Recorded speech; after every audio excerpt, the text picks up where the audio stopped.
Dr. Watson, would you kindly close the door behind you so that we can limit the price of your carelessness to merely hours of work rather than days? My apologies, Mr. Holmes. I found myself rather taken aback. I saw tidier houses in war-torn Afghanistan. Are those my surgical needles? I ran out of tacks and the matter required immediate attention. Was that my supper? Plainly not, for I was the one who ate it. I set it aside for this evening. And for that I am grateful. Is that my bed? Watson, since you've proven yourself a master of observation, might I ask you to apply your skills to a more pertinent question? Namely, the whereabouts of today's newspapers. They are the key to everything. The newsboy is usually reliable. Medically speaking, I often find that the key to everything is good sleep. In a bed. Your papers are here, on the table. Let us see what the postman brought today. This mess is getting out of hand. What will the landlady think?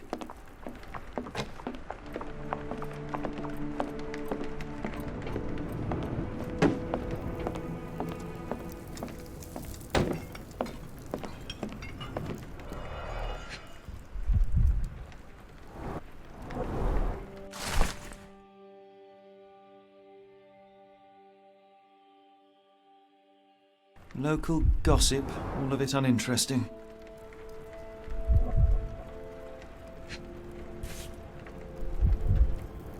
Your order from Barnes' bookshop has arrived, Doctor. Barnes insists on delivering the books to our door, even though we could easily walk to his shop. That's good service. Another letter from Werner. I never reply, but they keep coming.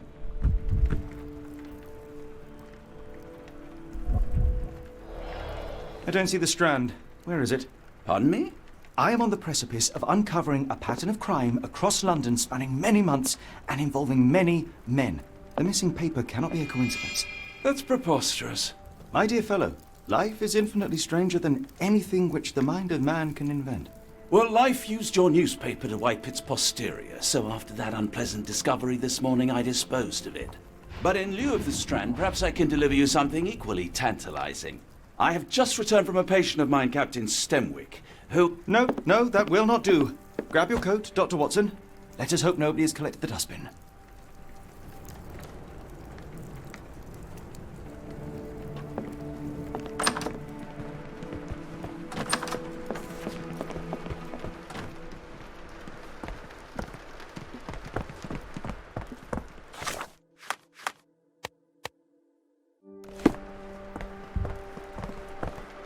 The dustbin is yours for the digging, Mr. Holmes.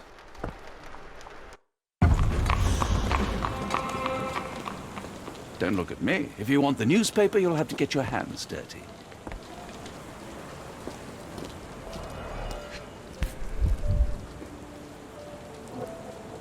A cactus spine. If it gets in your skin, it's awfully tricky to remove, and when laced with poison, the perfect assassination tool.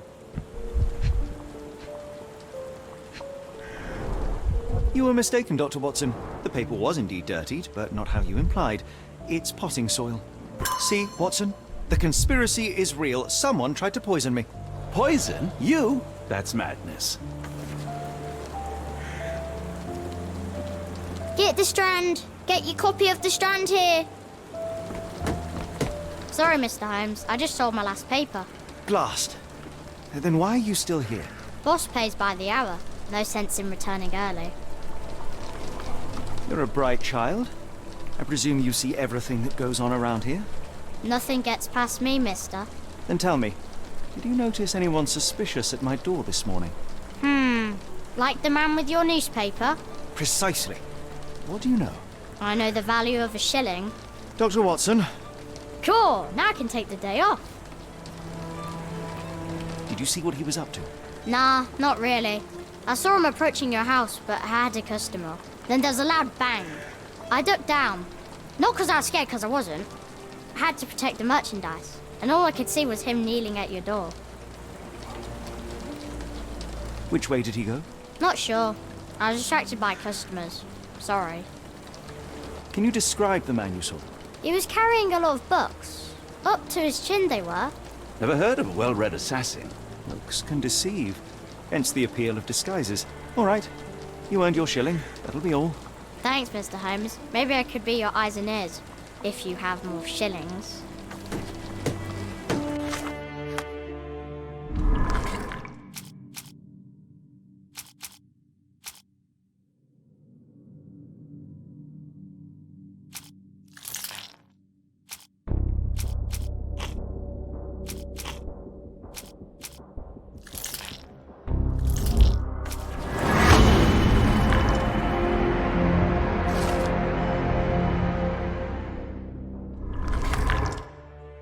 Come now, Mr. Holmes. Murder? Yes, Barnes has his quirks, but he also Get the has his Strand! script. Get your copy of the Not Strand every here! pawn knows it's part of a game.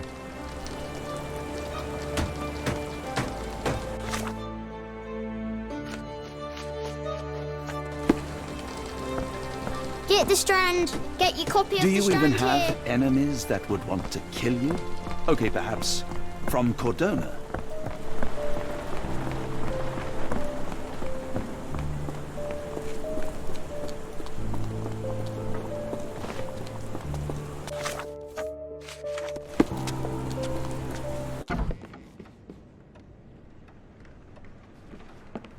How about that Vogel fellow? He seems rather obsessed with you. Would he do something like this?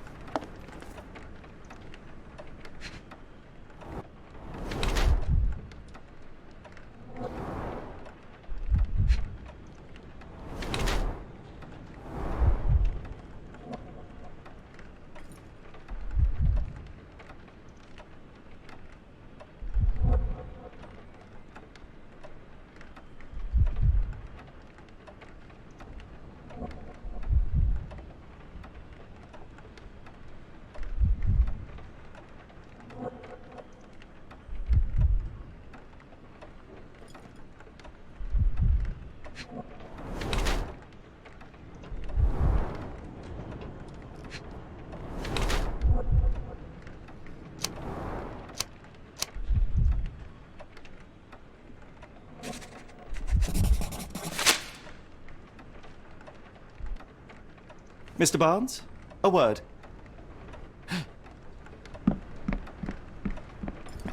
Oh, for goodness sake.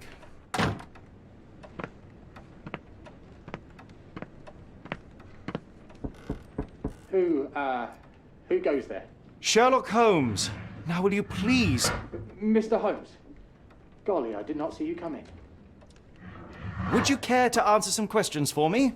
Well, I wish I could, but I am deep in the weeds with work. How about we reschedule in a month or two?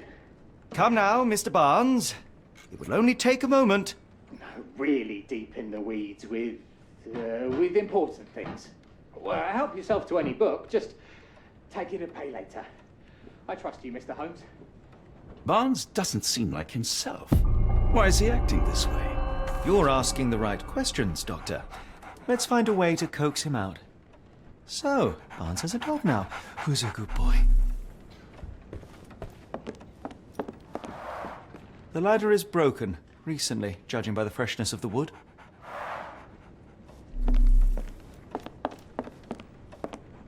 I could hardly imagine anything more macabre.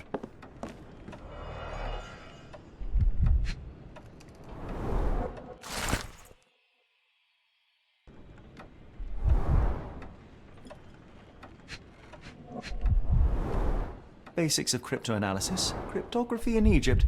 It appears Barnes has an interesting hobby.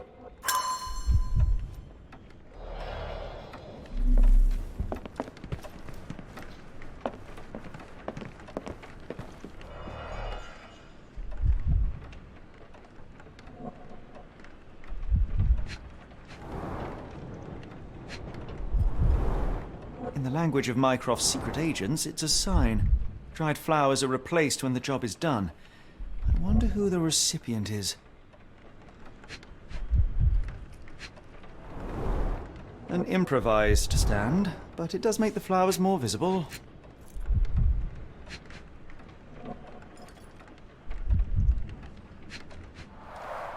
The finest view London has to offer.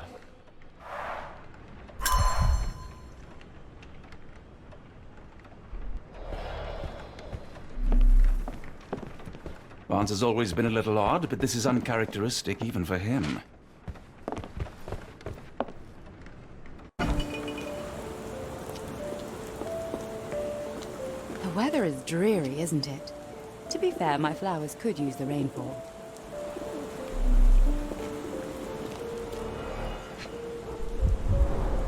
Encouraging people to stop and smell the roses?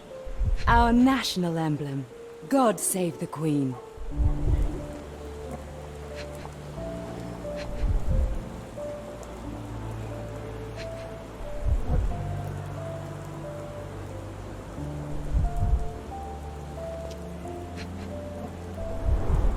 Encouraging people to stop and smell the roses? It must take patience and care to produce a bloom so beautiful. I imagine so. I merely sell them.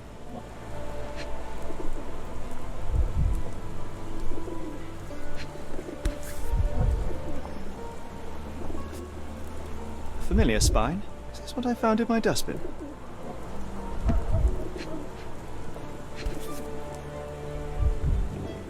Familiar. The pot is damaged. The blow was severe, but softened by something.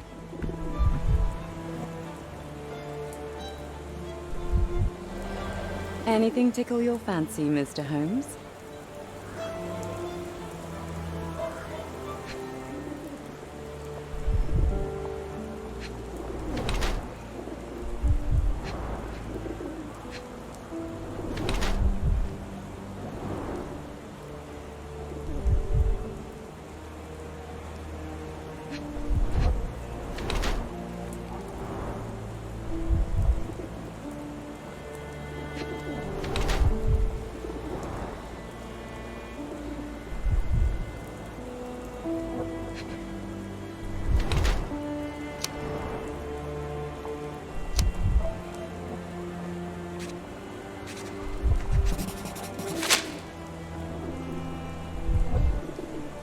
Mrs. Fleming, you look particularly lovely today.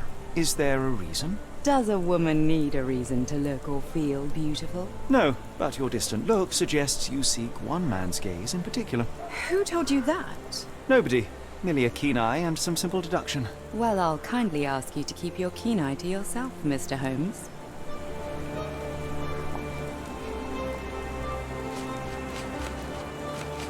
What do you make of the flowers in Barnes' shop window?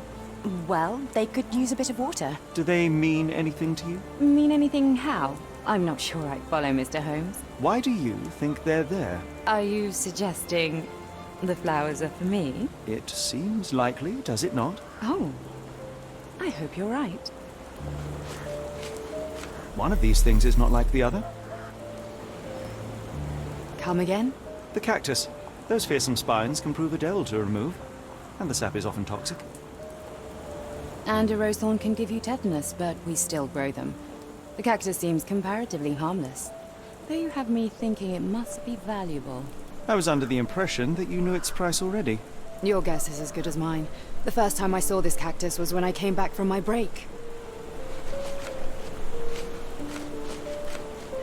Are you familiar with Mr. Barnes? Yes. No, not really. Well, in a way. What on earth does that mean?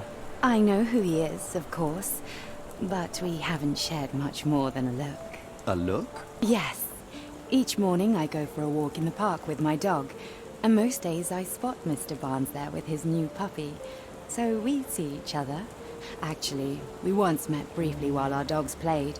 He was quiet and seemed unsteady as he approached, but since then, we've never spoken. I often see him staring through the shop window. Sometimes I wonder what he thinks about that would etch such longing onto his face.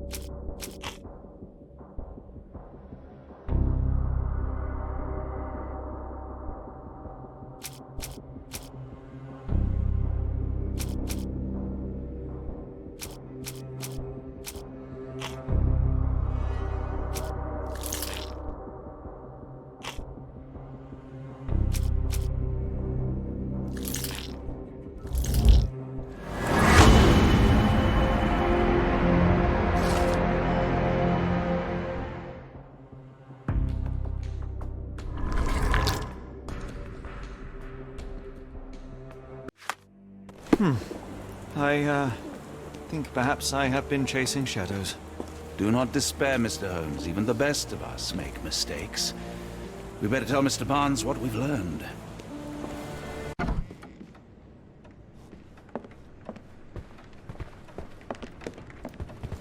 Mr. Barnes, I know what you did, and I know why you did it. I'm sorry, Mr. Holmes. I can't hear you very well from behind the door. You ordered a cactus from the plant catalogue and then left it for Mrs. Fleming as a gift. You place flowers in the window to get her attention and wear high heels to appear taller and more desirable. You are her secret admirer. I couldn't read this morning's edition of The Strand because it was covered in soil and spines. I know you dropped a cactus on it and then fled. Barnes, it's Dr. Watson. Rest assured we are not interested in disclosing your personal affairs to anyone, including Mrs. Fleming. Please come out. All right, then.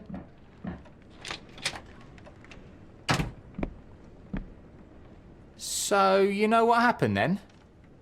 I was on my way back from the post office, having picked up the cactus and some books. It was quite an awkward package, heavy too, and when I got to your door, I dropped the cactus and your paper.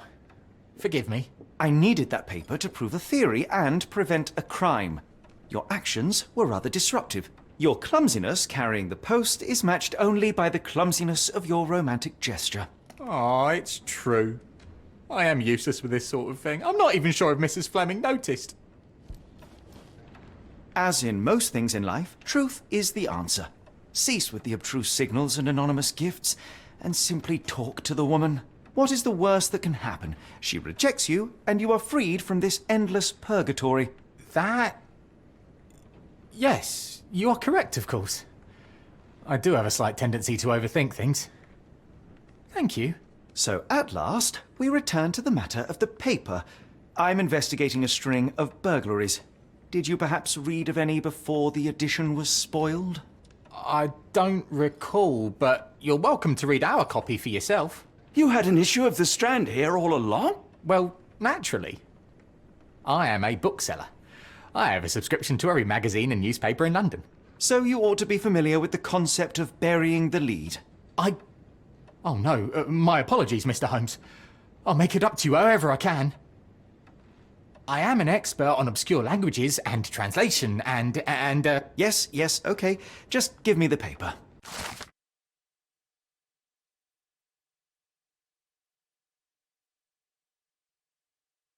Come, Dr. Watson. Let us put this matter behind us. Farewell, Mr. Barnes. I hope to hear good news about you and Mrs. Fleming.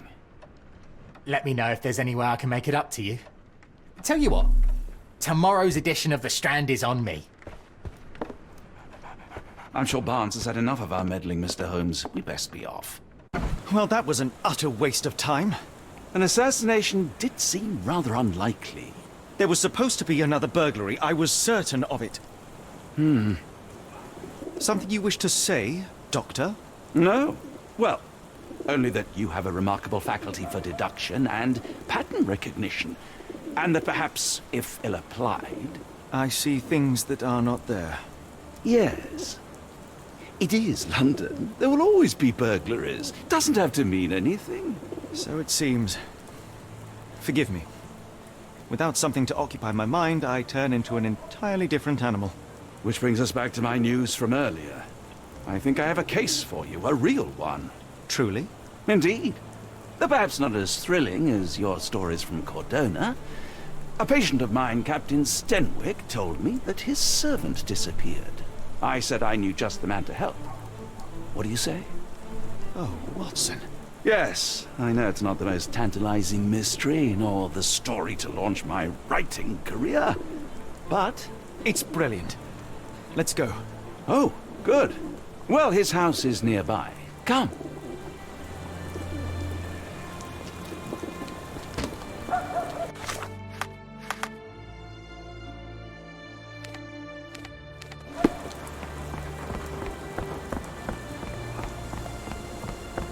Not much further now.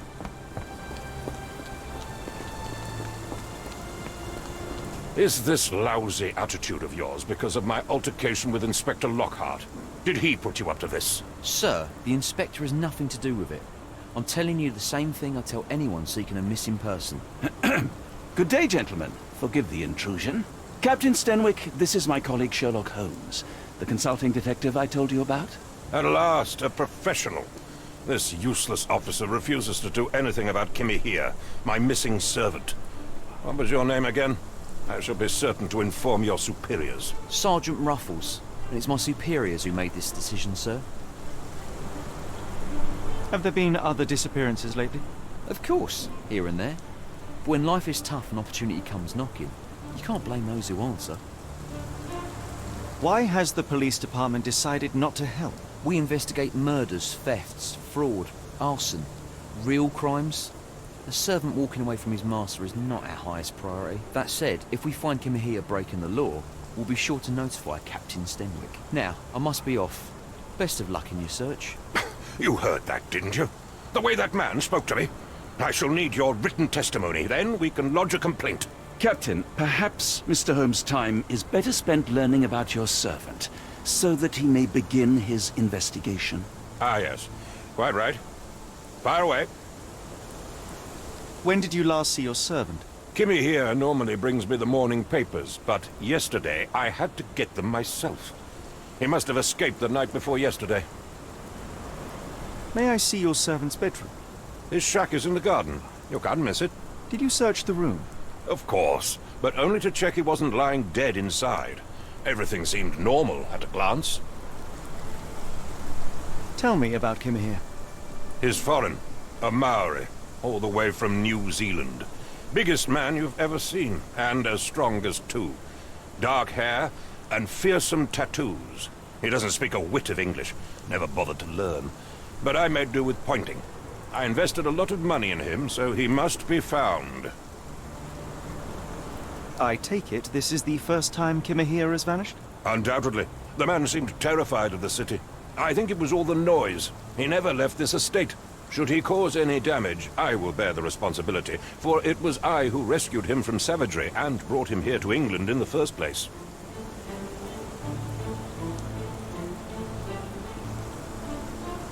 Is there any reason Kimahia may have left? I should think not. He had all he could have wanted. Gainful employment, new clothes, and all the cabbage he could eat.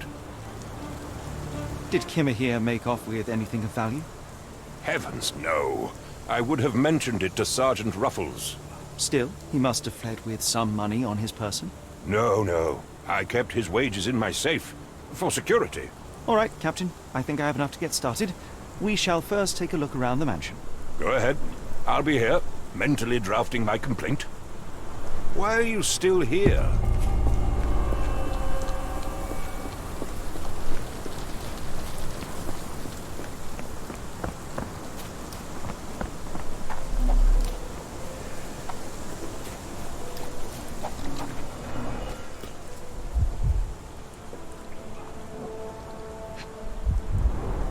A shoe print, roughly size 11, with a worn-out sole.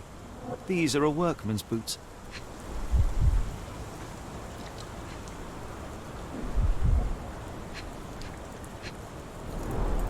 Chewing tobacco.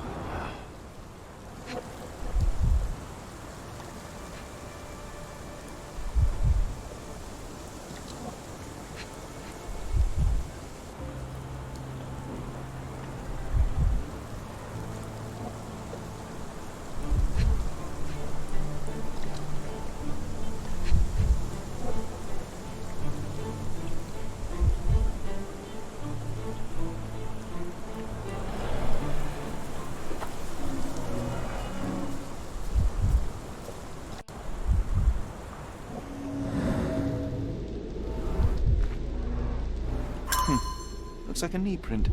Someone knelt here. The amount of chewing tobacco suggests they were waiting a while.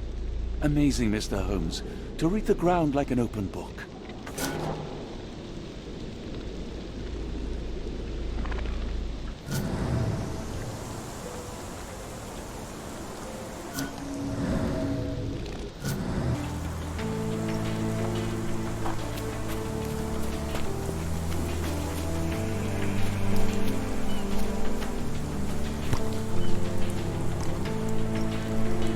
rag reeks of smoke. Someone plugged the chimney.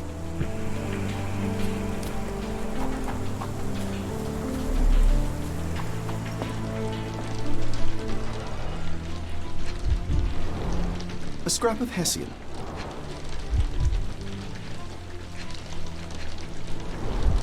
These were sturdy boxes. It would have required a serious blow to break them.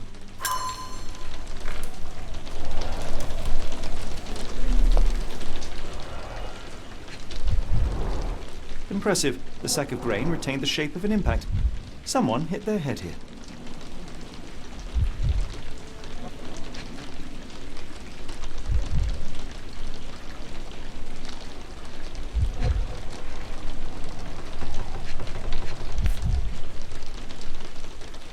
A small Navy spyglass.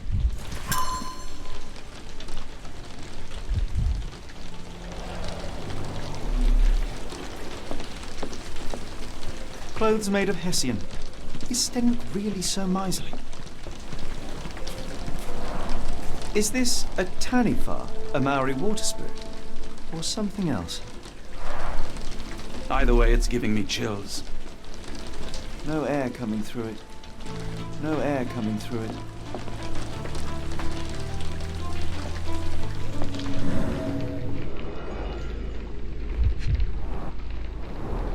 Button chops. The remains of a meal.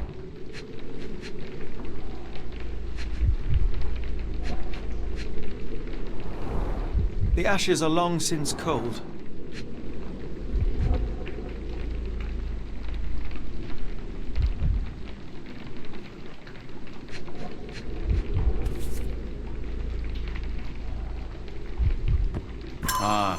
I'll never forget that smell after my time in Afghanistan. That's an opioid, Mr. Holmes, a narcotic.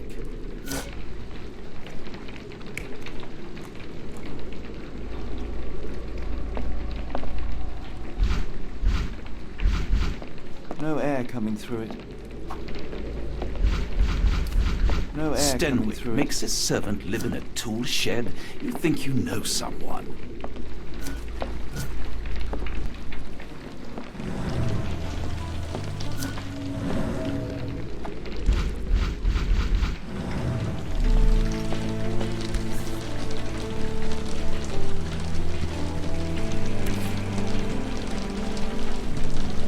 A Maori nose flute. Ngurus, they're called. A Maori...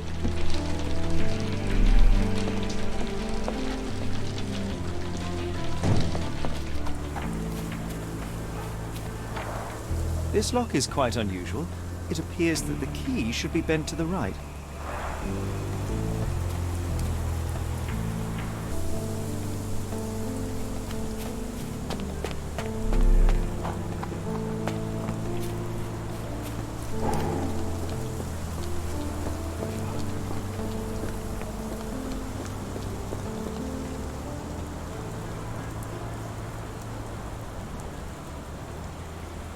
The door to your garden has an interesting lock. Yes, I have uncommon locks on every door of my mansion. It makes them harder to pick. Kimmy here and I both had a set of keys. I'll need to borrow them. No, you'll need to do what I tell you to do. Examine the garden. I came across a pile of Hessian clothes in the shack. Are they Kimahir's? Yes, I had to give him something to clothe himself. He seemed unfazed by his bare skin, but I found it distracting.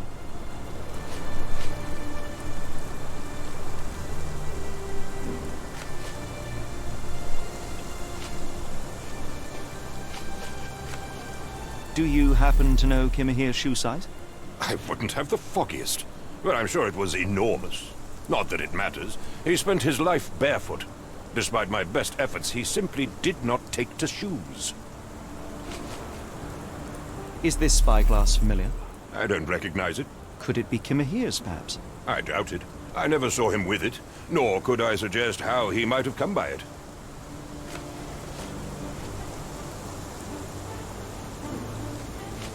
Has Kimahir ever indulged in tobacco? No, the man doesn't even drink. Are you certain? I found chewing tobacco in the garden. I controlled Kimihia's expenses since he struggled with the currency.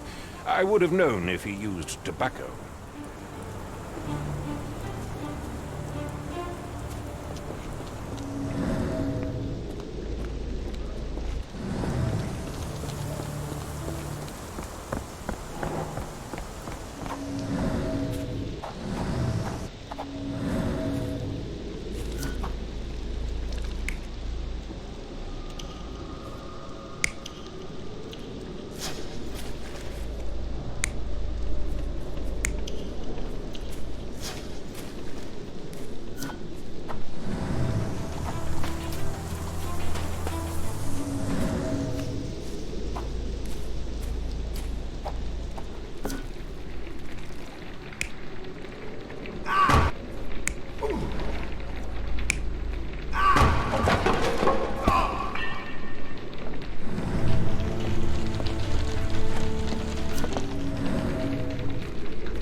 Could have left these tracks. They seem fresh.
Someone moved a cart to this spot and then took it elsewhere.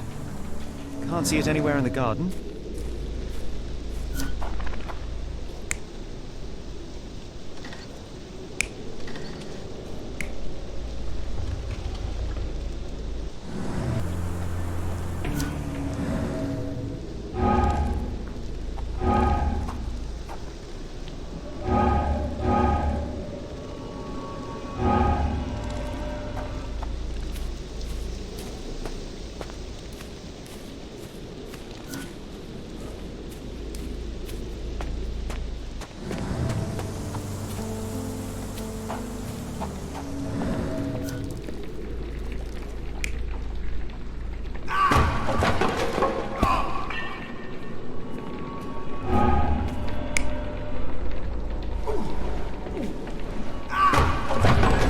Surveilling from afar, the intruder waited for a window of opportunity. When Kimahir went to sleep, the man crept up to the shack and slipped narcotics down the chimney pipe, then blocked it with a cloth. Kimahir inhaled the sedative and fell into a deep sleep. The intruder tried to move him, but the man was heavier than expected. The intruder fell on the sack and dropped his spyglass. In order to transport the servant, he had to use the cart. The final challenge was opening the garden door. Luckily for our intruder, Kimahir had the key in his shack. Remarkable. It makes total sense.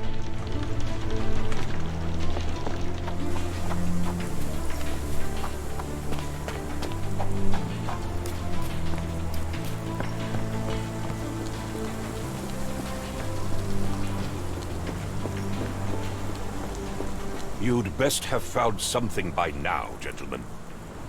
I fear that someone may have spied upon Kimahir. Likely the owner of the spyglass I found earlier. It appears they were watching for some time, as there was an impressive amount of chewing tobacco on the ground. And your point? You said that you checked the shack earlier. Did you notice the cart tracks near it?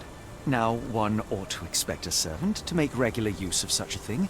Indeed, I would have overlooked the detail were it not for the cart's absence. If, as you say, Kimahir never leaves your estate, then where did it go? I expect answers from you, Mr. Holmes, not questions. I found the residue of narcotics in Kimahir's brazier. There are several explanations, perhaps your servant's recreational interest, or an attempt at poisoning. Cut to the chase, Mr. Holmes. I won't keep you in suspense any longer, Captain. Kimahir was abducted by the owner of the spyglass. When your servant fell asleep, he slipped a narcotic into Kimahir's brazier to make him sleep even more soundly. In order to carry a man as large as Kimahir, the intruder stole the cart and rolled him right out of your garden.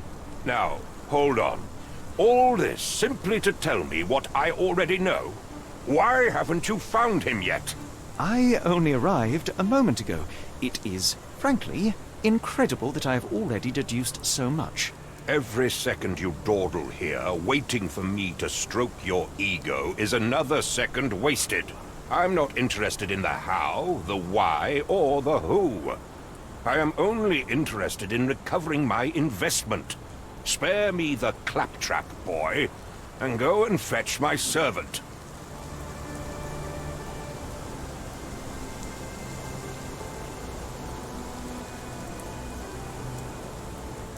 The point is, Captain, we're telling you this for a reason. The intruder fled through the garden door, and we need a key to follow his trail. Well, then you should have led with that. Here you go. I hope you'll return soon with good news. And in the meantime, please teach your companion the art of brevity. Are you stupid, Mr. Holmes? Stop loitering and go and do your job.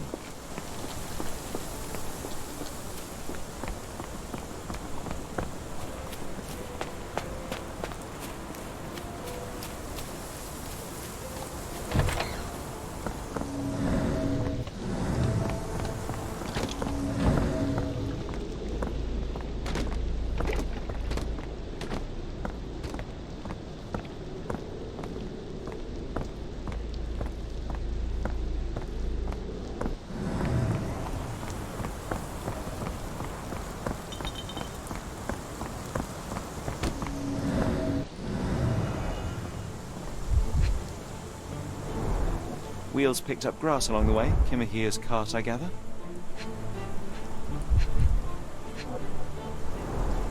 Sturdy rope, professionally tied in a Portuguese bowline.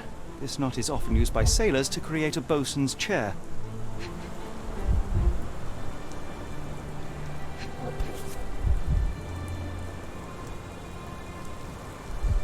Roy Soulsby. Could that be the name of our man? A strange substance. I have my suspicions based on the colour and consistency, but would you care to hazard a guess, Doctor? Well, it's odorless, but from the way it absorbs water, I'd say saltpeter. Then we're in agreement. Well done.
The strand proved not so useless after all. The saltpeter accident. Doctor, do you recall? The Port of London, of course. The footwear, the spyglass. Indeed. We shall need to take a cab there.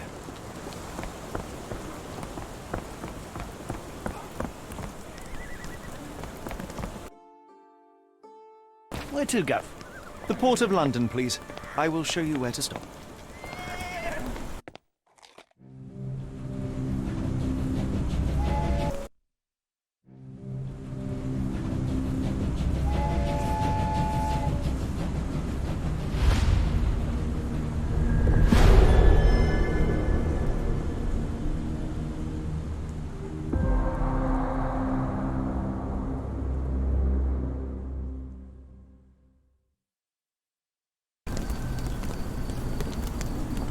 Mr. Holmes, what a compelling mystery we have stumbled upon. Perhaps I have the premise of my next novel. One kidnapping does not a story make. Stop! A black cat crossed before us. It's a bad omen. I do not take you for the superstitious type, Doctor. Such things are mere fantasies, tricks of a feeble mind. One imagines a physician would keep a surer footing in reality. Perhaps.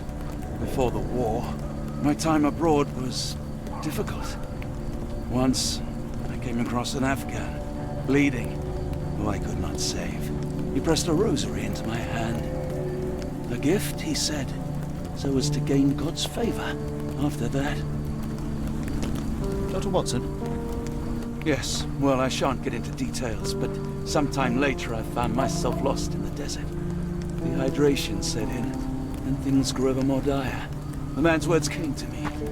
I said a prayer and placed the rosary on a rock. A gift to gain God's favor. And you were rescued? Yes. A detachment of British soldiers found me. To whom I'm grateful. Without their diligence, you would not be standing here and I would not have this case.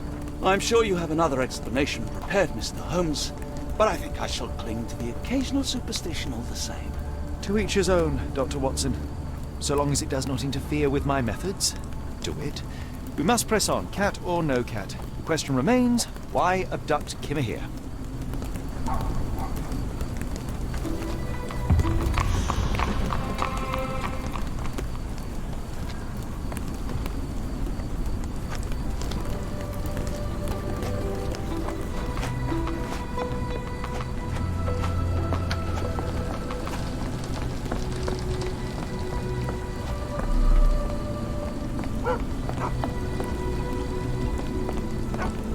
Excuse me, just one question.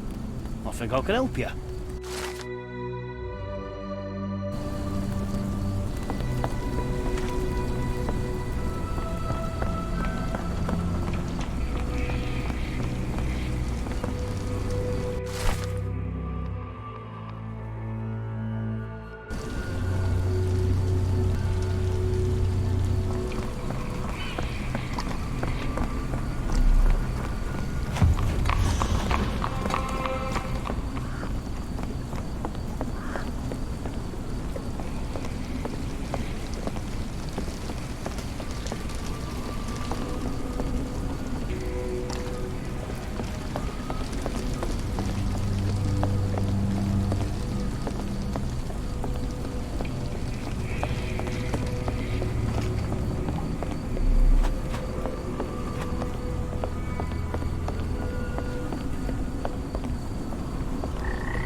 It appears that the saltpeter explosion rattled the locals.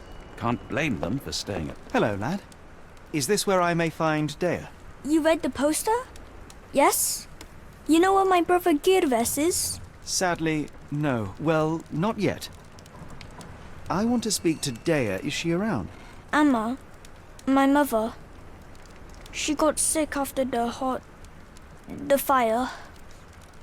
Big red smoke. She couldn't breathe, so I took her to the doctor. Now I am in charge. Where did you last see Girves? He worked at a, warehouse.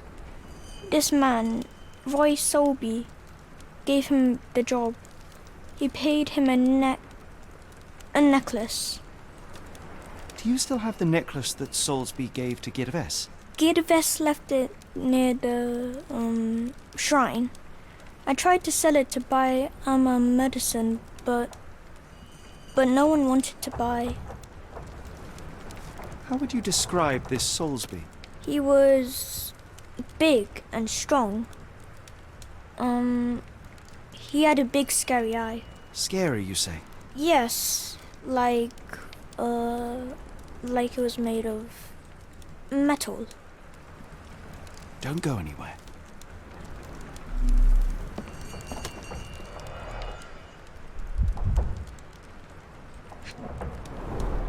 I miss Girves. Do you think he's okay? This cheap pendant looks like silver, but it's only made of tin. No surprise the boy couldn't sell it.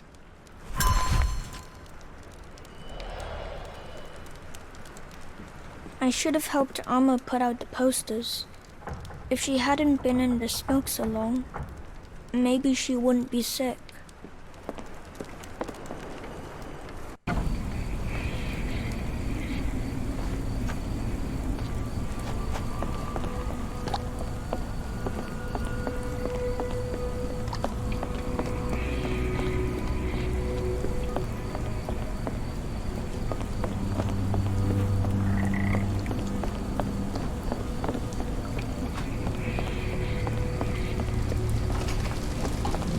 Can I ask you a question? I don't think anyone here knows the answer. You should ask someone else. Can you satisfy my curiosity? I don't think anyone here knows the answer. You should ask someone else.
Do you know anything about this?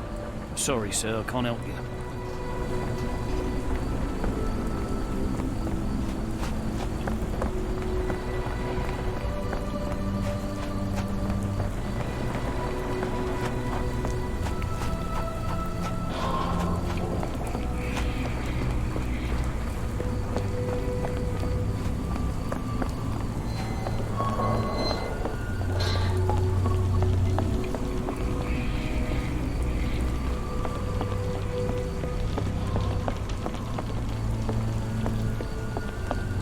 Are you able to help me? You're lucky to find me.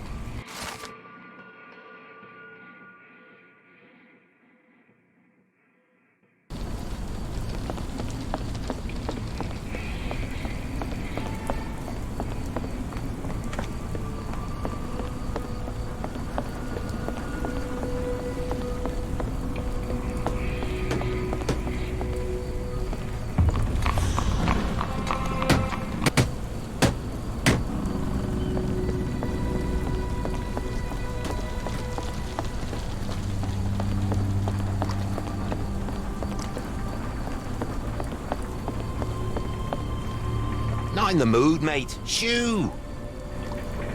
Pardon me, sir. I am looking for Roy... Not again. Yes, I'm Roy. But I can't help you find your uncle or whoever you've lost.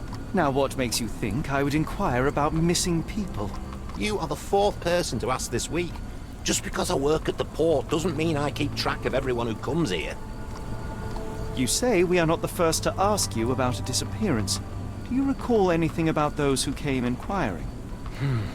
I only remember the foreign woman. I didn't catch her name, but those are her posters hanging up everywhere. She has badgered me twice now, but I still don't know nothing. And this woman can be found? No clue. She was talking gibberish. Now, where was I?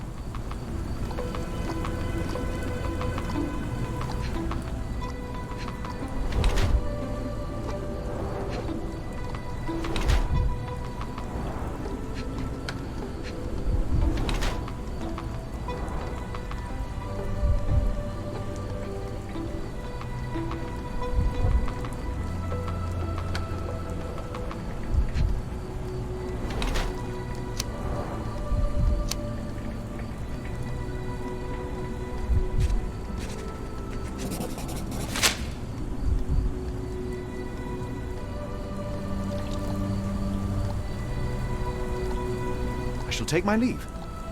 What are you? I shall take my...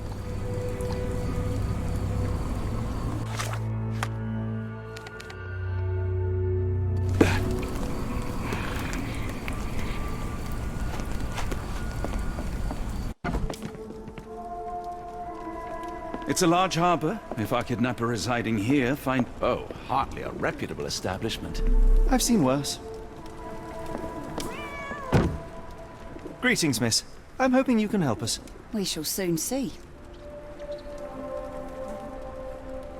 My colleague and I are seeking a burly man, above average height, with workman's boots. Half my customers, then. Your description hardly narrows things down. Have you ever heard of a man with a metallic eye? I've seen him, even. Dirty Summers is the name. A nasty lout, with a silver ball in place of a missing eye. I heard tell of a recent explosion in the port. What do you know of it? Ah, yes. Something exploded in a ship's cargo hold. Caused a terrible blaze.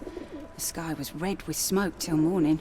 Where precisely did it occur? The ship sank near the third pier, next to the dockyard. I shudder to ask, but where does one find a Dirty Summers? He likely signed on with a ship. I am not one to spy on others, let alone him. I see. My advice, keep away from him.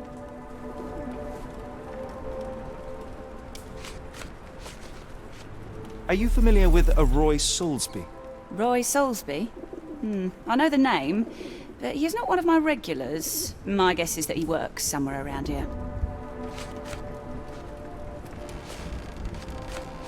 What do you know about this poster? A foreign woman asked to put it up. She's plastered them all over the port. Any clues as to her whereabouts? None. It was hard to understand what she was saying.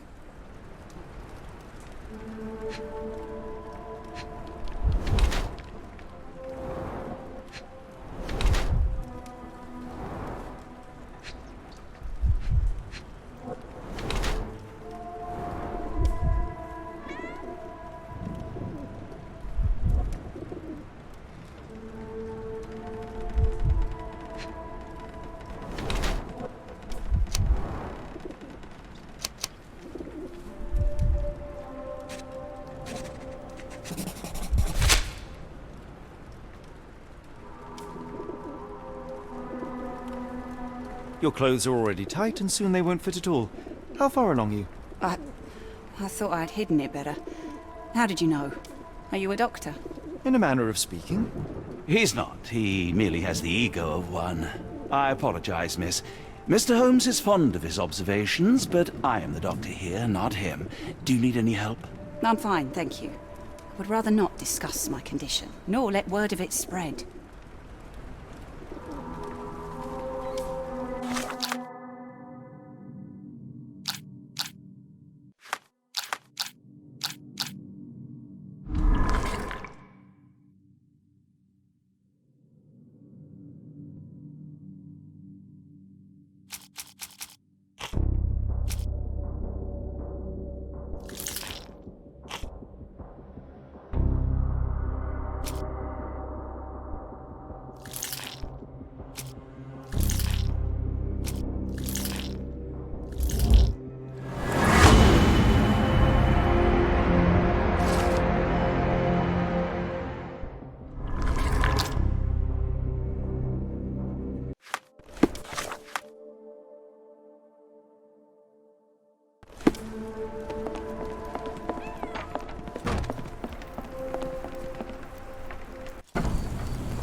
What are you gawping at?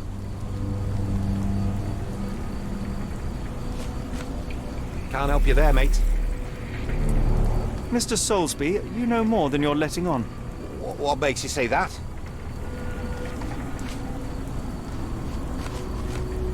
A man named Dirty Summers was involved in some recent kidnappings across London. He used your name as a cover for his deeds. What? Really? That doesn't mean I'm involved, though. Your calling card was found at the crime scene. That's enough to make you a suspect. You cannot be serious. It's true. And that's before mentioning your gold watch. It's brand new and awfully expensive for a customs officer. Clearly you have found yourself another source of income. I'm sure Scotland Yard will be delighted to investigate further. All right, stop. Look, it's not as it seems. I did not partake in the kidnappings. I'm all ears, Mr. Soulsby. Yes, I know Summers. He paid me to turn a blind eye to his business in the warehouse area. Just that. On my word. You did not tell me which warehouse he used? I do not recall. But I used red paint to mark unsupervised warehouses. Ought to be one of them. What else can you say of Summers? He's a regular at the Cursed Mermaid. Goes there with his crew almost every evening. What for? I don't know. I assumed just for a drink.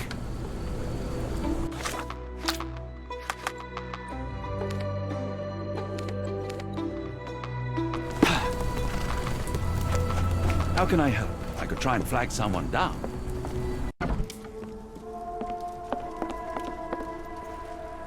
Why do I have the feeling that you know more about Dirty Summers than you're letting on? I have nothing more to add, sir.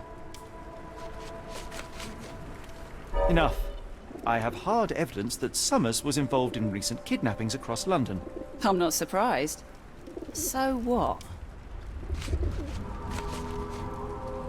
A customs officer, Roy Soulsby, testified that Summers was a regular here. You must know something about his business. All I know is his drinks order.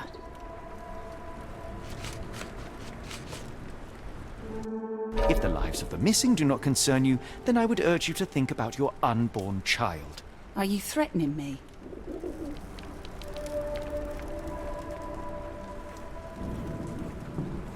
Many people are missing, and the main suspect based himself in your establishment. One word to Scotland Yard and your life takes a turn for the worse. Now, spare yourself the trouble and tell me all you know. Okay. Summers hired my private room. I think he used it to recruit people, but I haven't seen him in a few days. He paid me cash, so I paid him no attention.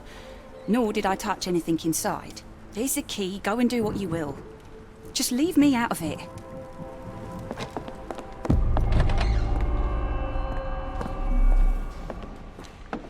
The hairs on the back of my neck stood up. If we stay out much longer, I'm going to need some supper. Do you feel like a meat pie?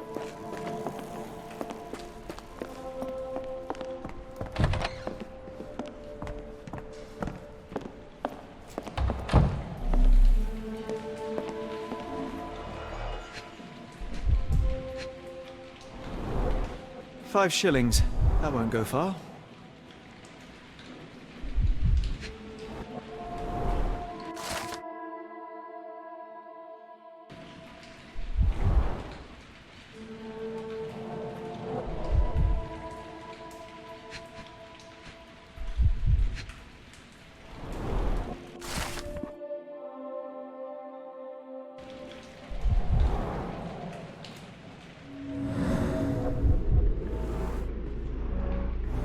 Strange symbols. I don't recognize them.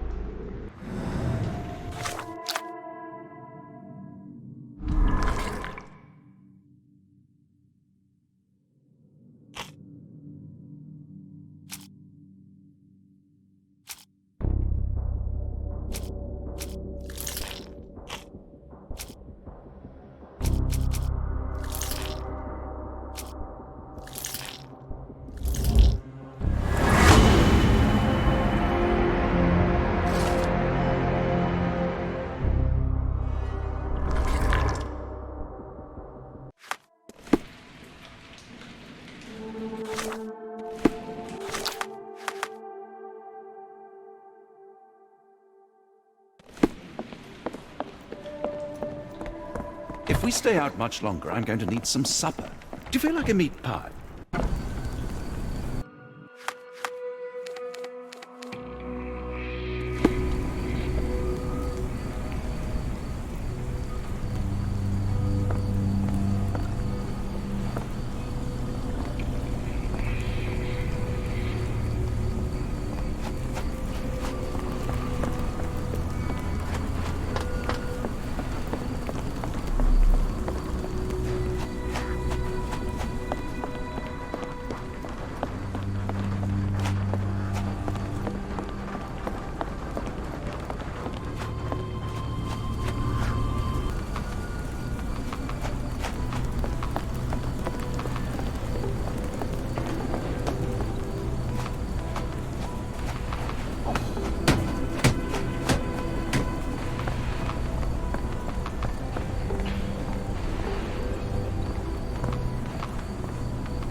Really, Holmes, this ought to be beneath you.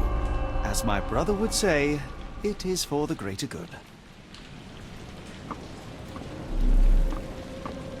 Layers of rust will prevent any movement.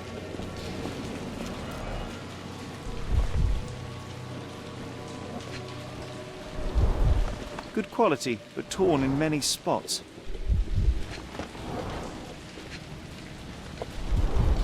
Mold. That's why you don't leave sailcloth lying out.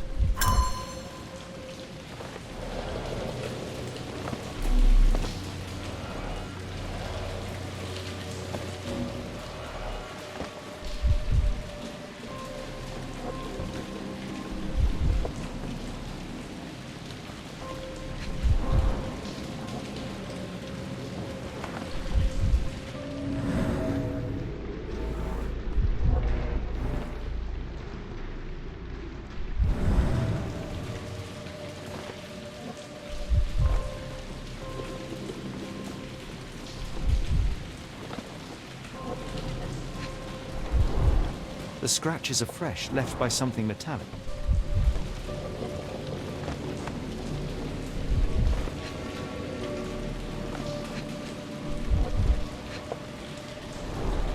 The scratches are fresh, left by something metallic.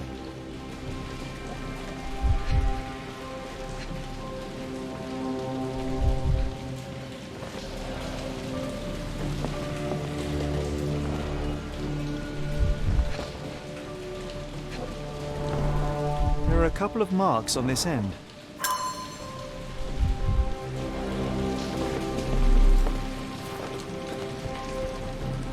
This crank saw some use.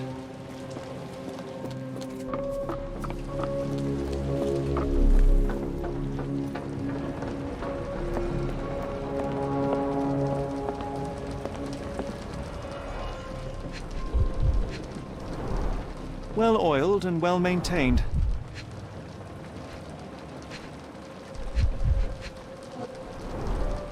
Fit for a crank.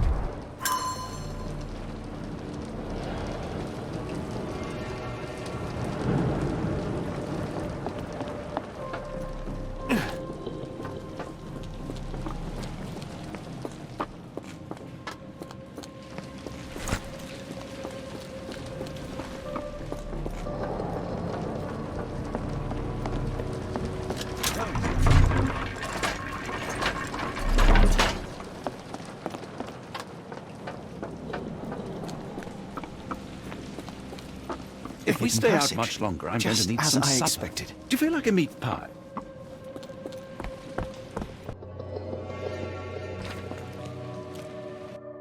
Wait here, Watson, and keep an eye on the doors. I'll scout the premises. Will do. Be careful down there.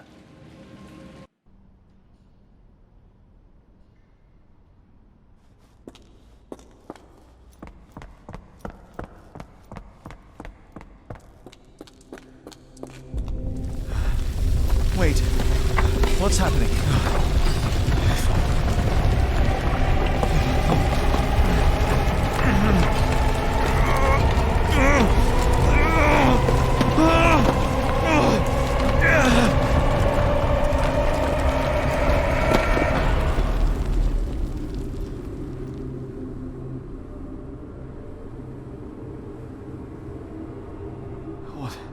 What is this place? Where am I?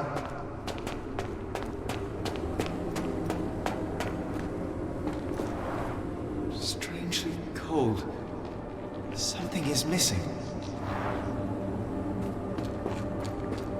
This cannot have been under the port of London all along. Is it an illusion? The only way forward is the abyss.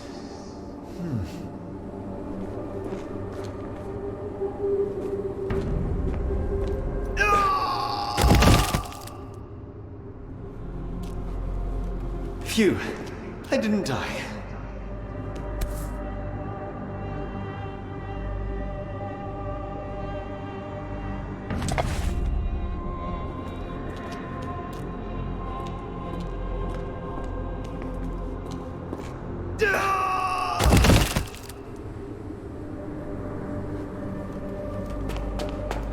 My heart, be calm.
somewhere else.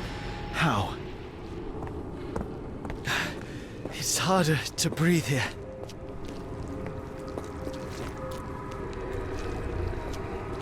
What is that? Oh, no!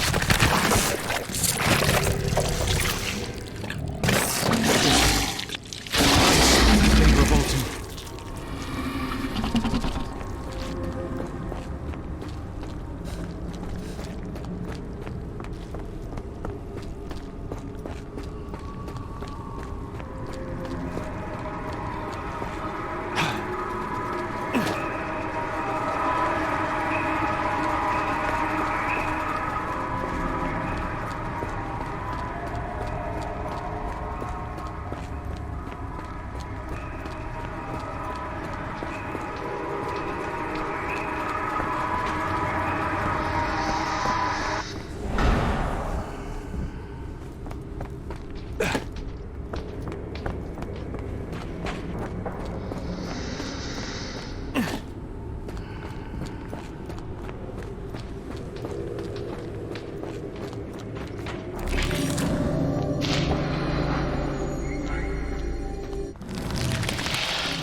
My head is already spinning. When will this end?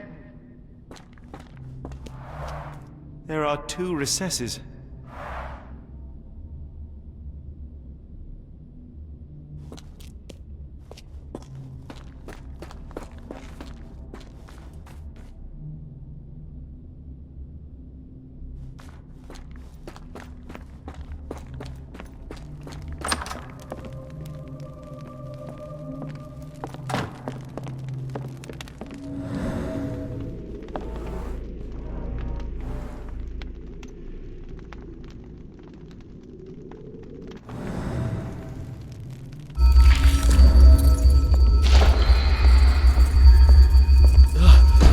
The stench.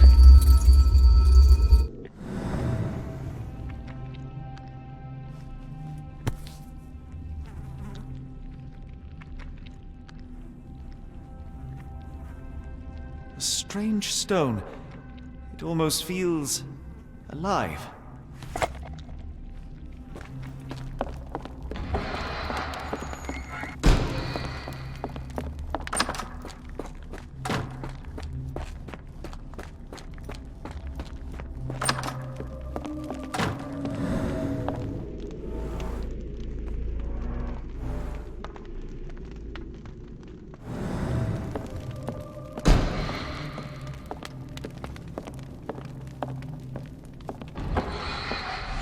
Rather frustrating.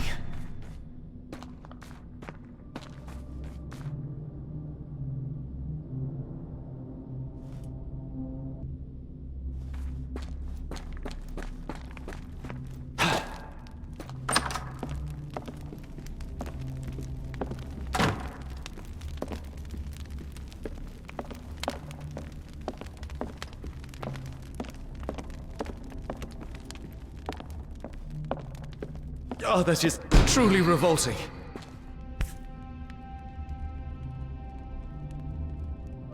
Frozen and pulsing, almost like it has a heart.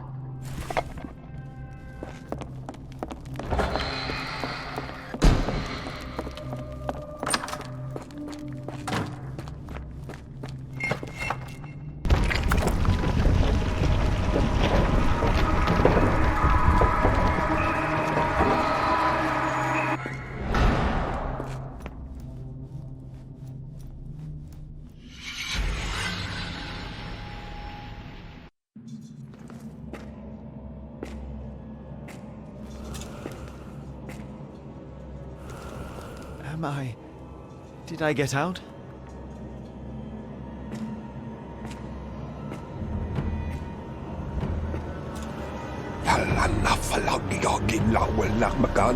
John? What is it, Holmes?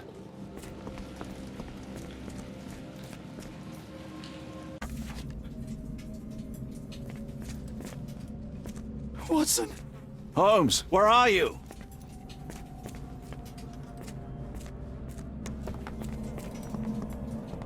Holmes. Holmes. Are you all right? Fine. Watson, I'm fine, thank you for asking. Fine? By Jove, you should have heard the way you called out my name. It was just a game of shadows.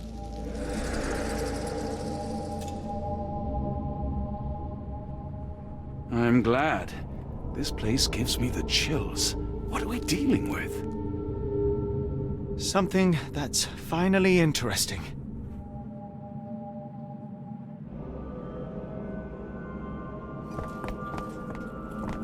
I hope we're close to finding our answers. This place is unsettling.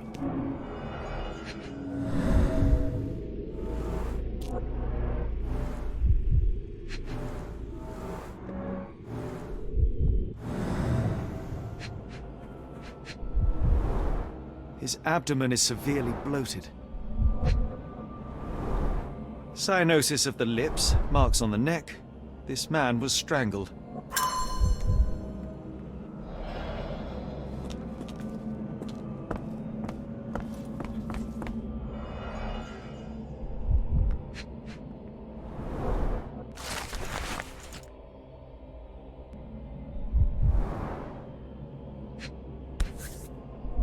I've never seen a pattern like this before.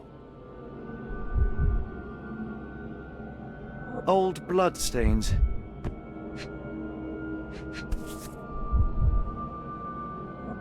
Someone got their hands dirty painting this with blood. An American passport. Amos Colby.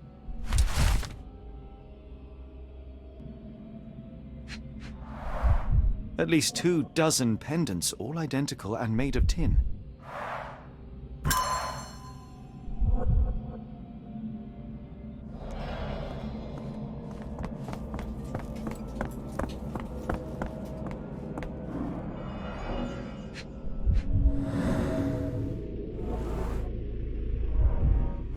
Someone used mud to draw a cross in a rectangle. Why?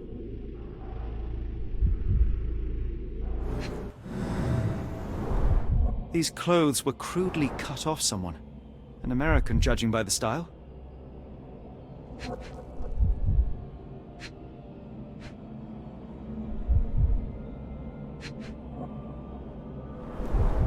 These clothes were crudely cut off someone. An American, judging by the style.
Fine rope work, cut by a finer blade.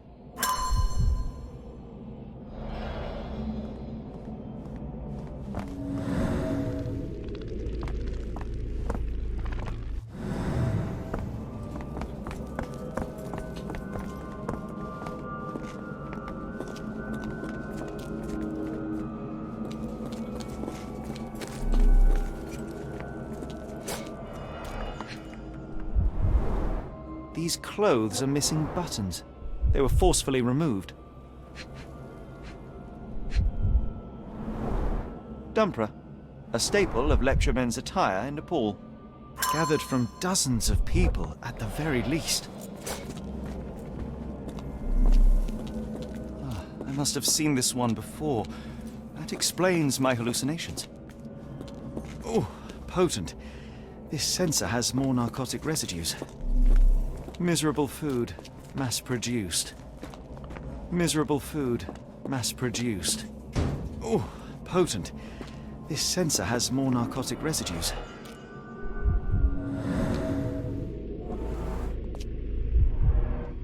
Deep scratches left in a frenzy.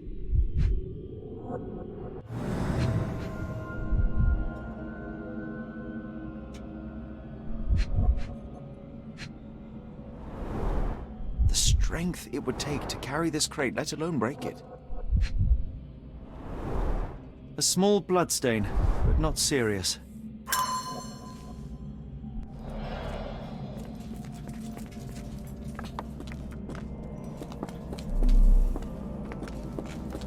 What on earth? It looks like the scribbling of madmen.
Looks like the scribbling of madmen. I told you that black cat was a bad omen.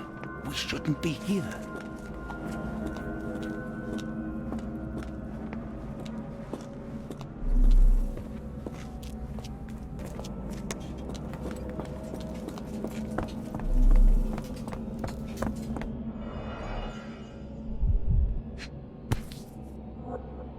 This box contained a narcotic substance, much like the one in Kimihira's brazier. This box...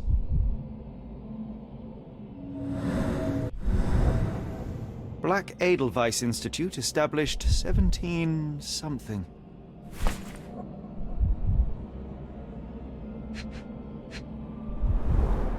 It seems made for simple experiments. I wager they could not afford a better set.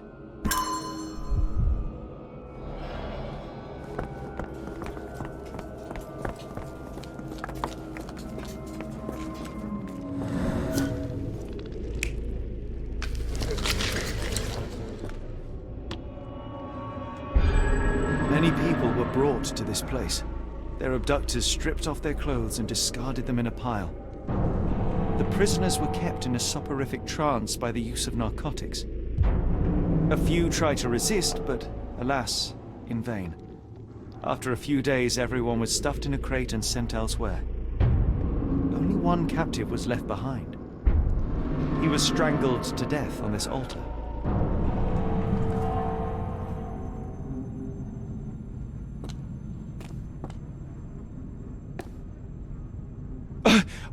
What the hell is happening, Holmes? Calm yourself.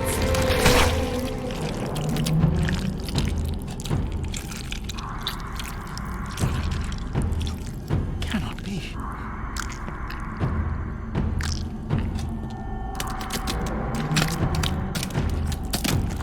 What is it? Oh my God.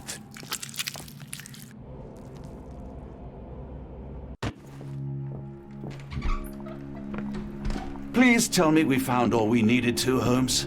I think we found a bit more than that. Yet we have no clue as to where those people have been taken. And that's where you're wrong, Watson. We have more than enough. I just need to connect the dots. How about you pack your suitcase in the meantime, my dear fellow? Just in case.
Dr. Watson, how does a trip to Switzerland sound to you?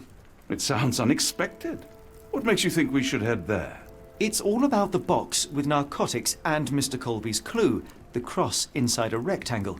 Put two and two together, add a dash of research, and what do you get? The Black Edelweiss Institute in Interlaken, Switzerland. If we hurry, we can still catch tonight's train.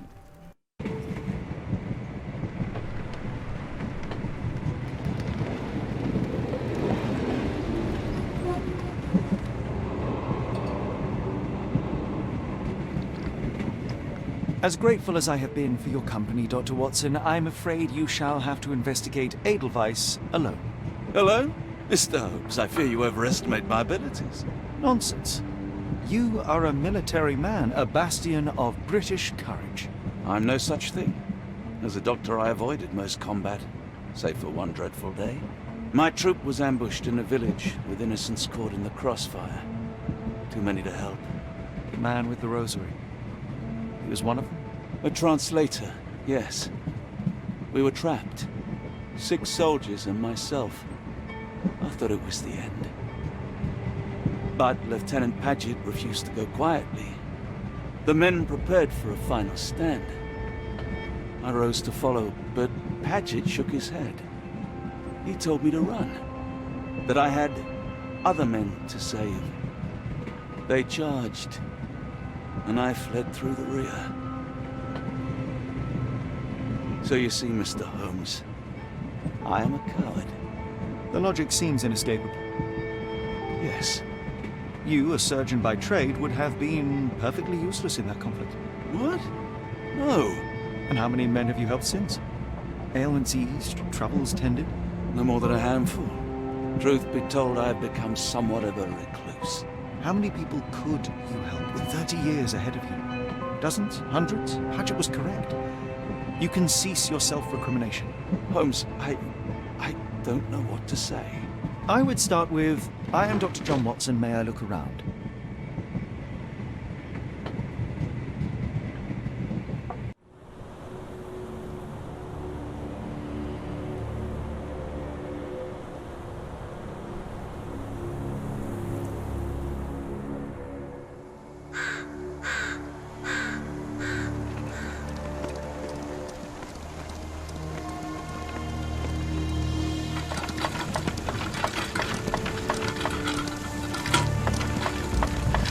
The Edelweiss staff will doubtless be eager to show off their facility to a fellow physician.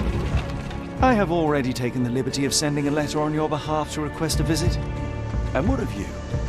I shall be pursuing other avenues. Should you see anything troublesome or improper, simply notify the local authorities. Otherwise, Try a little analysis yourself. You know my methods. Apply them.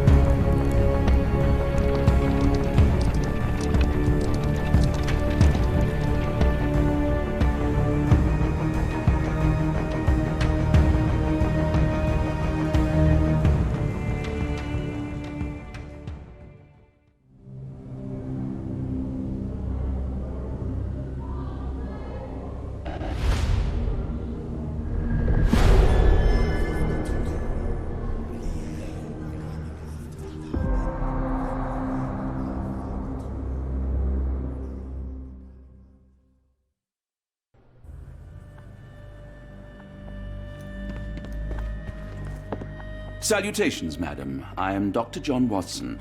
I was wondering if you've got word of my visit. Yeah, Dr. Watson. We received your letter on the matter. Would it be to see Professor Gygax? At their earliest convenience, yes. I shall try not to take up too much of their valuable time. Wait here, bitte. Mr. and Mrs. Bronson, your girl has made remarkable progress. See? Take a look for yourself. My apologies for keeping you waiting, Dr. Watson. Surely you understand how medical work can make one lose track of time. Do not be sorry, Professor. I too know the importance of closely attending to patients. The work hardly stops here, yet the satisfaction of perfecting the mind compels us to persevere. I take it you welcome many a soul into your establishment? Admissions, yes. Visitors, though? I am curious as to what brought you to the Schwarzes Edelweiss. Word of mouth. An article I read back in London spoke highly of your institution. But rather than taking its word for it, I thought I would see things for myself. My asylum's reputation precedes it, then. Everyone, your attention, please. Guten day. Yes, hi. Hello. The name's Amos Colby, Northwood Detective Agency, Boston. I got questions that need answers. Who's in charge here? What seems to be the matter, Dr. Watson? You can tell me. By Jove, it cannot be him.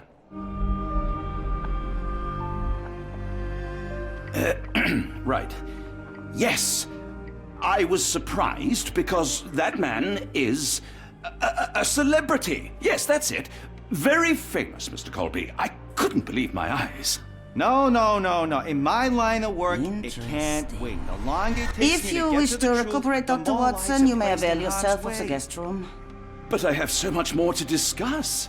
Nurse, if you'd be so kind as to escort Dr. Watson to the guest room. Herr Colby, from Northwood Agency.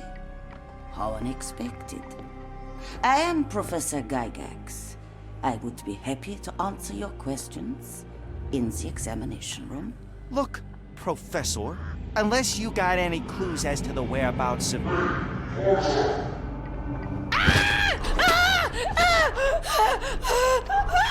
There is no need to be alarmed. No one gets neglected in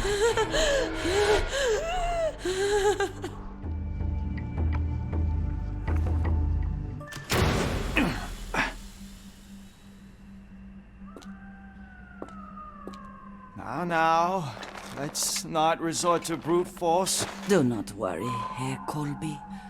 My methods are rather more delicate.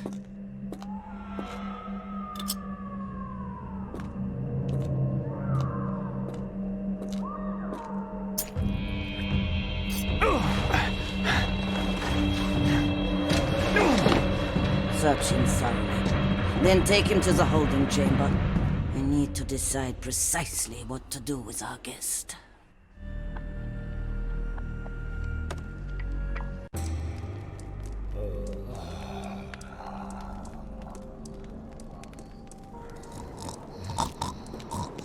The unmistakable scent of alcoholism. Did you walk through their doors as I did, or did they collect you off the streets?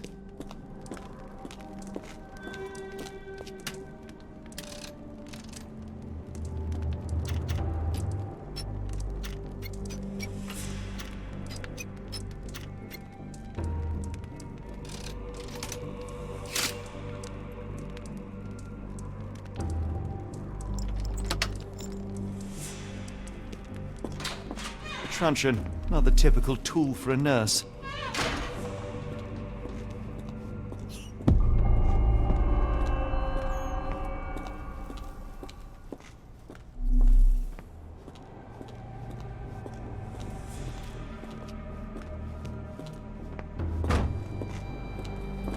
You there! I command you to free me at once! I'm not sure that's a great idea at the moment. How dare you deny me? I must have my revenge against the lickspittles upstairs. Fortunately for you, I'm here to stop the very same people. You are? Indeed. But first, I must discover all I can about this institution. Tell me, have you witnessed the arrival of any foreign patients? Tell me? The gall! The impertinence to bark such orders! Please, we don't have time for this. Do you know with whom you speak? I am the great Napoleon!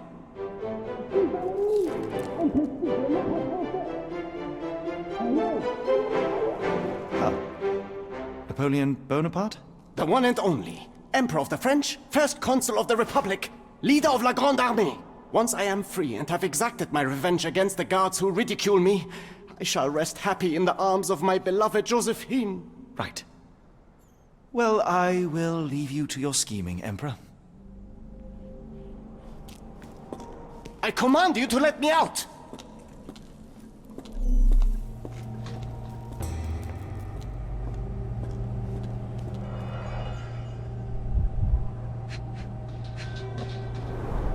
The final product, ready to cure madness, or to push one deeper into its grasp. Any chemist would envy the quality of this equipment.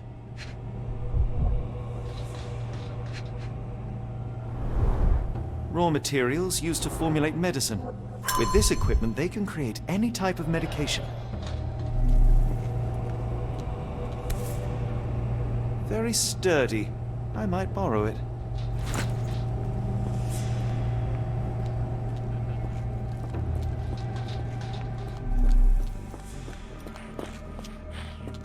My heart is pierced by Cupid. I disdain all glittering gold. There is nothing can console me but my jolly sailor bold.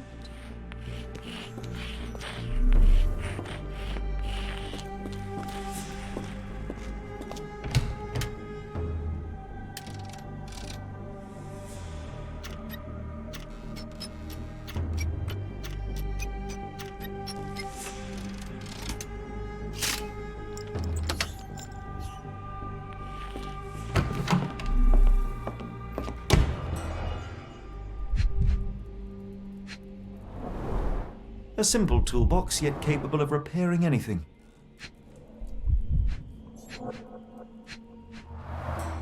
A certificate of appreciation from the municipal councillor to Professor Becker for contributions to the development of medicine in Interlaken.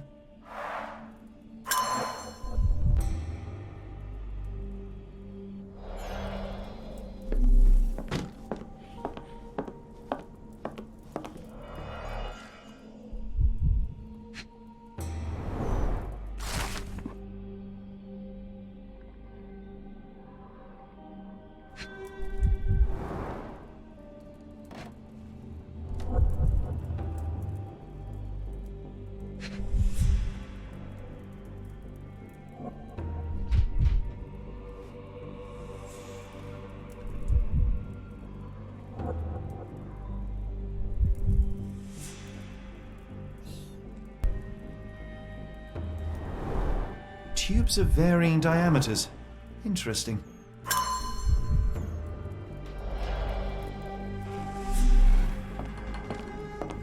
R.G. Hill, Dr. Connolly, it appears that all the psychiatric classics were banished here. John Sallow, the tulpa phenomenon. I'm somewhat of an expert already. Speech and the Cerebellum by S.A. Becker. A painting in a mental institution. Vogel would be delighted.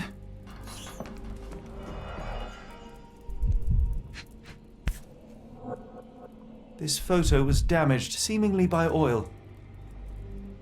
I can make out the names listed here. Cooking grease. Is this the kitchen dumbwaiter?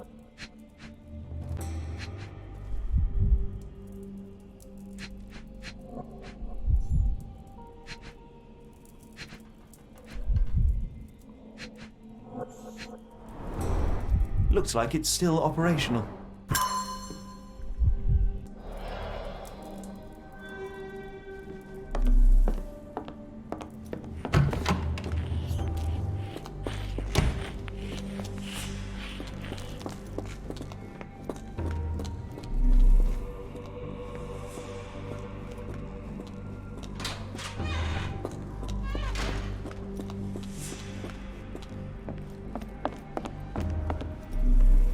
I'd rather not sit in this chair ever again. This sedative worked faster than I expected. Perhaps I ought to train myself, build up a tolerance.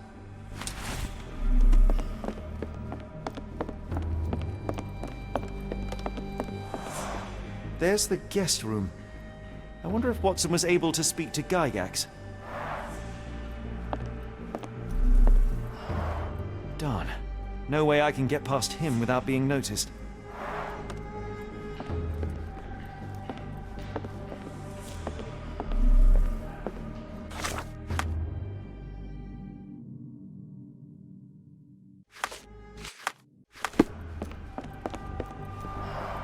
Darn.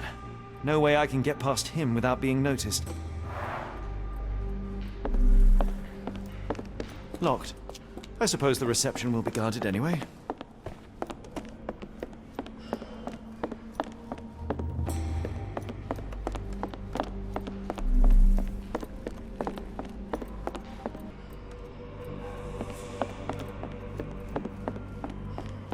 I'd rather not sit in this chair ever again.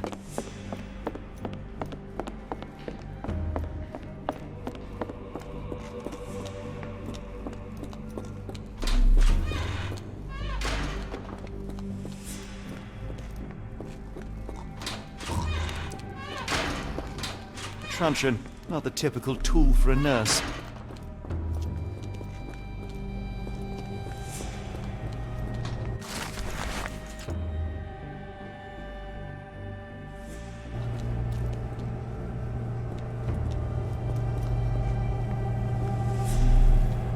What was that? Is someone there?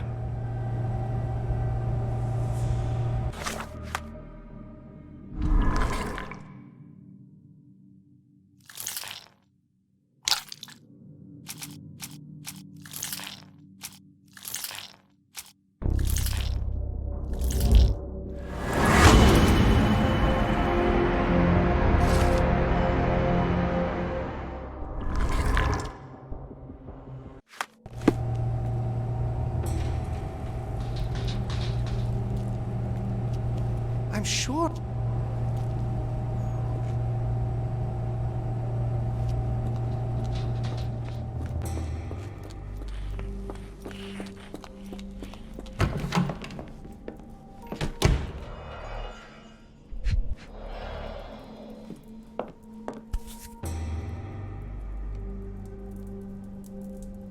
This should suffice.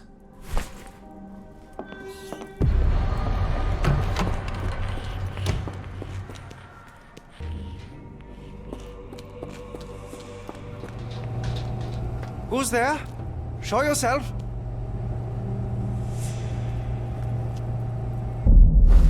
Hey, what are you doing?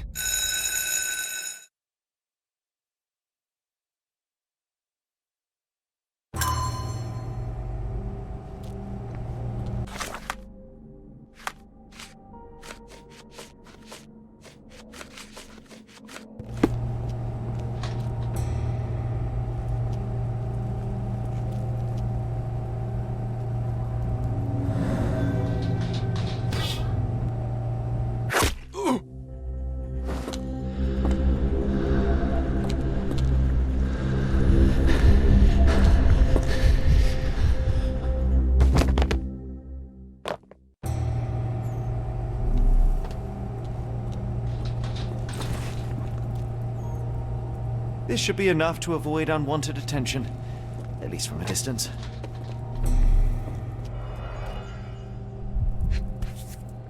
Manufactured and packaged here. This is the same narcotic substance that we found in London.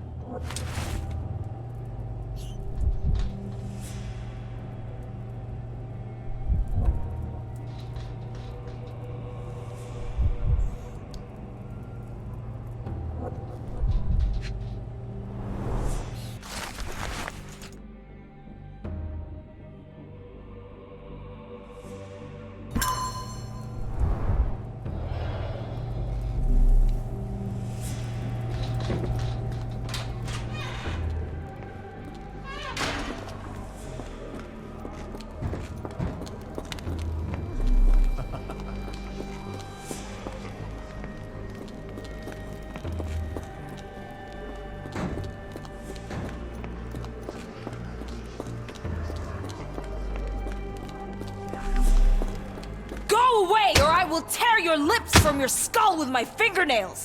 Miss, I'll gouge your eyes out and cut off your hands, just like you did to Heidi. I am quite certain you would, but I'm afraid you have me mistaken for someone else. So, I take it your name is Gerda. Who is Heidi? You talk strange. You're going to Hell's Door, aren't you? To where those other funny talkers finally shut up? Hell's Door? To what do you refer? Only Heidi had answers. Go away, pig! I said go, or you will spend your last moments on Earth screaming. This door won't stop me.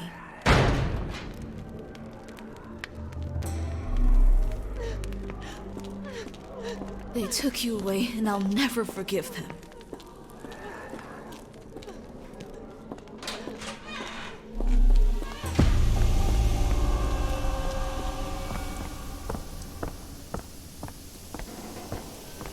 The garments of several dozen people at least. Fabric burnt in the furnace.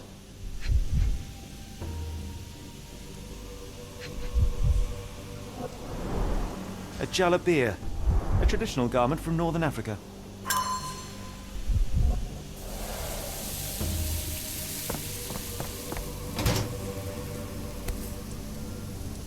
So you're Heidi. I didn't realize I was on haunted doll watch. Good Lord, how unsettling.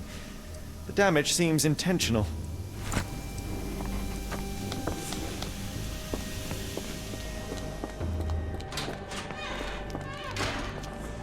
I will make them pay for what they did to Heidi. I believe I have found your friend. Heidi! Oh, poor girl. What did they do to you? Shh. It's all right now. Everything will be all right. Please, Gerda, now I have found Heidi, I need some help from you in return. Shh, Heidi. We should thank the man, don't you think?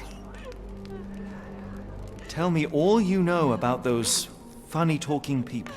We'd hear their screams. The guards would take them down the corridor behind you and they'd disappear. And the screams would stop. How did you end up in Block B? The nurses say I'm prone to violent outbursts, but they're wrong. I just do what Heidi tells me. Have you ever met Professor Becker? I remember him. He was in charge here before that witch Gygax. But I haven't heard his voice for a long time. Too bad. He was nice. Professor Gygax seems to rule this facility with an iron fist. Do you know anything about her? She's sick. She did nasty things to us. Separated me and Heidi just for fun. Before she got here, this place was all right. I shall leave you two to get reacquainted.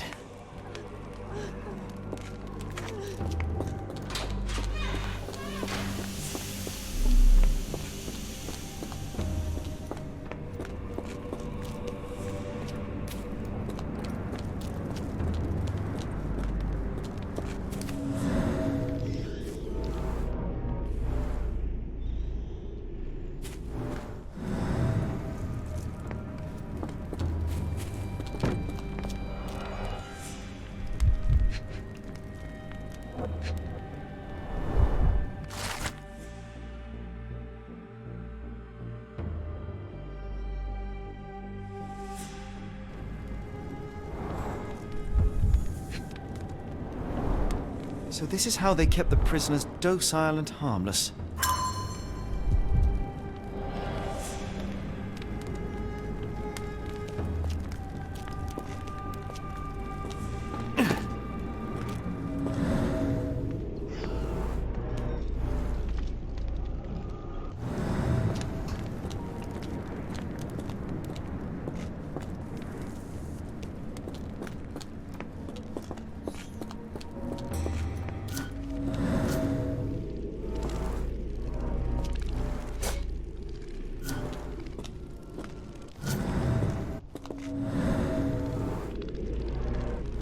This stretcher was disinfected frequently. These are the same crates we found in London. I should take a closer look.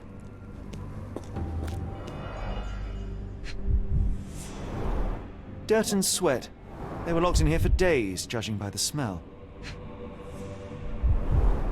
I doubt that one could survive such a journey with this little water.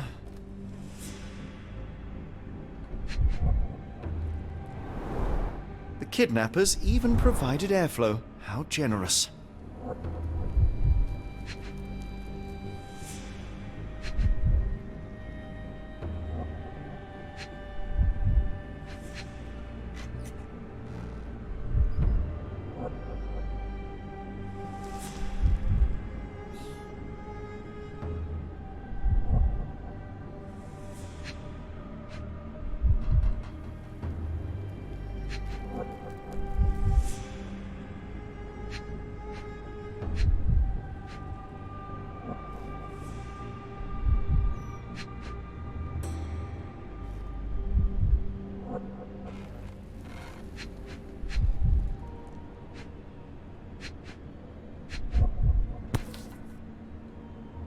This is the same design as the one from London. This trip was prolonged and perilous.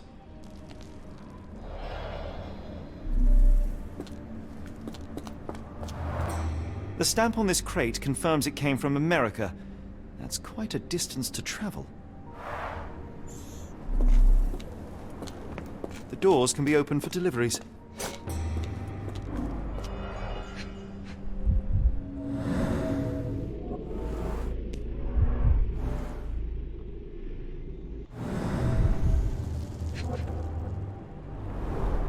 Substantial blood loss.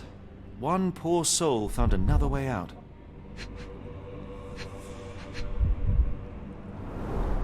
A bottle this sturdy doesn't break by accident.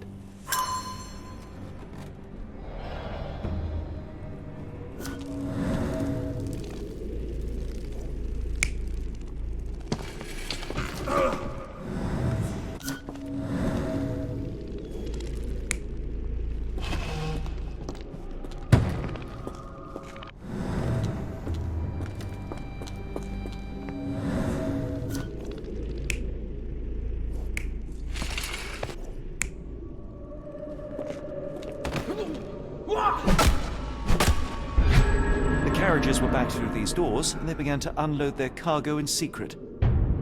Next, the crates were opened, freeing their passengers. Not everyone survived the journey. The dirty, exhausted, and dehydrated prisoners were then herded into cells. But all the cells are now empty, and I have not located a morgue. Time to find Hell's Door.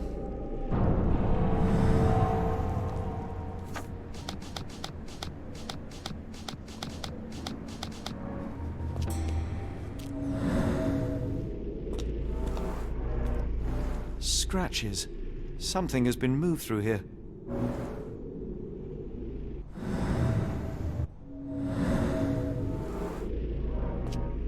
This seems to be a locking mechanism. The whole thing must be a door.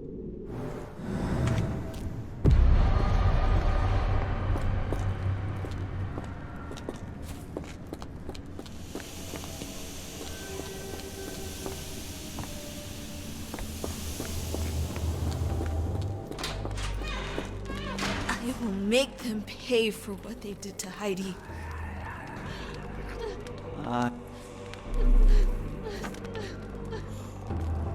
will make... I found Hell's Door, the one that made the foreigners silent, remember? How do I open it? Gerda, please. I cannot get inside. You have to tell me how to open it. How can you speak to me like nothing's wrong? Can't you hear Heidi crying? Look at her! Look! She's suffering. I can't even hear my thoughts over her screams. Poor Heidi. We will fix you. I promise. We will fix you! Leave it with me, Gerda.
Will this help fix your friend? Give it to me. How is she feeling? Everything will be all right, Heidi. Everything. Gerda, I have a couple of questions. Yes, Shut your dirty little mouth, Gerda. You've said enough already. She won't speak no more. Now it's only Heidi. You helped me, and I didn't cut out your eyes. So we're even. Now go! Heidi, there are things I need some clarity on. Ask if you dare, but if I get bored, there will be consequences. I found Hell's Door, but it's locked. Is there a way to get in? Hell's Door? Never heard of it. That's not true. You, Gerda, told me that Hell's Door makes people silent forever. And you believe that snotty little girl? I'll personally ensure that she never dares to speak again!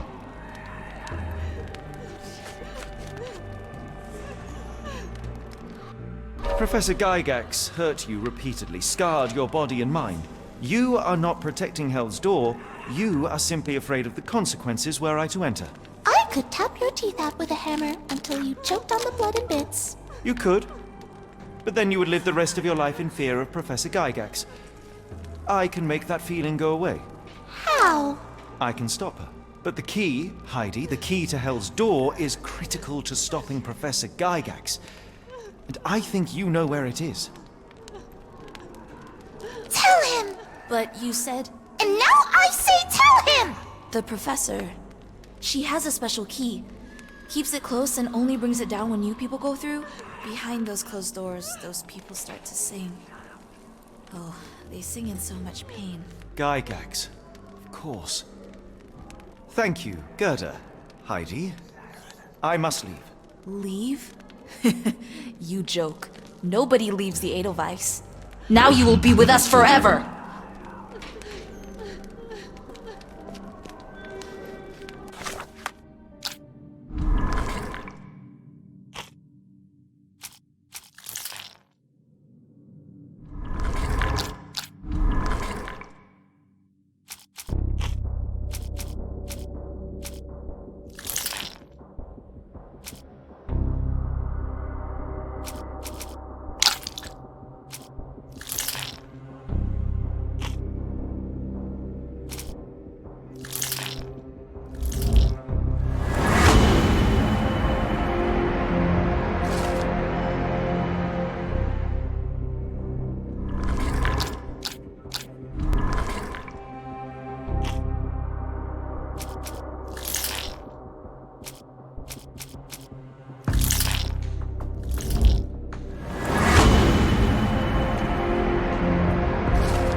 At last! You came to your senses. My humble apologies, Emperor. Spare me your groveling, Englishman. Of course. You are right as ever, for you see, time is of the essence. The Royalists have risen again, and your darling Josephine needs you. Paris needs you. Mon amour. But the guards upstairs in reception stand in your way. Ha! They will pose no problem for the likes of me. Merci, Englishman. When I return to Les Tuileries, I shall make you a general. Oh, you are too kind, Emperor. Now go. Your freedom awaits. I am coming, Josephine.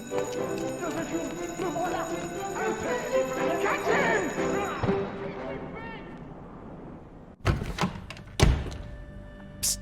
Watson. Over here. Holmes? What are you doing here, and where did you get that outfit? It is unimportant. I require your assistance. Well, that is rich, because clearly it was unimportant to tell me what you were planning beforehand. Amos Colby? Your naivety was essential to sell the disguise. Actually, it wasn't. You should have trusted me. Watson, we can discuss this later. Time is of the utmost importance. The kidnapped people may still be here. This is what I know so far. What? You really found all this on your own? Focus, Watson. I need you to find a key. It will be most unique. All the details are in my notes. Logic dictates that Gygax will keep it near her. Once acquired, you must get it to me. Perhaps the kitchen dumbwaiter could be of use. Holmes, I can't do this. I'm no spy. Yes, you can, Watson. You are unfailingly dependable.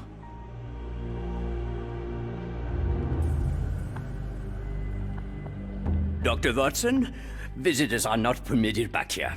I'm terribly sorry, Mr. Kuntz. After the war, my nerves, I fled all that commotion.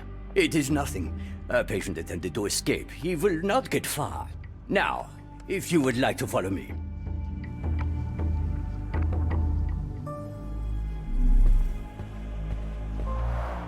Blood in the water. Someone must have washed their hands here recently. What have we got ourselves into, Holmes? The only reason to hang something this harrowing here would be to create another patient.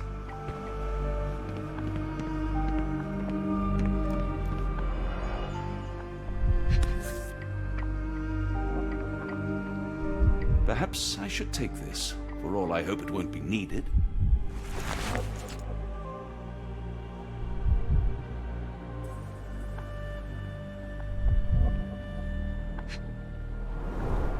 Did a child make these?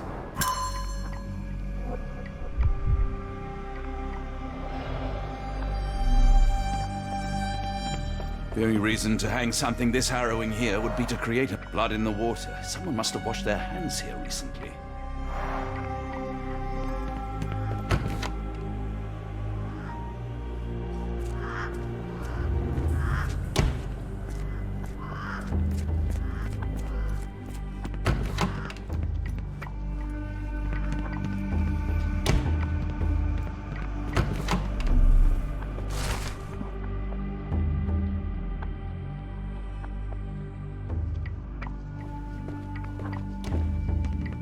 Good Lord, that's a lot of records.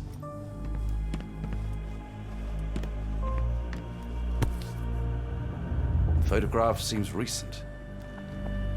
A commemorative photo album. Been a while since I've been in one of these.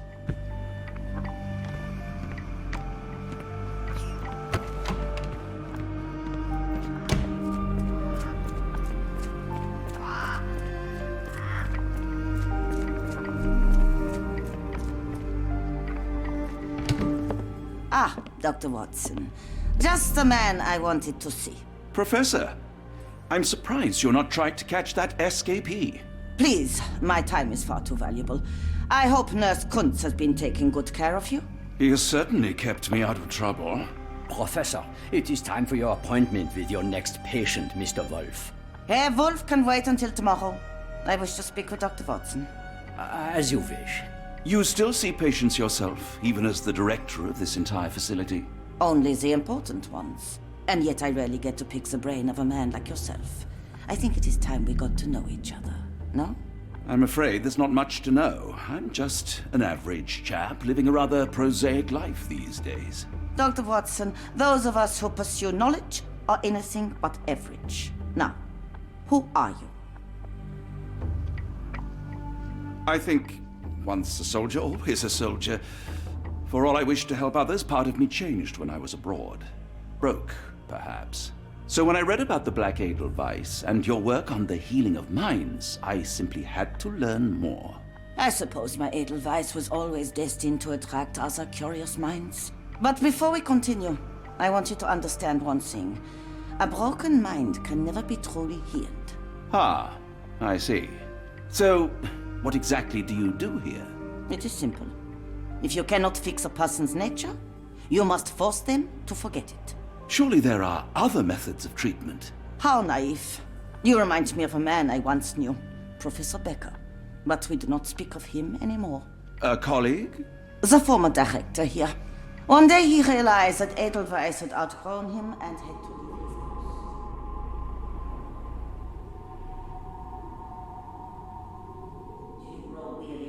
already, Doctor? I was simply admiring your office, Professor. Apologies. While I am pleased you appreciate its practicality and appearance, we were discussing bigger things. Was my conversation boring you? No, not at all. I merely... No, I understand full well. You're not seeking conversation. What do you mean? It is obvious. Your mind craves truth, but not in this form. You must witness a practical demonstration if you are to learn. I'm certainly intrigued. Would that be possible? Of course. I propose a journey between the jury of the human brain. You will not leave without being truly enlightened. Kuntz, take Dr. Watson back to the courtyard. Then tell the nurses to prepare the operation room and the girl with the doll. Yes, Professor. Our preparations will take a little time. I will come for you soon, Doctor.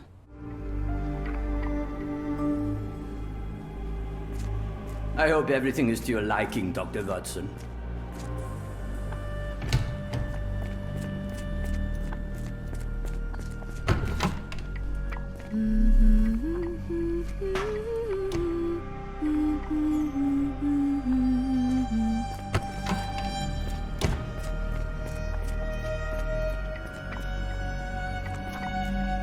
I don't want a card block B tonight. I want them to fly!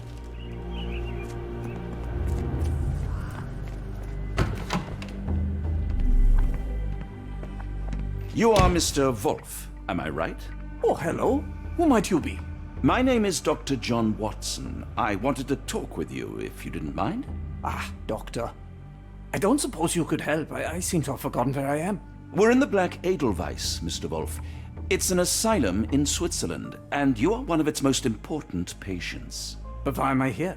That's what I was about to ask you. I can't remember. Sorry, I can't remember anything. It's all right. You don't need to push. Try to relax. Let the thoughts come and go. Now, what comes to mind? Mr. Wolf? Oh, hello. Who might you be? We just went over this. I'm sorry, but I don't think we've met. We were just discussing this facility, the Black Edelweiss Asylum, and why you are here. That name does sound familiar. Holmes, the things I do for you. Excuse me, who are you? And who's this Holmes fellow? I am Dr. Watson, and Holmes is, well, you could call him my imaginary friend. That's just a little joke, don't mind me. But why am I here, Doctor? Am I sick? I'm sure I can take a look.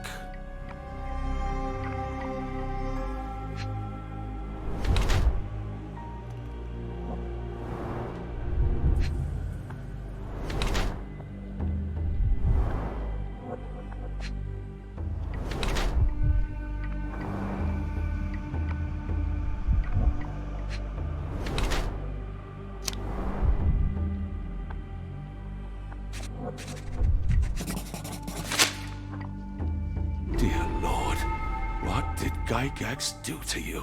Excuse me? Who are you? Oh, never mind. Excuse me, who are you? I don't know why I keep doing this, expecting something different.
We rarely have visitors here.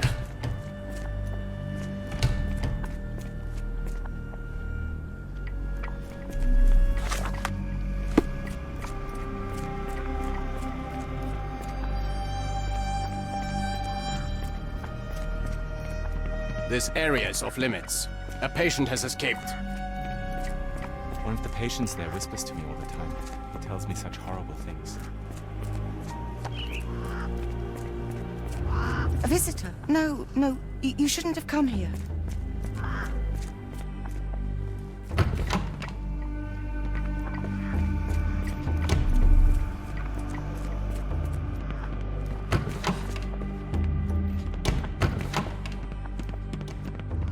I hope you're finding your room comfortable, Dr. Watson.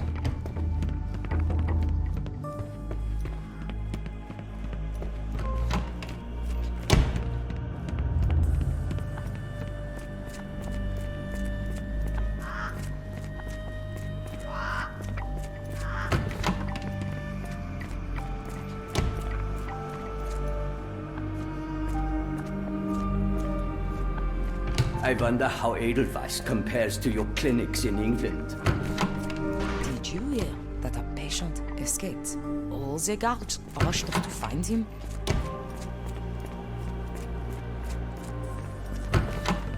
Hello again. You won't remember me, but we've met before. I am Dr. John Watson, and you are Professor Becker. You were the previous director of this facility, the Black Edelweiss. Professor, really? Actually, that name does sound familiar. Wait. Let me write it down. I try to recall memories through writing, but they always feel just out of reach. As a matter of fact, I have more for you to jot down. Oh, yes. Yes, please, anything. Professor Gygax did this to you. She made you forget everything, even who you are. But we will play a trick on her. We will write a letter so that she learns her lesson. Put down what I dictate.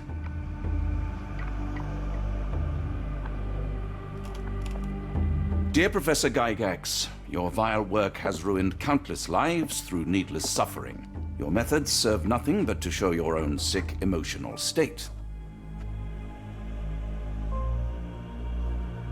You will be brought to justice, and the world will know your cruelty.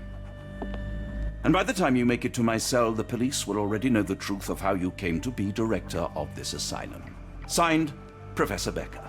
There. It's done. Now, hold on a minute. Who are you? My name is John Watson. I'm a doctor from London, a veteran of Afghanistan, and I wish to be a writer, though deep down I fear I lack the talent. And presently I'm risking my life to help my brilliant detective flatmate in the pursuit of a cult of kidnappers, even as I fear it may destroy him. I'm tired and hungry, and I have not had a good bath in weeks, and yet despite it all, I feel alive. Any more questions? Good heavens, sir. You're as mad as they come.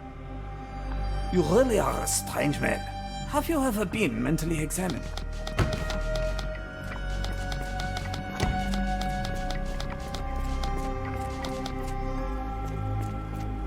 One of the patients asked me to deliver this note. It's for Professor Gygax. Thank you, Doctor. Leave it with me. A letter for you. Unbelievable. Kunz, with me.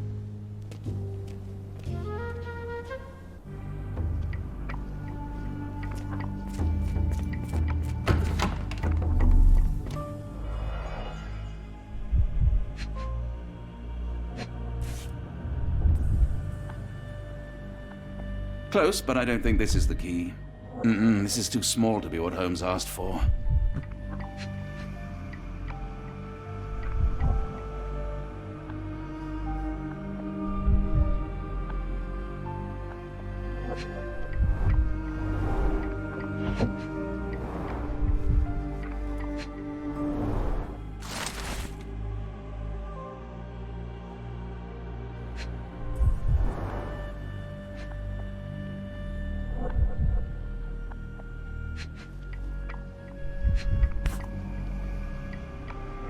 An Edelweiss relief about 2 inches in diameter. This must be what Holmes was after.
tooth of an adult male, likely lost in a beating.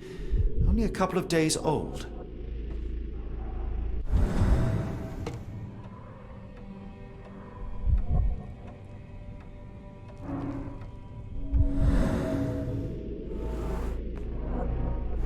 The inside of the cuff is worn.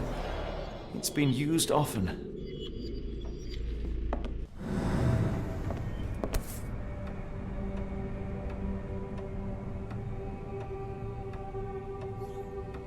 A wax cylinder. There is something recorded on it. The writing is mostly gone. Phonetic symbols, perhaps.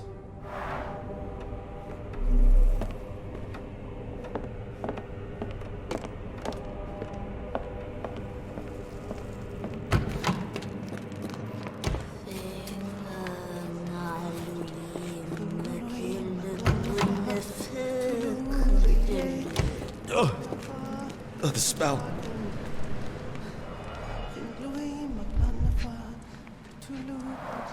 Dear God, is that body parts?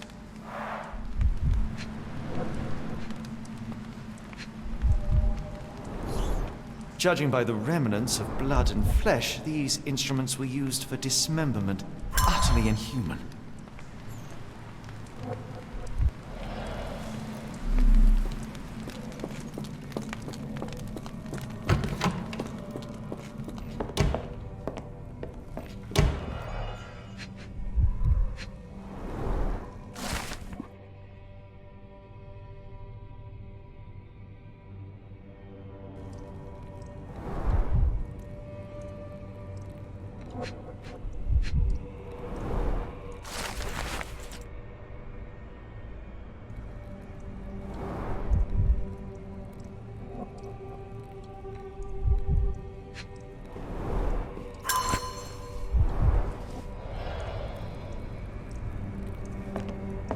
Looks as if it's been recently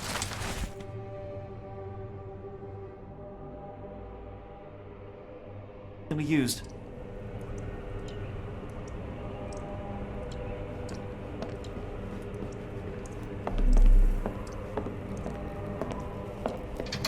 Ringlui Maglana Parkatulu, Rillier Wagnana Galpatagan. Ringlui Maglana Parkatulu, Rillier Wagana Galpatagan. Ringlui Maglana Parkatulu, Rillier Waglana Galpatagan. Ringlui Maglana Parkatulu, Rillier Wagana Galpatagan.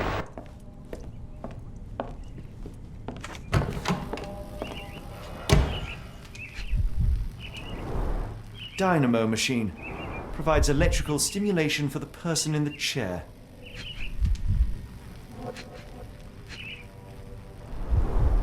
Full grain leather straps. Impossible to escape.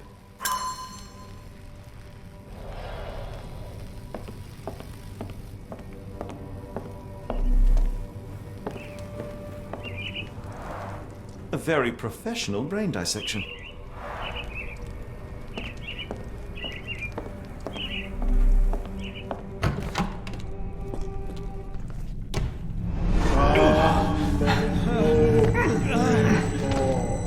Get out of my head!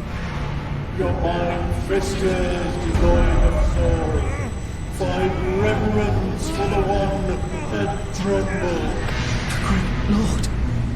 Left your surrender your soul and become a servant of madness. Please! No more! Stop it! Watson! John! Somebody! Wretched mortal, do not fear what is to come. Let him rupture our world anew. Awaken! And let the world behold!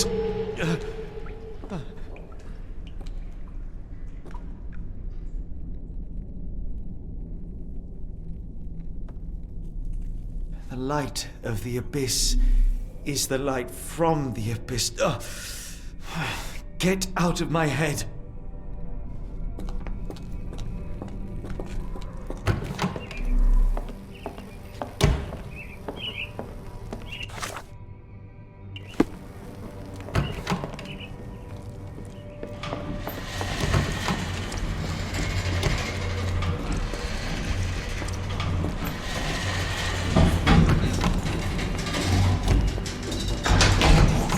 hydraulic elevator. How ingenious.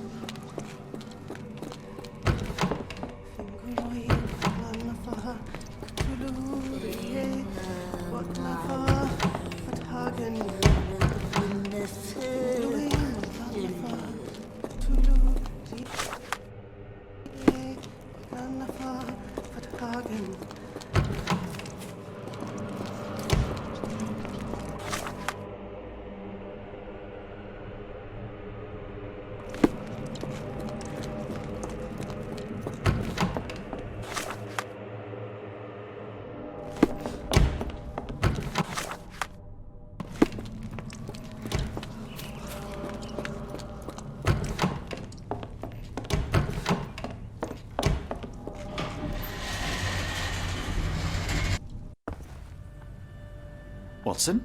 Holmes? What are you still doing here? Still? I was trying to find more information. Did you think I was just going to sit in my room twiddling my thumbs? I only asked you to find the key. I had everything else under control. Says the man who looks like he saw a ghost. I'm fine, Watson. You're hardly fine. You reek of congealed blood and chemicals. What did you see down there? Never mind me. Where's Gygax? I'm afraid she's over there. I found her like that when I entered, on my word. What? She was our biggest lead. Yet another wrinkle in our investigation. What do we do now, Holmes? Hush. Let me think.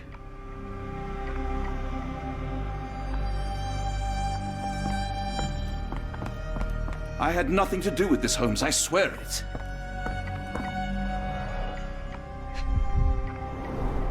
The patients here wear the same robes. No traces of blood on her clothes. Must have got on her white overcoat. The pencil is buried deep all the way to the brain. Instant death.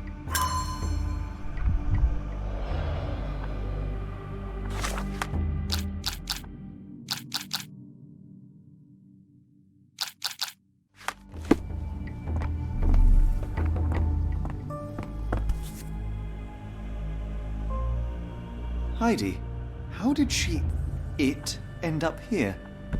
We'd better inform the local police about this. You're right, Watson. But first, we need to determine where our case goes next.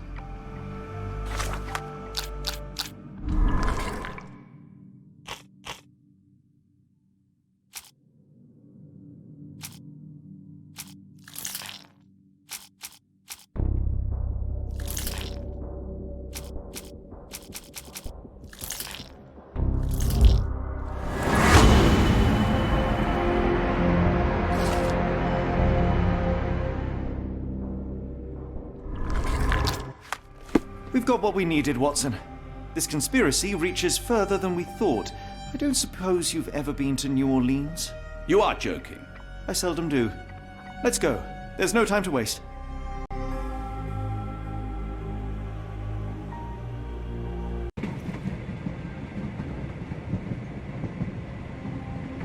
There is nothing in this world that cannot be explained with logic and reason. Nothing in this world. Holmes? You seem troubled. I'm not troubled, Watson. I am preoccupied. That place was awful. Inhumane. It would be natural to experience some feelings of shock or fear. Men reduced to gibbering imbeciles, numb beyond recognition, powerless to help themselves. When a doctor does go wrong, they are the first of criminals. They have the nerve and they have the knowledge. That woman did not deserve the title. Such casual cruelty for such selfish aims. I knew another man like that once. He treated my mother, perhaps even killed her, depending on who you ask. My sincere condolences. In the end, she was just a shadow of herself. The outline of the person I recognized, but lacking all else. She was pushed until she cracked. Should you see me cracking, John, I must ask you to intervene. Nothing compels us to pursue this matter further, Sherlock. We can return to London, report what we have discovered. Let more capable hands take over. Alas, there are no such hands. Were we to abandon our quest now, I fear no other would succeed in our stead. We know nothing of what awaits, what dangers lurk in the darkness. Nonsense. We draw nearer to New Orleans with every passing minute, and thus closer to the answers we seek. Those answers, for all their perversity and improbability, will, nevertheless, be the work of men. And that is a work I have studied well. So be it.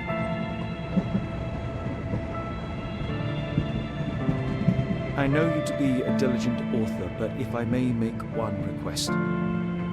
Kindly omit my mother and her suffering from your tale. Of course.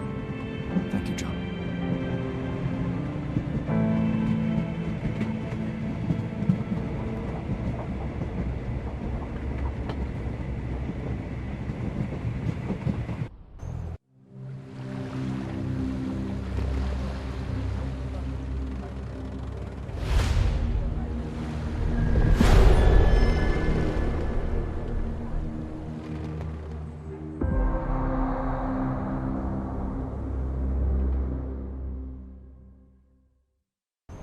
Ah, Holmes. After our trip to nippy Switzerland, I can certainly use some of this New World heat.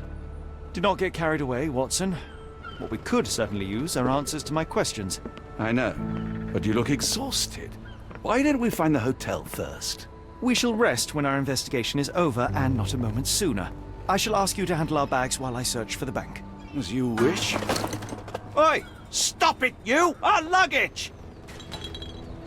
Good Lord, what have you done? That's my stuff. I'm sorry, mister. It was an accident. Ah, not an auspicious start, is it?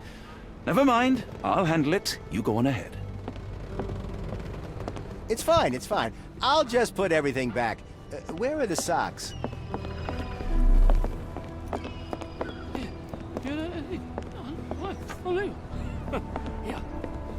Could you help me?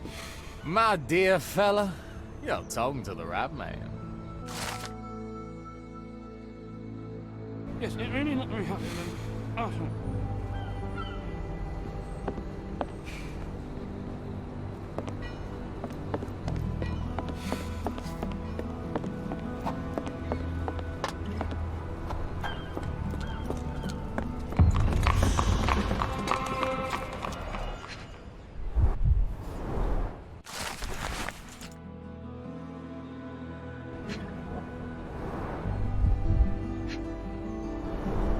Our ship leaves tomorrow morning. No room for sightseeing then. Black opals being auctioned at the banking house of E.W. Gray. More people missing here, too.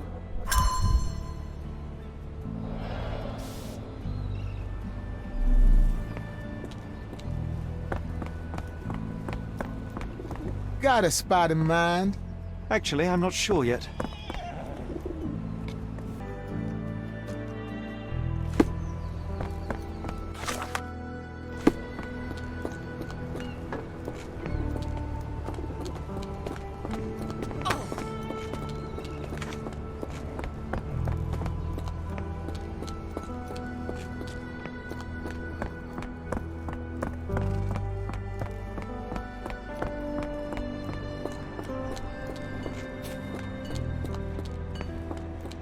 Mr. Frank Barnaby, right? Auction's about to start.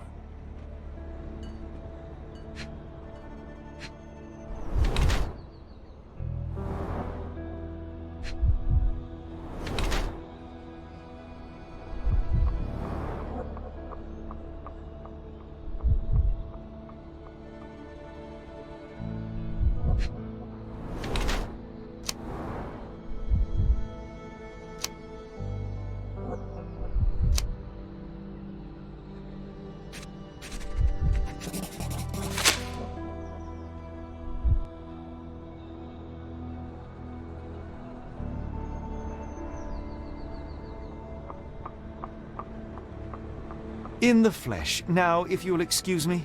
Well, hold up. Written invitation first. Can I present another piece of identification? Nope. That's why we sent the invitation. Closed Holmes, auction, gems over sold. here. By invitation only. Any luck? None. They're holding an auction, invitation only. The good news is, I know who might have one. We need to find Mr. Barnaby. Who? Frank Barnaby, most likely a local. And do you think Mr. Barnaby will be happy to share his invitation? Let us first find him, then we can see if he is the generous type. America, Holmes. I never thought I should be so lucky as to visit. Are you able to help me? I thought no one would ever ask.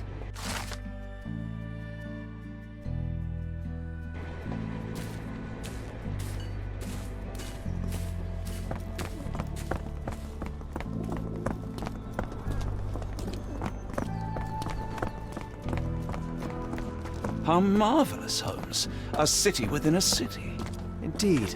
Those lanterns are delightful.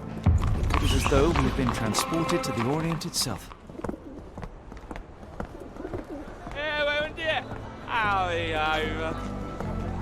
Can you satisfy my curiosity? Don't be angry with me, sir, but I don't know.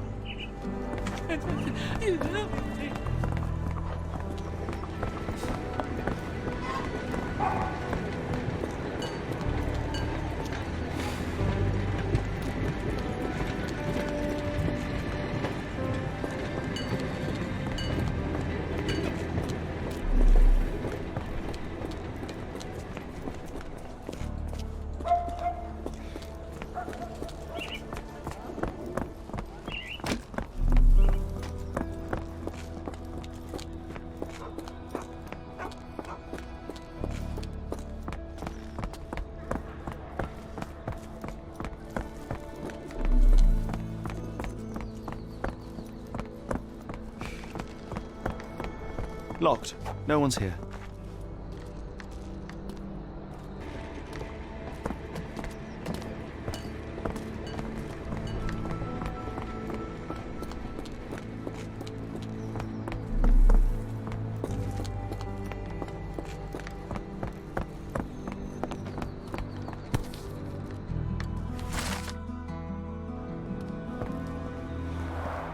Rather unassuming for a jewelry store.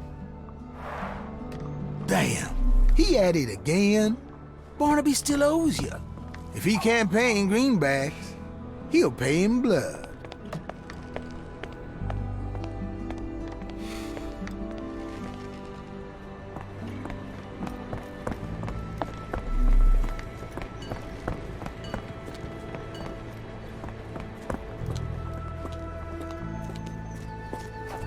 This place. There's a Spartan charm, does it not? It does.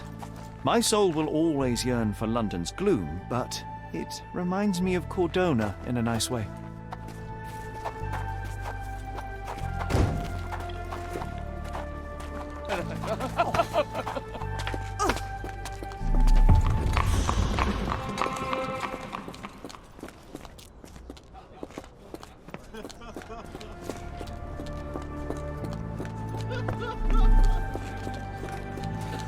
Very good. Oh, come here.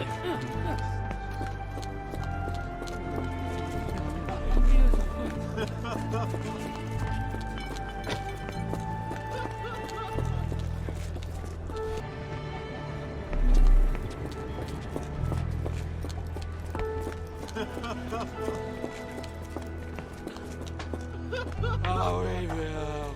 Yeah, well.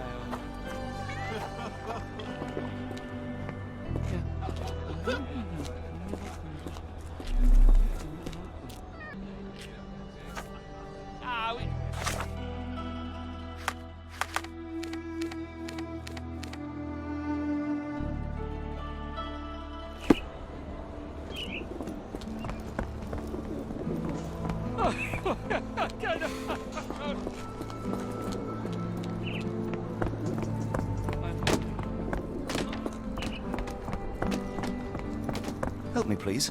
I'm bone-tied, but yeah, I'll help you.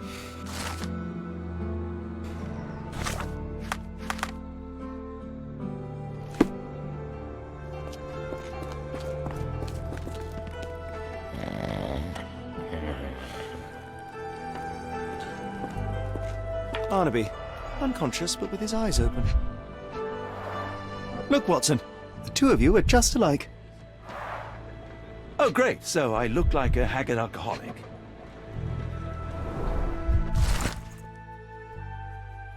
Eureka! What have you got? An idea. First, we'll need Mr. Barnaby's clothes. Holmes. Watson, time is of the essence. You will go to the bank, not as yourself, but as Frank Barnaby. Holmes, we look nothing alike. The hat and coat will do the heavy lifting. Just stay cool, play the part, and no one will notice the difference. Trust me. Holmes, must we really indulge in this farce? It worked in Switzerland, didn't it? Sure, if you redefine the word worked.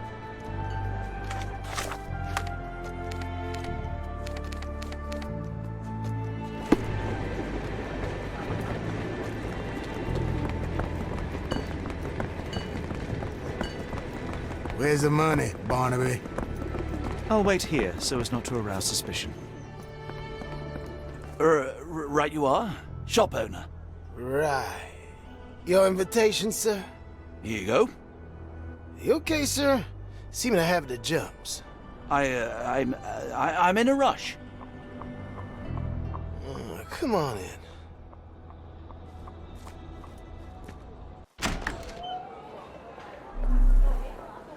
Heavens, I never seen gems so big. I simply must have them. Sorry, I'm just dealing with another client's request. Please wait a moment. This might be useful. I'll make a note.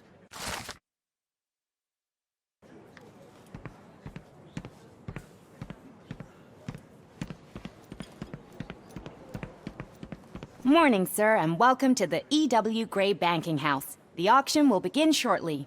Name's Zoe Clemens, and I'd be delighted to help you. Pleasure to meet you, Miss Clemens. I am Frank Barnaby. I do have some questions, if you don't mind. Forgive my curiosity, but who was the previous owner? Sir, I ain't at liberty to disclose them details. These gems are rather curious.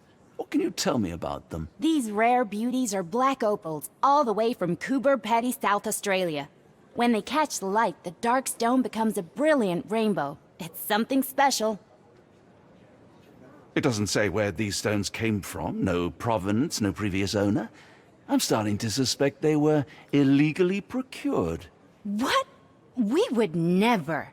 I can assure you these gems were bought from one of New Orleans' most upstanding citizens, a philanthropist no less. If you would like to know more, I could get my manager. You old dog, Barnaby. Didn't think you'd sober up for the auction. An hour ago, you were 3 sheets to the wind. Oh, you know, I hold my liquor better than most. And the auction was an important business opportunity. An important business opportunity? Ha! What have you done with the real Barnaby? Well, maybe I'm drunker than I thought, mister. Mister? What's wrong, Frank? You're looking pale. Don't you recognize your old pal, Grub?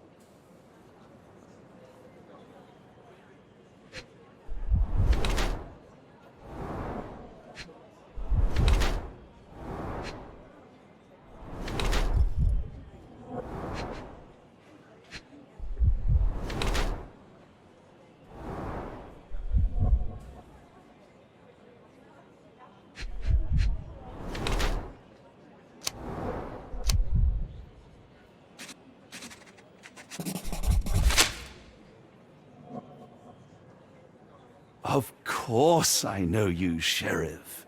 Good. Now, while I have you, there's the matter of your outstanding fines. I've been more than reasonable, but I'm afraid the bills come due. Fines? Right. I'm afraid I don't have anything on me. That's funny. Ain't you at the auction? I weren't born yesterday, Frank. Now, assault, battery, disorderly conduct, that's serious stuff. You got off easy, but if you don't pay up, things get a whole lot worse. Look, Sheriff, I'm not actually... Whoa. Think careful now, 'cause Frank Barnaby only owes us cash. But fraud, impersonation, that's weasel behavior. And you know what we do to weasels round these parts. Feed 'em to the gators. So, Frank, What's it gonna be? Here's all I have. Mighty fine of you. The people of this parish deserve peace. They don't take kindly to visitors. Don't miss that boat tomorrow morning, Doctor.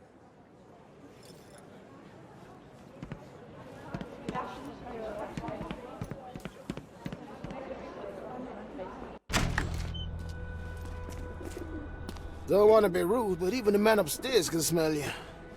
I told you, Holmes. I told you it was a bad plan. Now we're penniless and wanted criminals. Hysteria gets us nowhere, Watson. Tell me what happened. The sheriff saw right through me. He knew who I was from the start. Extorted me for every coin I had. Bah, all that matters is what you learned about the gems. I shan't discuss it while still wearing that blighter's clothes. I'm going back to the boat to get changed. You know, I think the look actually compliments you. Why bother changing it?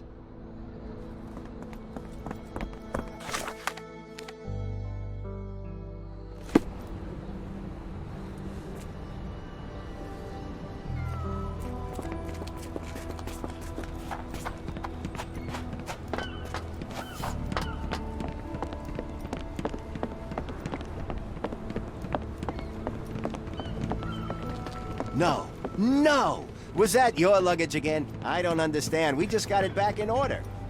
A pox on the crew.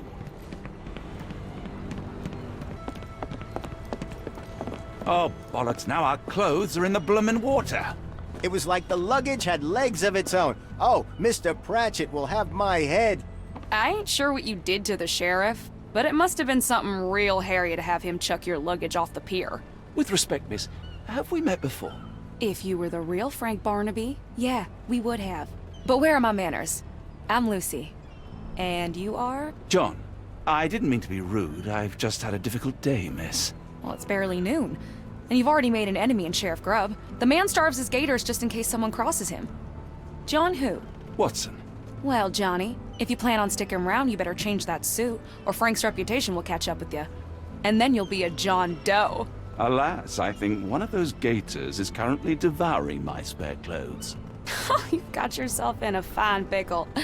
All right, come on board the Nymph of Louisiana, and I'll sort you something to wear. The nymph? Is that what it sounds like? Why are you helping me? Well, let's just say you ain't the only one who's had run-ins with the sheriff. Way I see it, this city deserves better. Now quit your stalling and head on over to the Nymph. I'll be in room 6. This Mr. Barnaby is proving rather useful. Perhaps you're not so different after all. One more word, Holmes, and I'll hand you over to the sheriff. Sorry, was that John talking or Frank?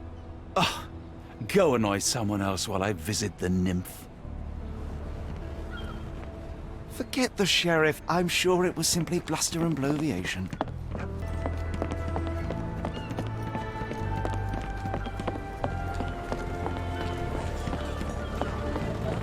Always a pleasure to see you regular, Mr. Barnaby. Welcome home.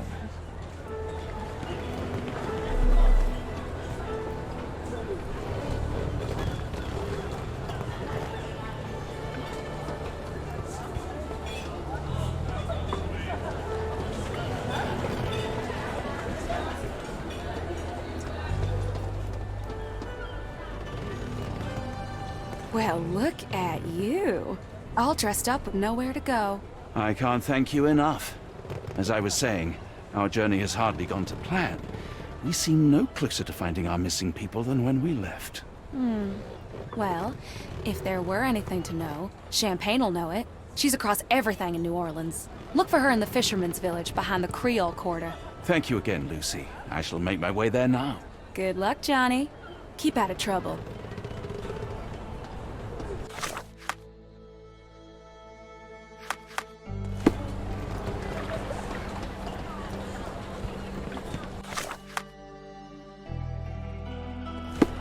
Ah, forgive me, Watson. The difference is plain as day.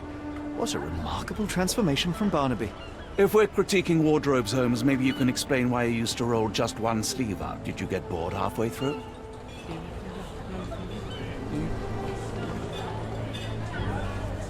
I feel much better in this suit. even if it is not mine.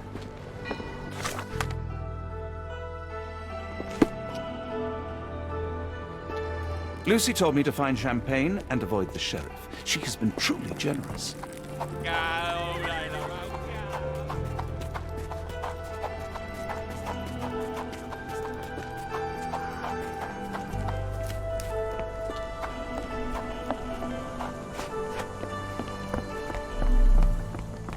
Ja, vad hade du tagit nu?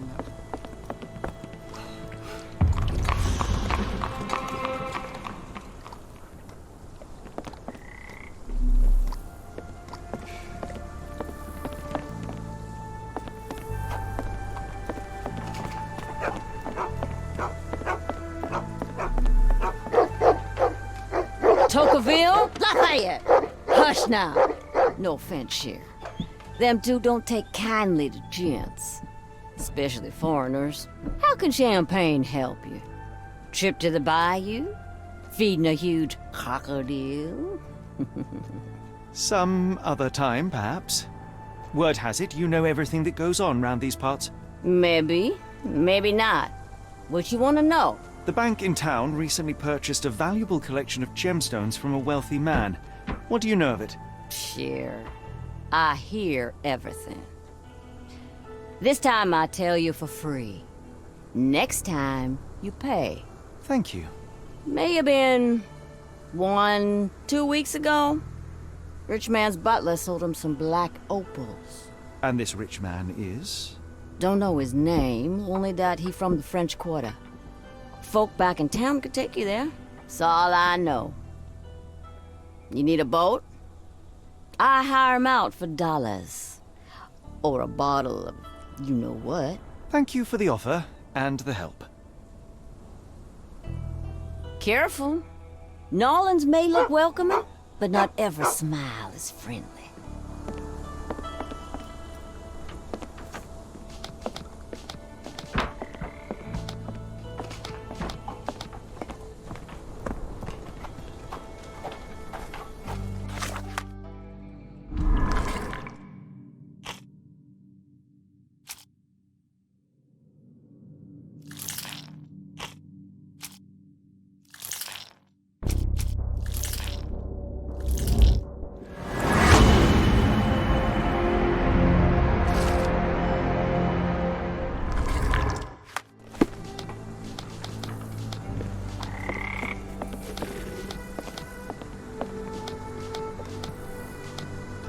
Help me, please. I've heard about that. Let me tell you.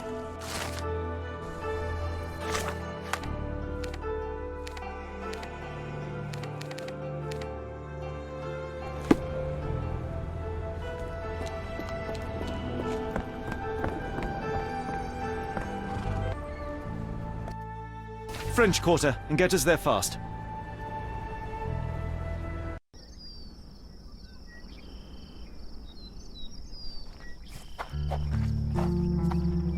You know, Watson, the opulent mansions and stifling heat remind me of my time in the Mediterranean. Cordona does sound rather magical.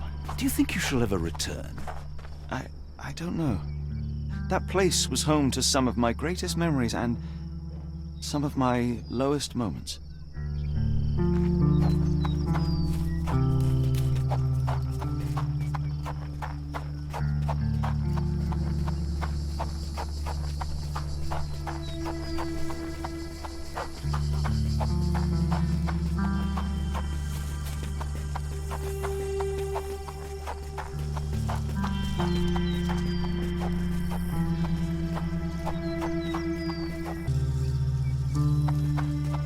Excuse me, miss. Are you all right?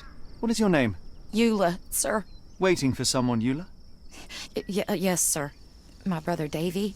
He works for Mr. Arneson in that mansion yonder. Been 5 days now since I last heard from him. Come now, why all the tears? Something happened to Davy. I feel it in my bones. Do you think he may have left the premises?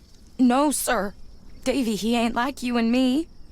He's smart in some ways, but he can't talk. Not a word. He's pure and kind. Fear not. We will look for your brother. One presumes this gate is locked. Is there any other way inside? There's another entrance through the stables you could try. That's where I meet Davy normally, but I couldn't get in. See, I couldn't find the key. It wasn't in its usual spot. Please hurry, sir. Find him for me.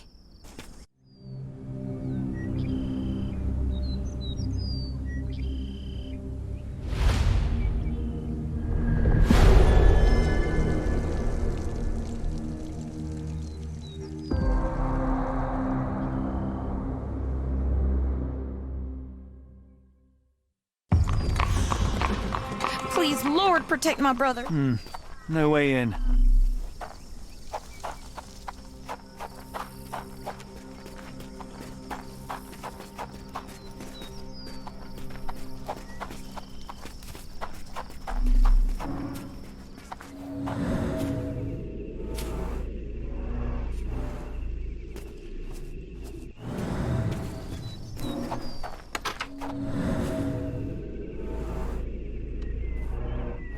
I rather wish my lockpicks had not been lost in the river. Along with all our clothes, books, tea.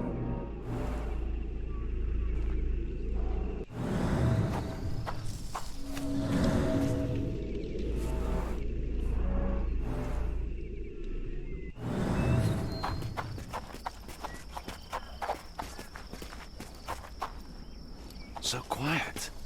Yet I doubt there was peace around here.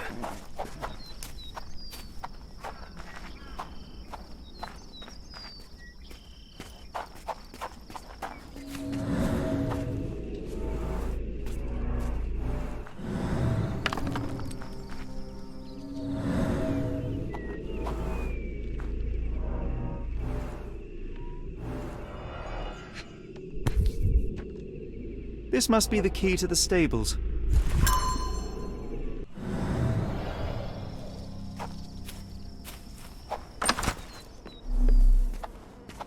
Mr. Arneson's cab is still here. Cayenne pepper. Half empty. Or as Watson would say, half full.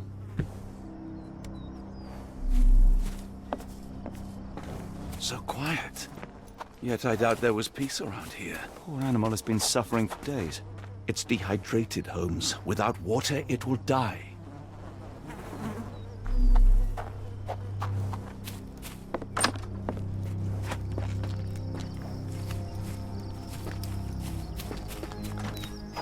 This might be useful.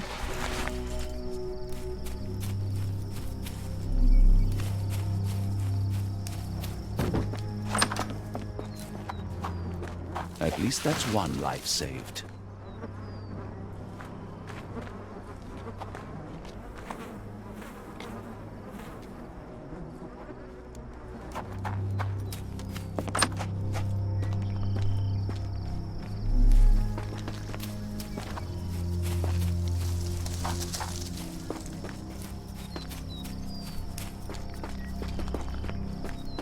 You did it. You're inside? Have you seen Davy? Not yet, miss, but we are on it. Please look for my little brother. Sir, if you find Davy, please come tell me.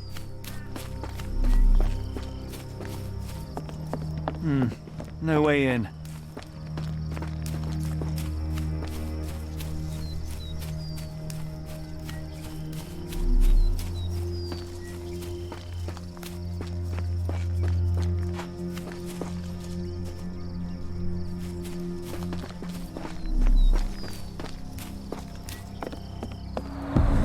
There's blood here.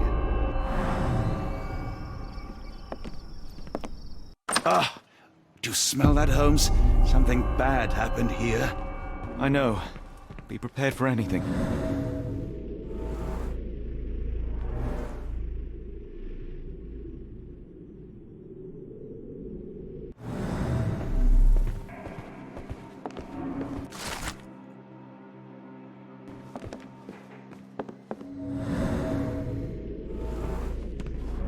A few drops of blood, but not from a mortal wound.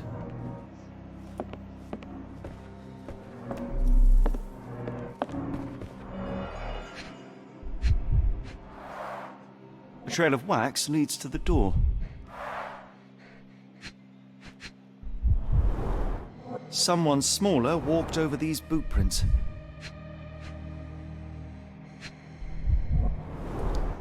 candle was burning when it fell.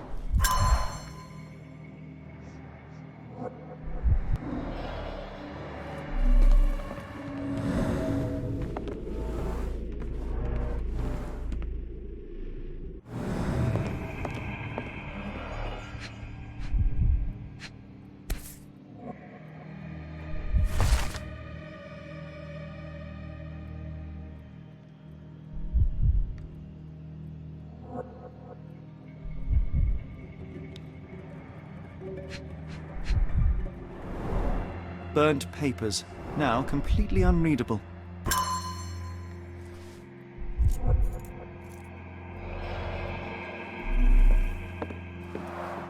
Someone was bleeding, but it doesn't look lethal. Watson, would you please lend me your medical expertise? I'll do my best. The hand can bend freely. Rigor mortis has passed. A deep stab reached the man's heart. Clean edges suggest a sharp blade, but the wound is too wide for an ordinary knife. His corneas are already clouded.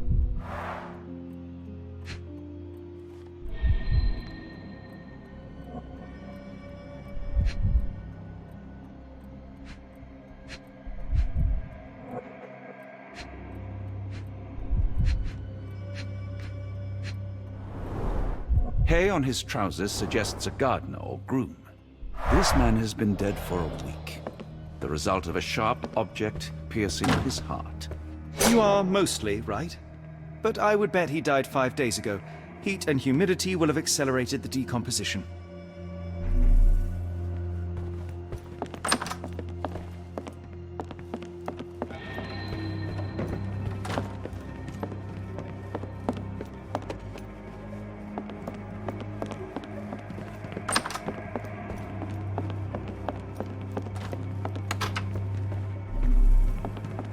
I will need your help one more time, Doctor.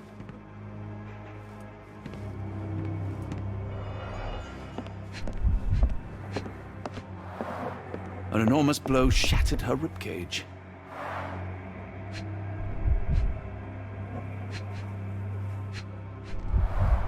Blooded, broken nails.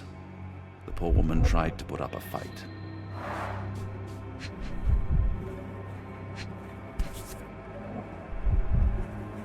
Extremely sharp and deadly.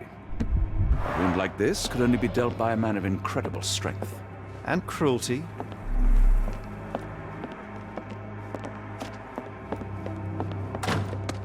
What horrors happened here?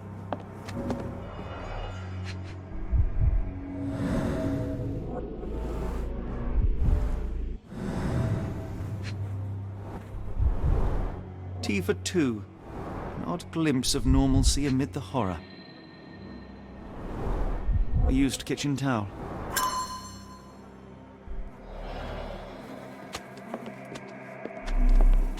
Why does it look so familiar?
Note the blade, Watson. A curved dagger, probably of Persian or Indian origin. 9 or 10 inches, I'd say.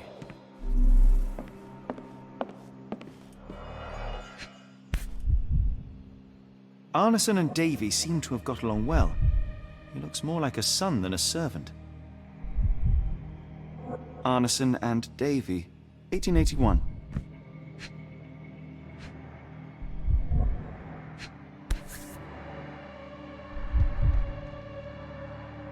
Fauna of Louisiana. Full of things that bite, no doubt. New Pied Piper. Foreigners missing in New Orleans.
What I wouldn't give for a nice bath right now, Holmes.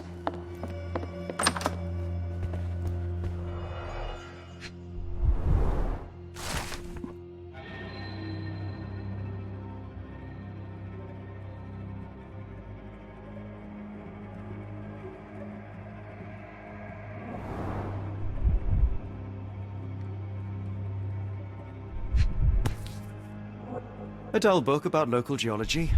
Even I'd struggle.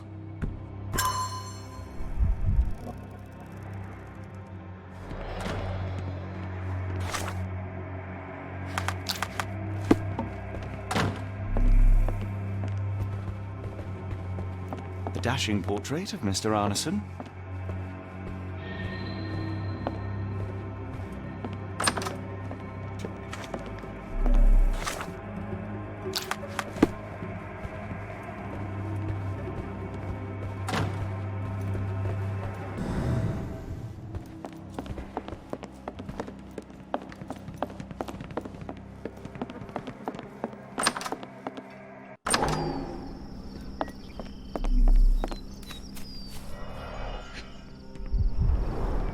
Size 10, the owner's footprints were shallow. Size 10, the heels were sinking into the ground. Look here, Doctor. 2 sets of footprints left by the same person, yet they vary in depth. What do you conclude? Perhaps they arrived empty-handed, but left carrying something heavy. Precisely. We'll make a detective of you yet, Watson. More boot prints.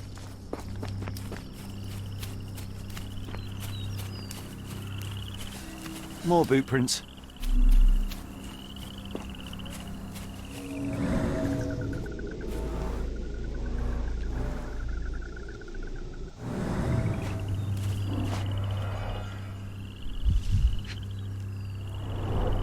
These fingers were severed with a single clean stroke, but I don't see the thumb or middle finger. Look, Watson, animal prints. I wonder what kind. Luxurious shoes, size 9.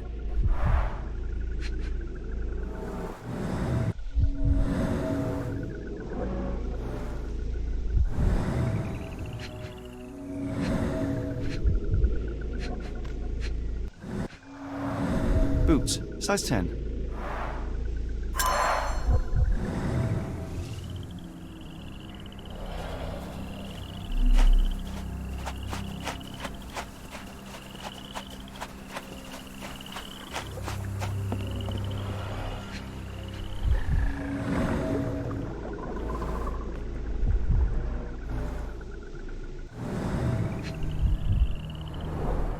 A scrap of silk, soft and elegant.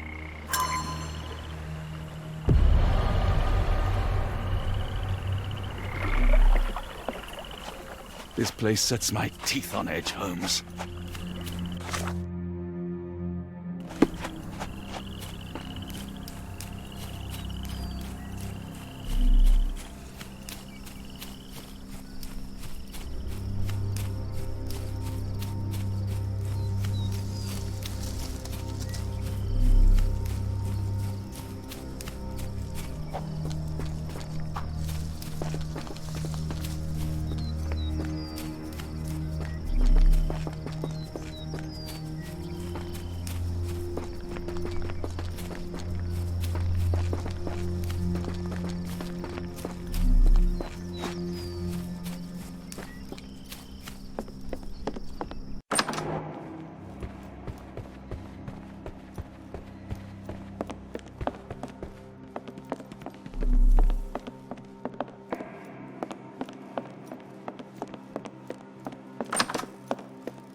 The bent end of this candlestick has blood on it.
intruder entered through the back door at night, leaving mud traces in the hallway.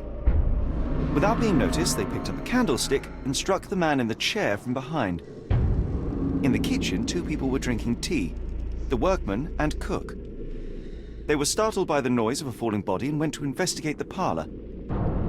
The workman tried to subdue the intruder but was stabbed by the attacker's knife. Judging by the wound, it was a curved blade. The cook panicked and fled back to the kitchen. The intruder followed, but since their blade was stuck in the workman, they used the meat cleaver on the table to kill her. Someone smaller arrived and discovered the carnage. They dropped the candlestick in horror and ran for safety to a room down the hallway. Meanwhile, the intruder returned to his first victim and dragged their stunned body away from the fireplace and out into the garden.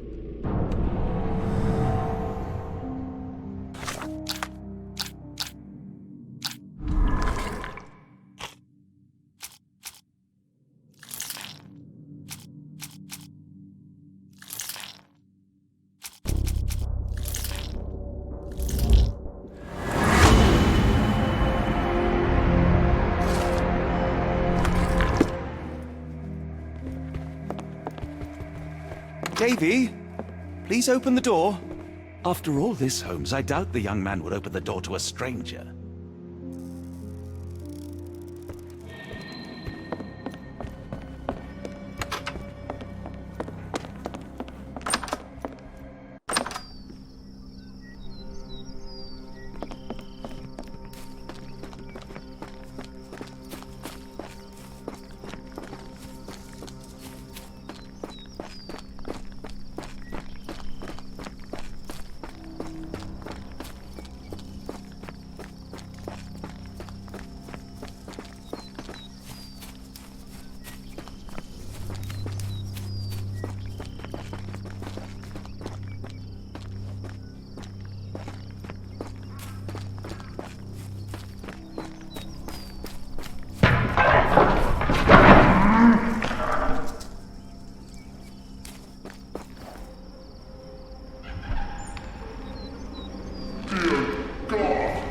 Watson, quick!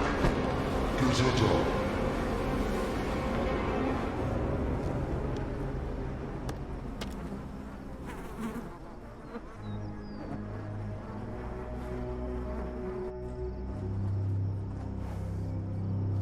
Poor Eula requires medical examination. Be swift, Watson.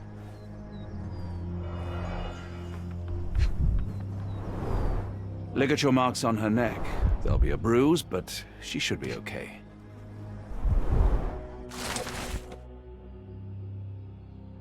Doctor, Watson, speak to me. How is she? We were just in time, Holmes. Eula is stable, but lucky to be alive. We should take her to a hospital for a further examination. Yes. I fear I was wrong, Watson.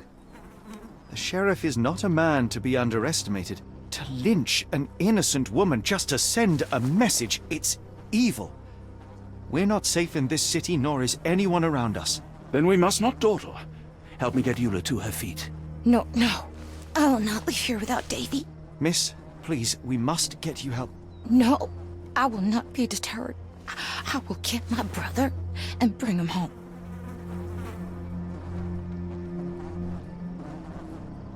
If my deductions are correct, Davy lies behind this door. He ought to be unhurt, but is no doubt shaken. Davy. Davy, you there? Davy, we understand what you witnessed before. It's safe now. You're safe. Please, let us in. Your sister wants to see you. Everything will be all right. I promise. Yeah, them gentlemen speak the truth. Just open the door. Big sister's here for you. Davy! Oh, come here, you! Thanks, sirs. Lord bless your souls. Let me examine him, miss. I want to make sure he is unharmed. Remember, he may be mute, but he still understands you. Oh, Davy! Things you must have gone through. Davy will have seen terrible things. I hope he is unharmed, because he is our only witness.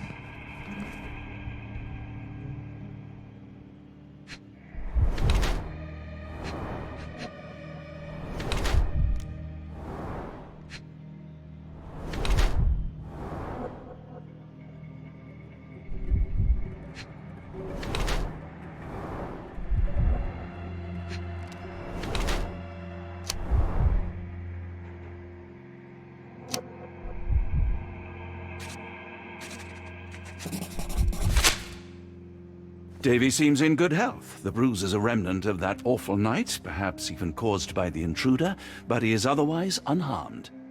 In fact, I believe life here was good for the boy. Arneson and the others cared for Davy. That may have allowed him to withstand such horrors. I need your help, Davy. We know that the man with the curved dagger is responsible for all this.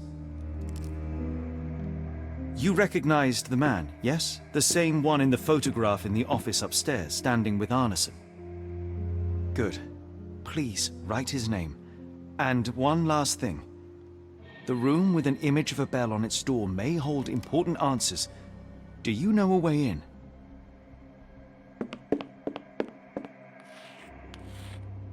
Yes. I think I've got it. You have been very helpful, Davy.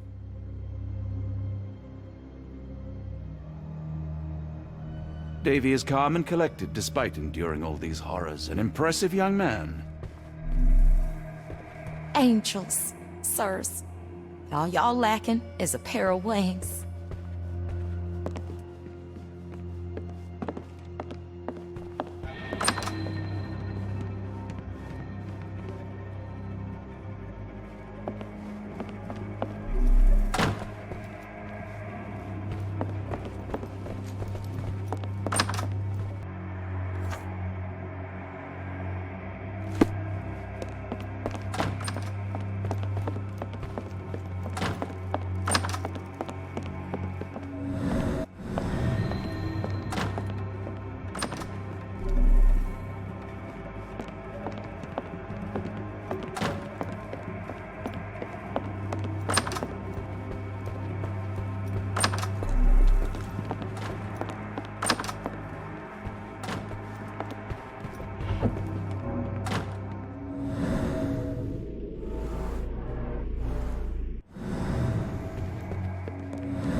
Let's take a closer look.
These should come in handy.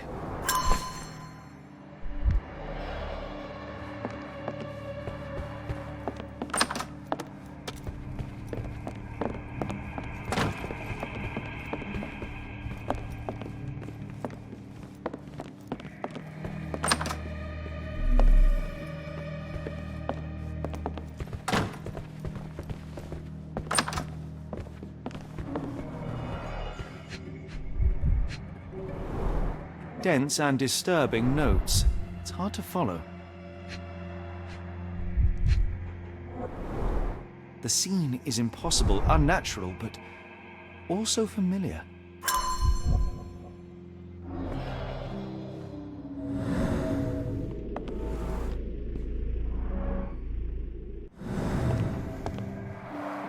A foreigner's clothes, by the looks of things from the Near East.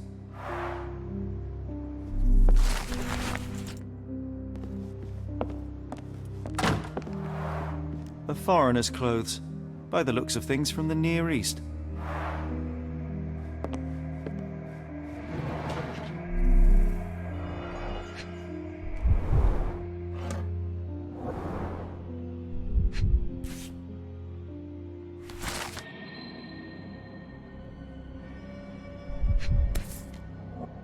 A black opal, cut and polished, easy to sell.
Arneson's signet ring, as we saw in his portrait.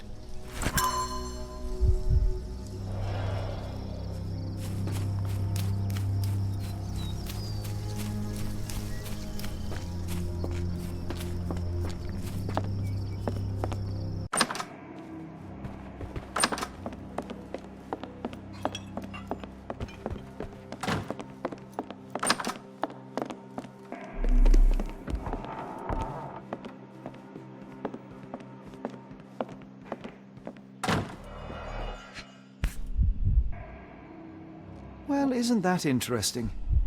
Hello again, Lucy.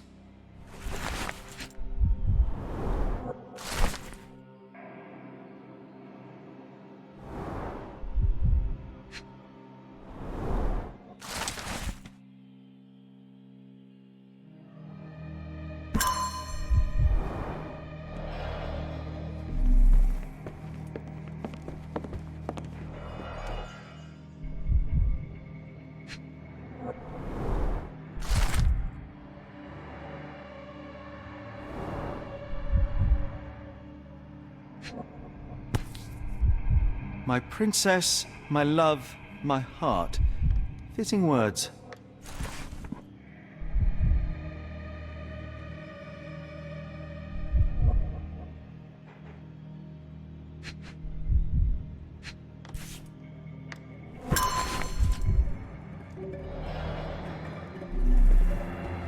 It's almost a piece of art. We must stop this, Holmes. All these atrocities.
Davy, we know that Ashmat is responsible for what happened here. We must catch him and hold him accountable. I know that you are scared, but you are also the only one who can help us. I believe Mr. Arneson showed you a cryptic telegram that was sent to Ashmat. You are an impressive boy with a phenomenal memory. Can you tell us the contents of that message?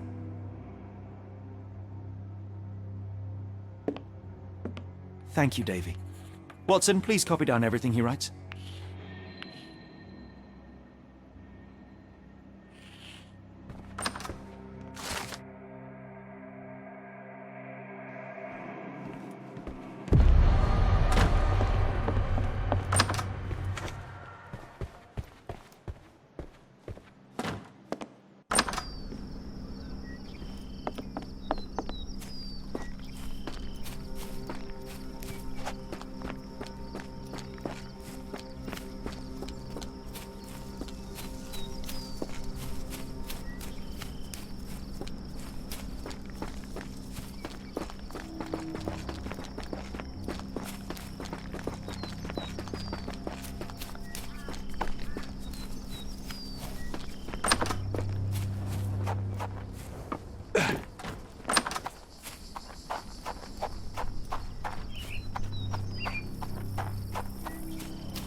Got a spot in mind.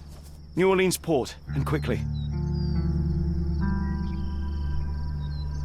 Innocents slaughtered, a woman lynched, a boy forever traumatized. I fear we've crossed the Rubicon, Holmes. Davy is resilient, much like Eula. They will overcome this. You're right, but I worry this portends far worse for us. What have we got ourselves into, Holmes?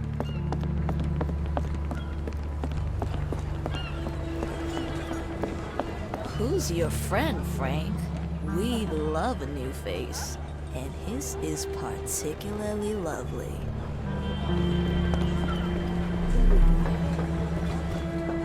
Johnny boy, so how was it with Champagne? Most enlightening, thank you. And now my friend Mr. Holmes would like to talk to you too. Well, ain't you something? What can I do for you? I'm afraid I bring bad tidings. How bad? It concerns your significant other, Arneson. Arneson?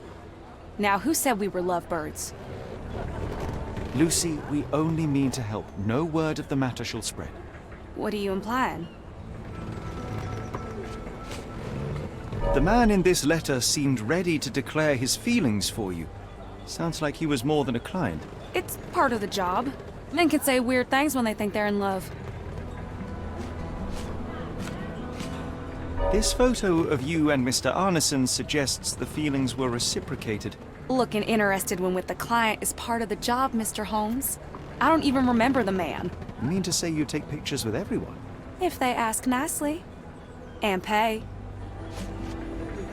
Arneson definitely paid for a ring in your size inscribed, "My princess, my love, my heart." It is for you. Arneson was going to propose marriage. Facts are clear. You know Mr. Arneson and, perhaps, even love him back. Regardless, he has been abducted. His life is hanging in the balance. Please, help me save him. Oh my Errol! What have you gotten yourself into? I didn't want to believe this could happen. Lucy, Lucy, what do you know? Could it have been the sheriff? I don't know, John. This town has darkness in it. Errol and me, we had plans, dreams. We wanted to make this place better for all the folk who live here. Errol had grown suspicious of Ashmat, thought he was acting odd. He brought up the bayou. I told him to leave it all alone. The water's there. They swallow everyone. You mean the alligators? No. It's local legend. The bayou's dangerous. Any visitor that sees Death's messengers, they die. These messengers, are they abstract or a landmark? They're white lilies. You see a path with them flowers, you turn around. All right, Watson. We must find someone to take us to the bayou. Lucy, you have our thanks. We will go and look for Arneson. Who on earth would harm Errol?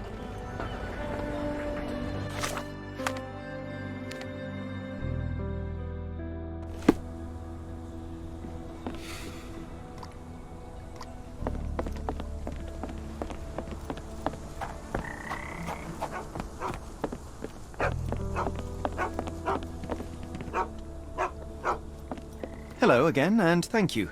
Your last tip proved extremely useful. Don't mention it, Cher. Champagne ain't one for trickery. Now, if you need more help... As it happens, we need to take a short trip through the bayou into the nearby swamp. Of course, you'd receive fair compensation. It's almost dusk, and only fools go into that swamp at night. Come back tomorrow. Champagne will take you down. That will not do. We must go now. It is of grave importance. I won't take you. But if you're crazy enough to go, I'll sell you the boat. Wouldn't you know it, I came across a bottle of your namesake. Will that be enough for a boat? It's warm. The bottle's dirty. But we got a deal. I'll even lend you this rifle. If you're going into swamp, you'll need it. One last favor. The boat that we came on is to leave tomorrow for Europe. Would you kindly relay a message to the crew for us? We may need them to hold their departure till 8 in the morning. Of course.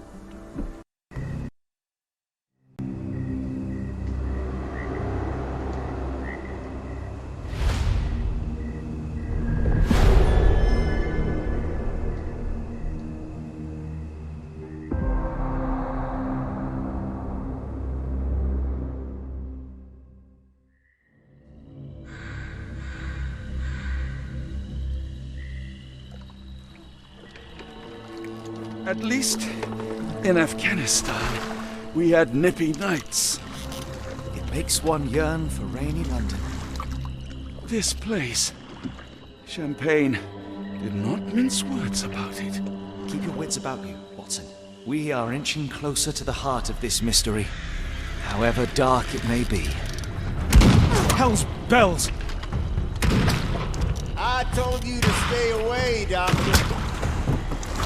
That he did, Holmes. I rule these waters. No hiding from me here.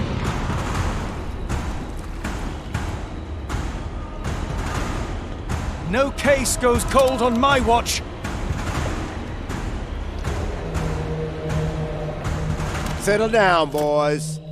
Our friends are as good as gone. This is it, Watson. Our moment of truth.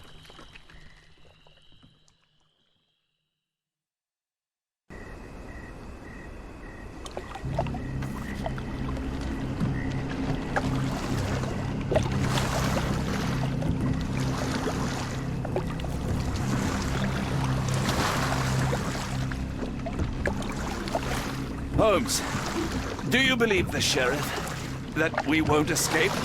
One cannot be hurt by superstition, Watson. Look, Holmes. Fireflies.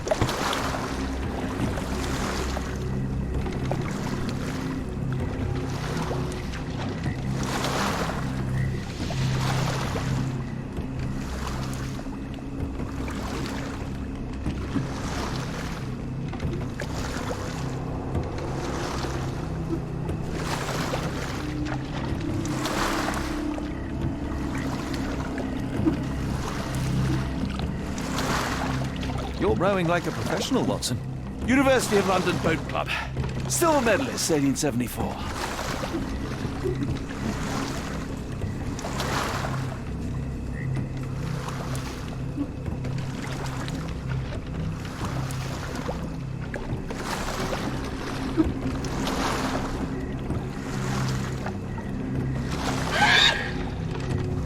What was that, Holmes? Whatever, or whoever it was, we should ready ourselves.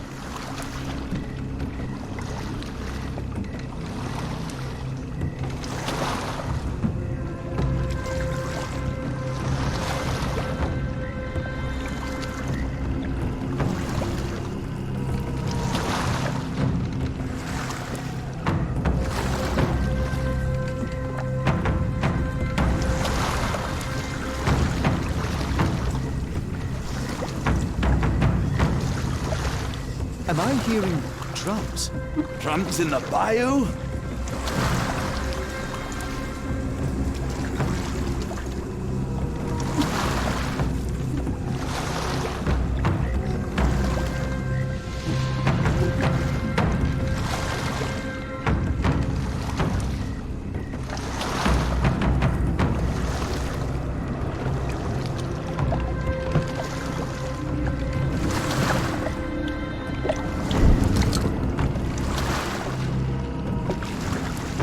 Holmes, I think I heard something swim underneath our boat.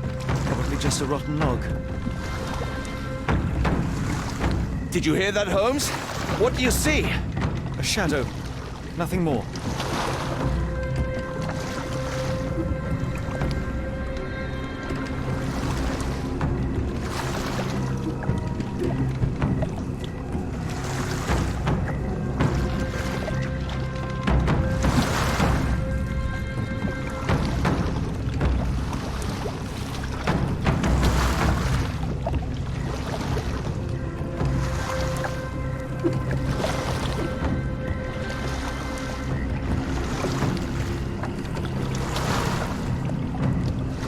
If you told me when I binned your paper that we'd end up fleeing the law in a rowboat through the Louisiana Bayou...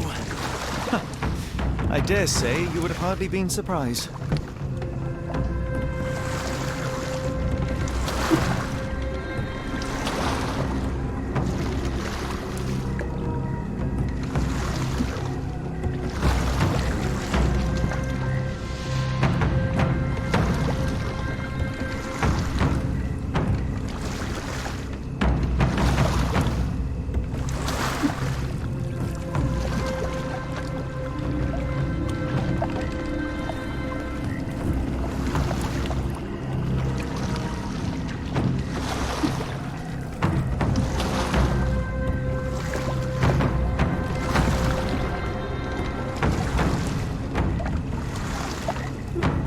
Is getting thicker, almost suffocating. The stench of death. All too familiar now.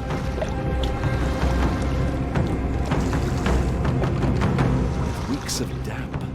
We're more likely to sink in there than on our boat. Let's go.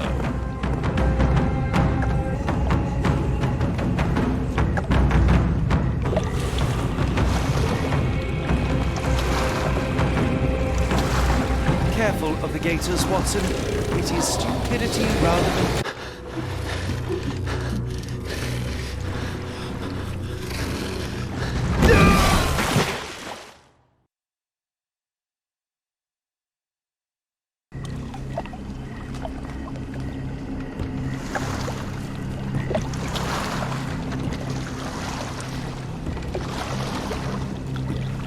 Careful of the gators, Watson. It is stupidity rather than courage to refuse to recognize danger when it is close upon you.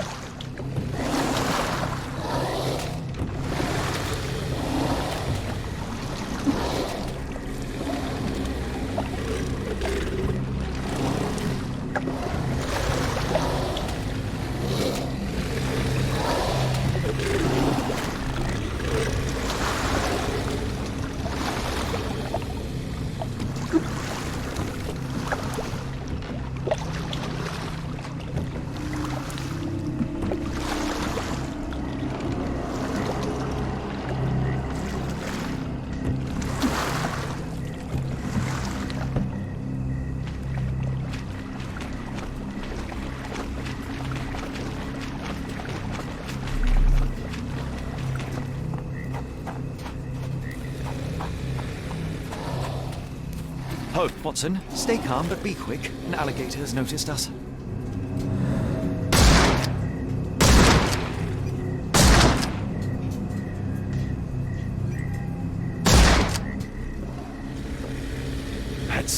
That's vicious.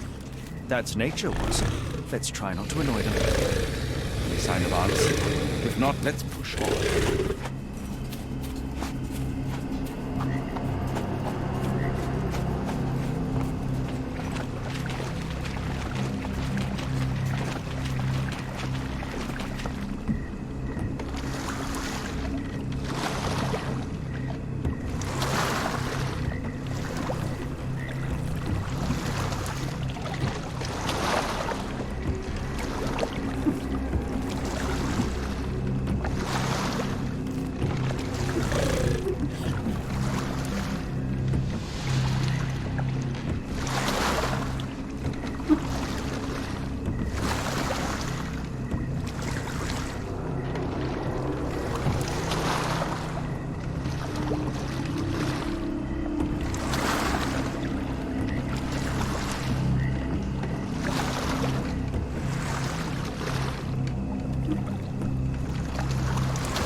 here looks promising. Over there, Watson.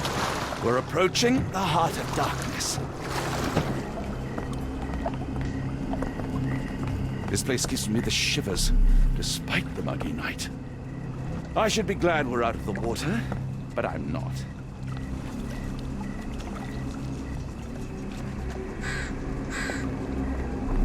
It looks like a boat left from here. Footprints left by a crowd of shackled prisoners.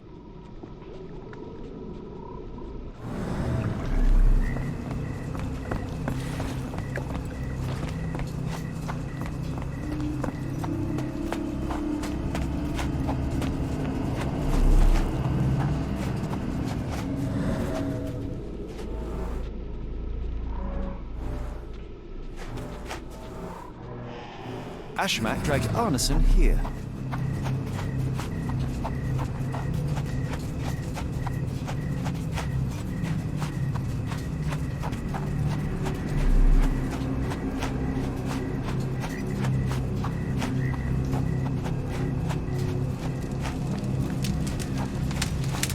Ugh, the smell of burning flesh, just horrific. Keep away from it. A Focus on our fiery task, gathering of so we may passions and soon leave all this behind.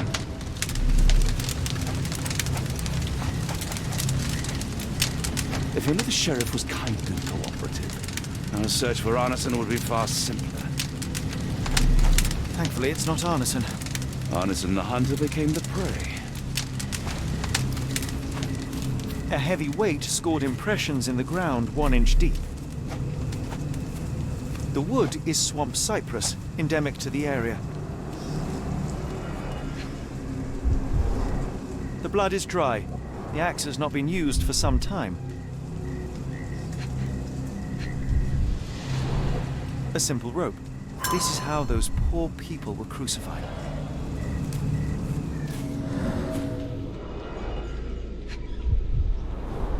The initials EA are embroidered with silk thread. The prisoner's clothes tossed aside.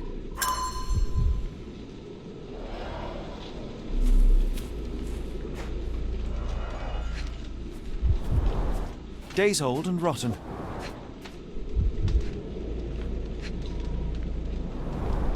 Damp and mouldy hay. The prisoners were kept like animals, slowly deteriorating under the gruesome treatment.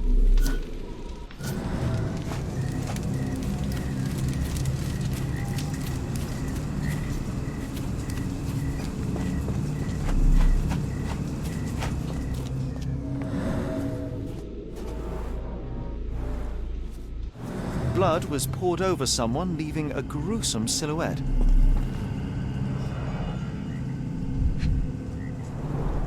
Bowls filled with blood.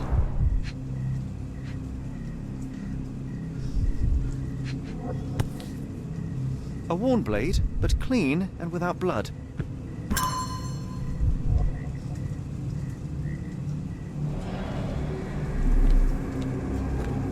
Come on, let's see if we can find Arneson.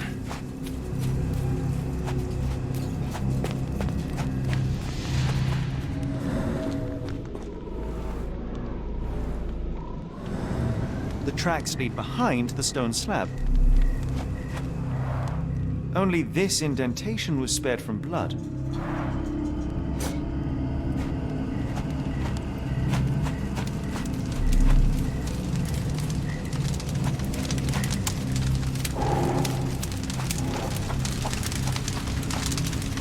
This is not Arneson, just another unfortunate soul.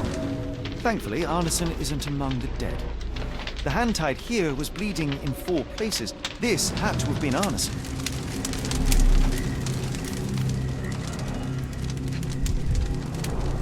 The bloody handprint on this stone lacks 4 fingers. The victim's left hand clawed at the soil. Sunken heels, the result of dragging a heavy body.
Arneson was held captive in this cage until his abductors tied him to a cross and dragged him to the bonfire. Arneson was left hanging here for a while before being freed and led to the altar. At the altar, Arneson's captors performed a ritual on him and poured blood over his head. With Arneson now prepared, he was escorted to the sealed entrance. They used the mechanism with an indentation to open the passage.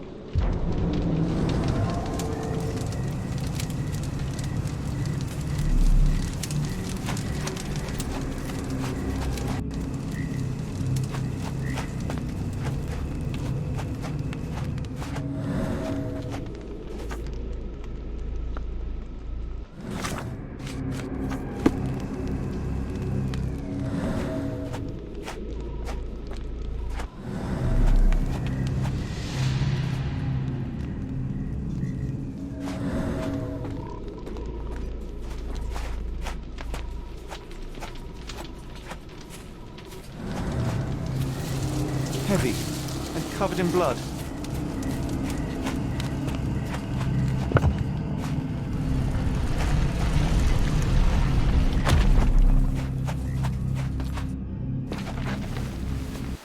Damn it. Something is wrong with my lantern. Give me a minute. I won't wait for you. I'm going in. It's nothing, Holmes. I'll join you in a minute.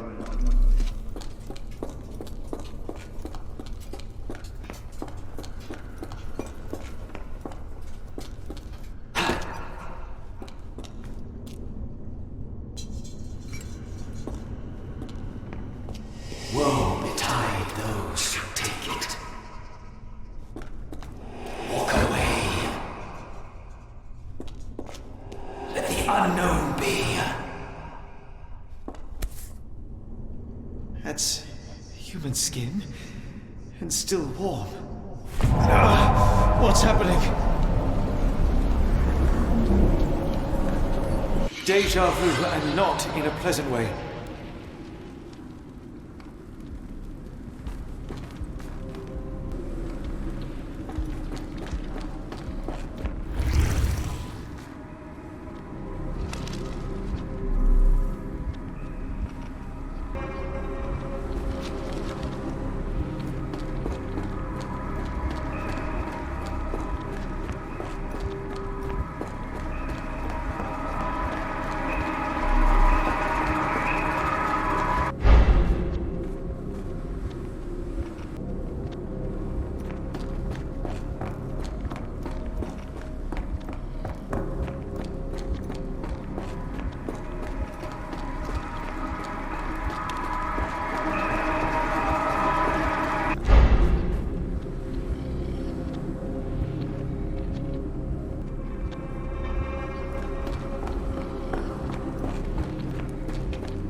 And now, axes? What on earth for?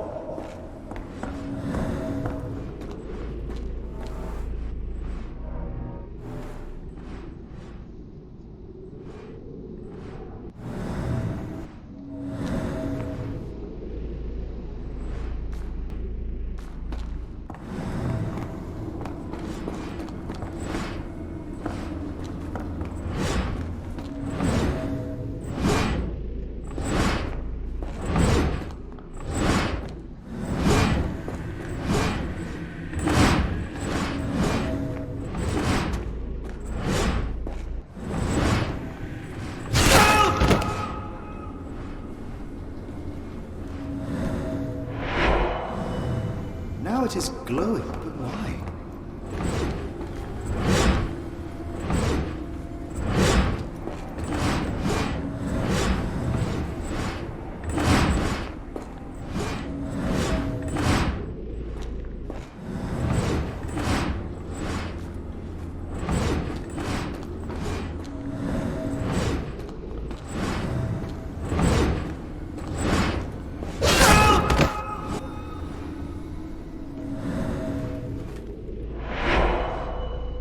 There's that glow again.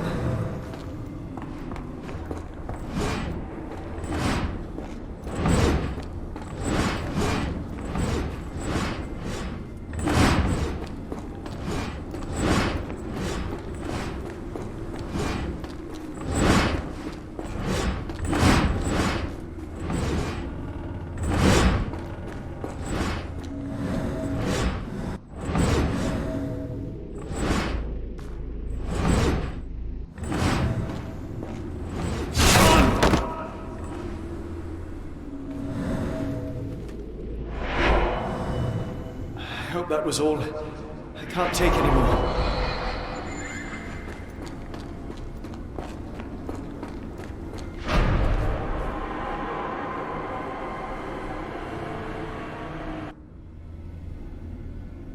At last, the lantern's working again.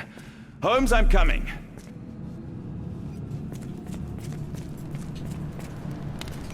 Holmes? What are you doing? Sitting in a place like this? How did you get here? How did you get through the maze? Tell me, Watson. What maze? I walked straight up to you. You saw me. Do not lie to me, John. How did you get out? Sherlock, what happened? Are you feeling all... Oh, heavens. Is that Arneson? Why didn't you mention him? Stay put. I must check if he is alive. I just need a second, John.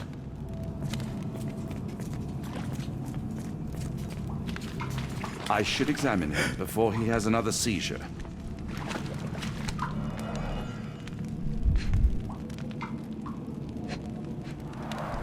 Blunt trauma to the cranium, dilated pupils, lips moving without a sound.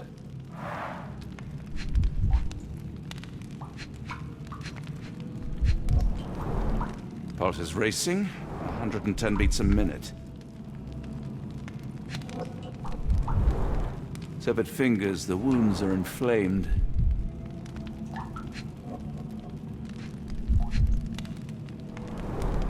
Cold sweat. 2, no, 3 ribs fractured. Arneson is delirious after all he's endured. We can't get him to the boat in a state like that. It's dangerous to us and him.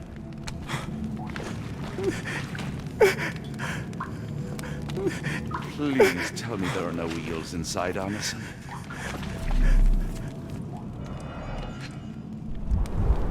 This is Dwale, induces sleep and relaxation.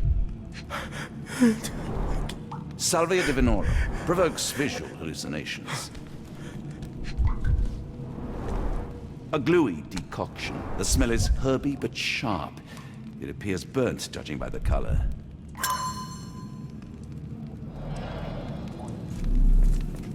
Hard to tell what it says.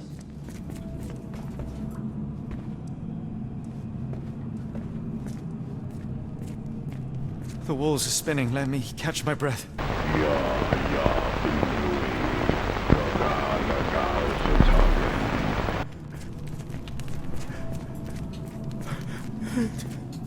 The nightmares these poor souls had to endure. I wonder what this language is. I can't decipher that text.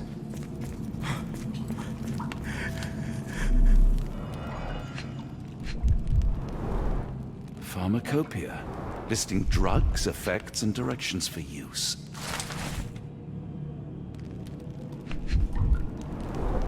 Some kind of amanita mushroom, extremely poisonous. Odorless, watery, and hard to identify. Pokeweed berries, though they appear harmless, the whole plant is lethal.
This should help soothe Arneson.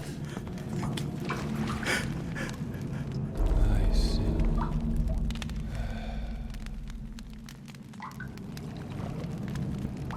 I need some fresh air. Yes, please go. I'll be right behind you with Arneson. Perhaps you can prepare the boat. There. That seems to have calmed Arneson enough to be carried. We'll follow you out.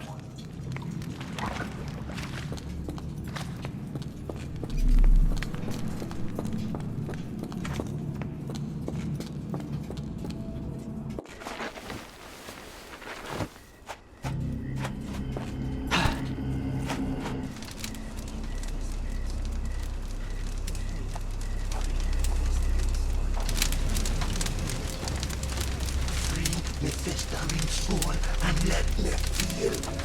Free me festering soul and let me feel. Eyes without purpose and now see the truth. Tear me mind from me flesh, score me festering soul. Phantoms of nothing, we are born to die. Filth in the eyes of our eldritch lord. Free my festering soul and let me feel. Oh, please, I wish to return. Free me, let me return. Free me and rejoice. Eyes without purpose, I now see the truth. Tear my mind from my flesh. Holmes? Are you all right? Here, let me help. I'm fine. Holmes? Sherlock! What the hell were you doing? He almost killed you. I don't... You're right. Let's go, Watson.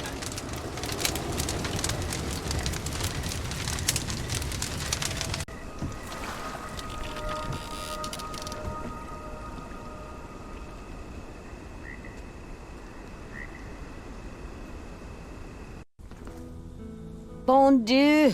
Still among the living. We are, though not for lack of trying by the sheriff. Well, he'd been telling people you died in the swamp despite his trying to save you. Crooked man. Through and through. Wait, is that Mr. Arneson? Yes, but he's not well. You know Lucy? Belle from the Nymph? That I do. Please bring her here. Mr. Arneson needs to see a familiar face if he's to have any chance of surviving. Power of the heart. I get you. Wait here. Errol? Oh, Errol! Reckon we should give him space. Farewells are painful. No. Tell me that's not true.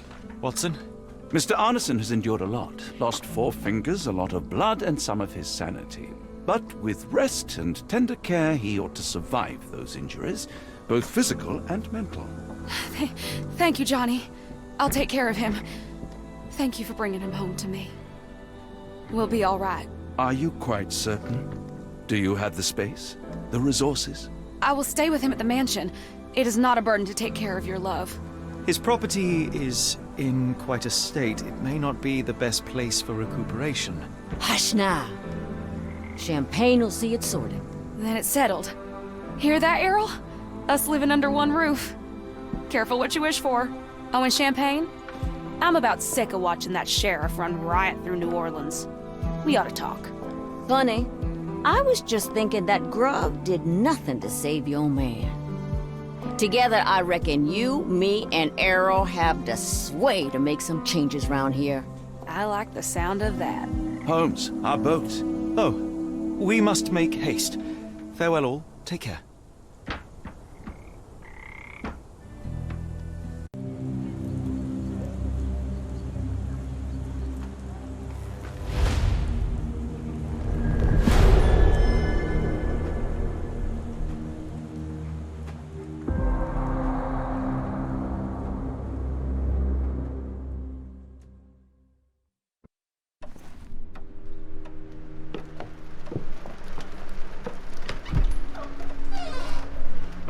Who's there? Who do you think? Let it be known that I'm handy with this revolver. Nonsense, Dr. Watson. As I understand it, when faced with the imperative to defend oneself, one's comrades, and one's nation, you fled.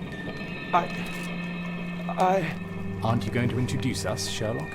Watson, meet my brother Mycroft, the Queen's best boy. This is a grim augury indeed, for wherever Mycroft travels, tedium surely follows. In contrast, of course, to Sherlock, a man whose obsessive pursuit of the trivial tears through the most carefully laid plans like a hurricane. Do you have any idea what you have disrupted? Your ego is inflated as much as your waistband. What word comes to mind? You work for the government? International trade is a delicate beast. Your antics and Edelweiss have jeopardized one of the Crown's richest relationships. Oh dear. As rich as all the butter you've been slathering on your bread? We need your help. What? There is evil afoot. Strangeness and savagery like I have never seen. Something otherworldly festering in the dark beyond our reach. We have seen things that defy explanation. Mystic forces, magic. You must help us.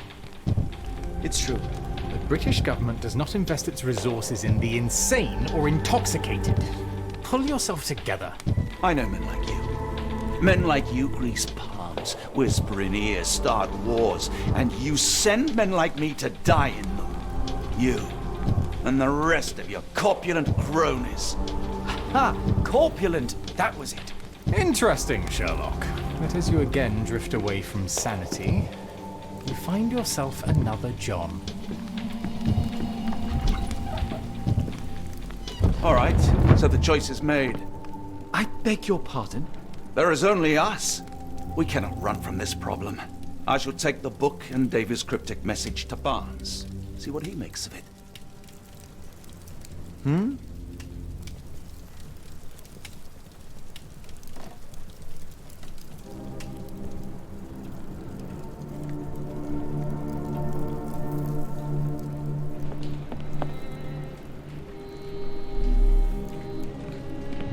As you were, Watson. Do what you must.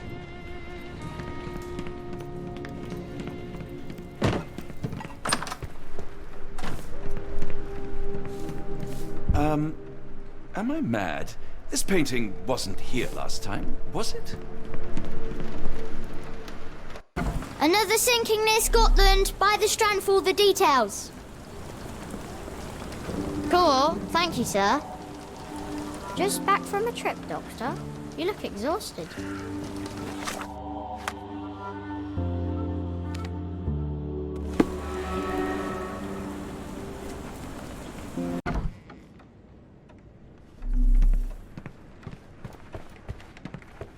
For some reason, it makes my skin crawl. It has been a while, Barnes. Dr. Watson, indeed it has, and good to see you as always. How can I help? Someone is full of pep. Oh, yes. Mr. Holmes, he was quite the inspiration. Last time you were in town, he offered me some stirring advice, which I have since acted upon. Holmes is nothing if not provocative. Indeed, the thorny truth is often hard to hear, but it did the job, and now my heart is full. I'm glad to hear it. Much obliged, Doctor. Barnes, does Stevenson's guiding light mean anything to you? Well, my mind first goes to Robert Louis Stevenson, an up-and-coming author. I've been following his work in the periodicals. Interesting man. I take it his literary pursuits are somewhat of a deviation from the family business. What makes you say that? He wrote a poem. Let me see if I have it still. Yes. Say not of me that weakly I declined the labours of my sires, and fled the sea, the towers we founded, and the lamps we lit. The labours of his sires. I wonder what they do. I have a book on great British families. If the Stevensons have achieved anything of note, they will be in there. Please, feel free to take a look. It should be on the shelves to the right. Much obliged. You take care. Last time we met, you mentioned your knack for translating occult texts. I was wondering if you could help me with this book. Certainly, Goodness. Where on earth did you procure this grimoire? That's a long story. What do you make of it? It seems to describe pagan rituals, ancient deities. Wow, what a marvel. I can try and translate it for you. Just the pages bearing that symbol. This section, really. Entity of ocean or time. Oh my. Oh, already on it, as you can tell. If you can have it done at your earliest convenience, that would be lovely. A moment, please. Spellbinding pages.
Say, do you possess coastal maps of Scotland?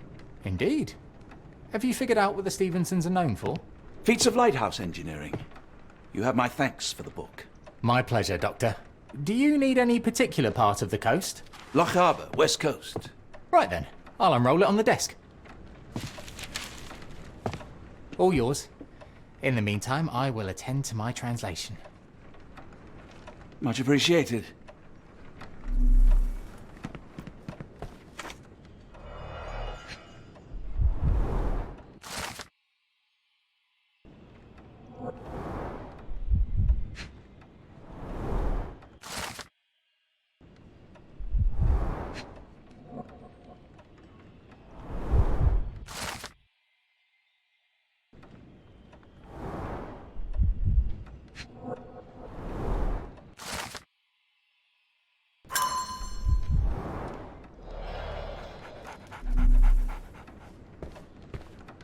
Doctor! Barnes, have you finished with the book? Yes. I've written out a translation of the section you wanted. It, puts the grim in grimoire. I thought as much. Long story short, it details macabre rituals, death, leviathans, and the apocalypse. See for yourself. I must ask you to leave the book with me so I can read more of it. It's compelling. Very compelling. I don't think that would be wise. Please give it back. That said, I remain grateful for your immeasurable help. Oh, how disappointing. I hope you will consider lending it to me in the future. Good day, Doctor. A fascinating book. Thank you for the opportunity, Doctor. Mycroft, here to buy a book on fraternal dysfunction? The Holmes family is beyond counselling, Doctor. True, more deserving of scientific study. What do you want? I came to warn you. Perhaps you have a moment to... Sorry, I reserve Tuesday afternoons for time with friends. I'm worried about Sherlock. He's not well. You should know that he has had episodes in the past. Detachment from reality. He will need your support. Such gall. First you crush him under your boot heel, now you ask me to pick up the pieces. Your emotions are impeding your rationality. He needs to be distracted, diverted into something less harmful. Surely you jest. Only one thing shall truly bring him peace of mind, and that is solving his case. The last case he pursued so doggedly was Cordona. He came home a wreck, and this time I fear he may not return at all. You are not his father, Mycroft. Not anymore. He is a grown man, a brilliant man. I know you care for him. I just wish you also respected him. The Crown cannot help you. But I can. Give him this. What is it? A confidential note tied to his case. He may see value in it. Just do not tell him it came from me. Oh, speaking of the Crown, perhaps you can help us with another matter? It requires some local knowledge.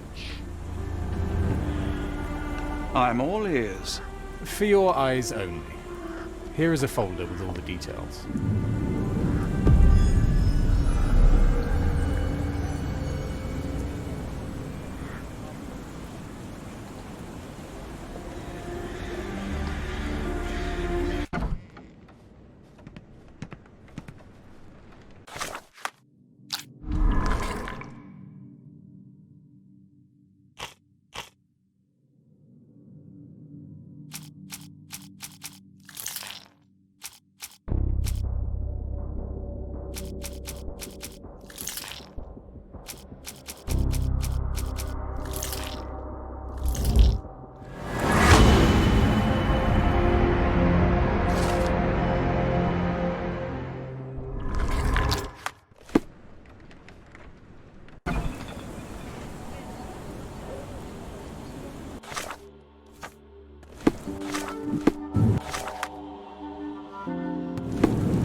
Holmes, I have the translation.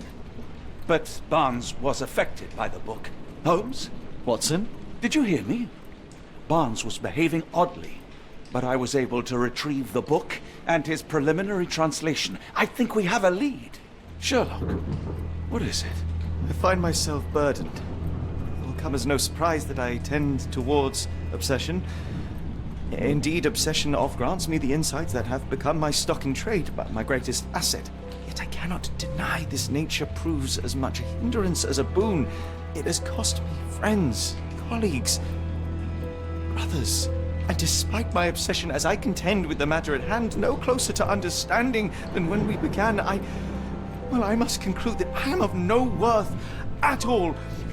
Without an answer, what use is the question?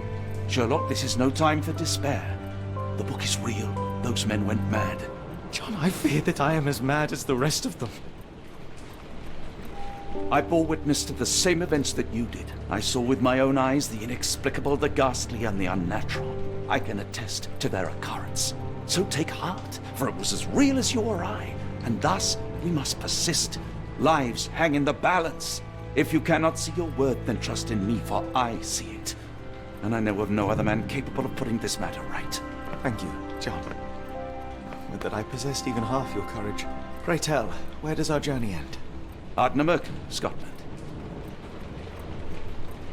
I need a moment to put my affairs in order. You raised my spirits, Watson. Take all the time you need.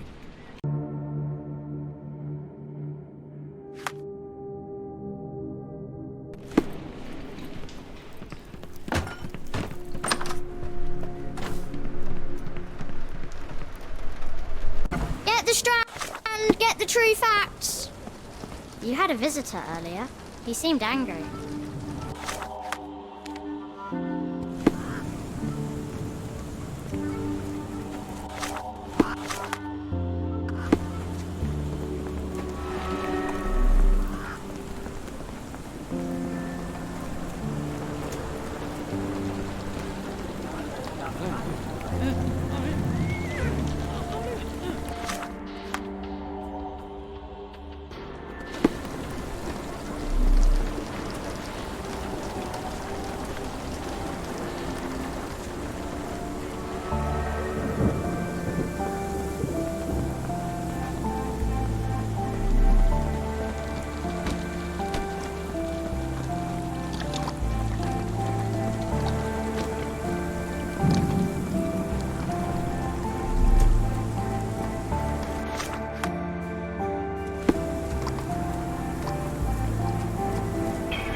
Unlike Holmes, they don't carry lockpicks.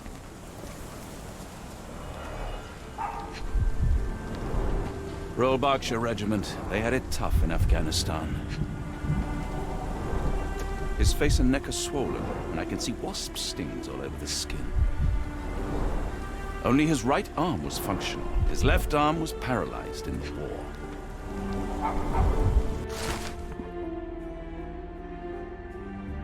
Capital M, signed by someone else's hand. The spyglass was positioned to watch the windows of the embassy across the road.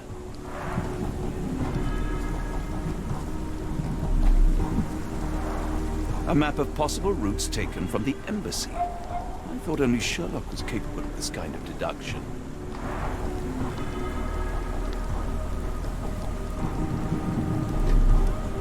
Near perfect camouflage. It makes me wonder if Mycroft also spies on our suite in Baker Street. A wasp's nest. They might attack if someone draws too close or are otherwise provoked. Much like London itself.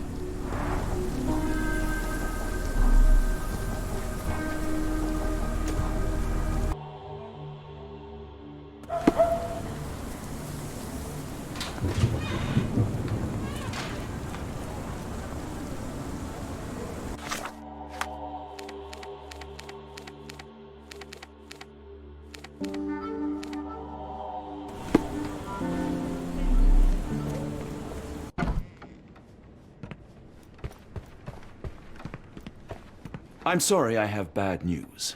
Please do not tell me Hawke is a turncoat. Worse, I have found him dead in his wheelchair, out in the garden. How did he die? Exactly. He was stung repeatedly by wasps. His body succumbed to anaphylaxis. And that is all you observed? Was there anything suspicious?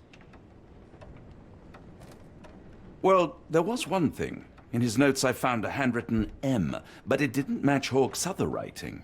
Listen carefully, Doctor. Do not investigate further, do not talk about this matter to anyone, and do not ask questions. Thank you. Now leave it alone.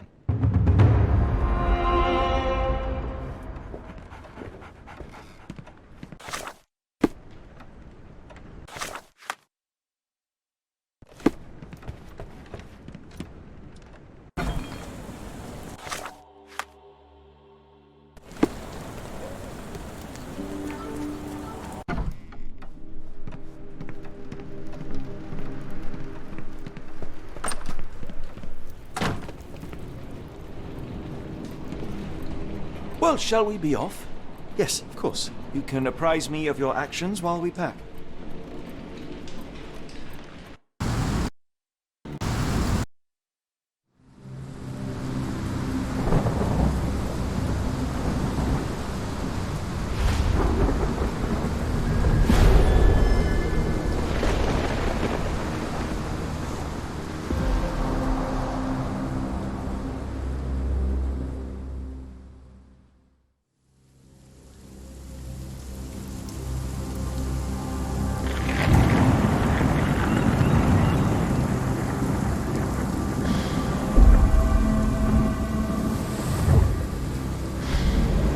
Holmes, if we don't make land soon, I fear we will join those missing souls.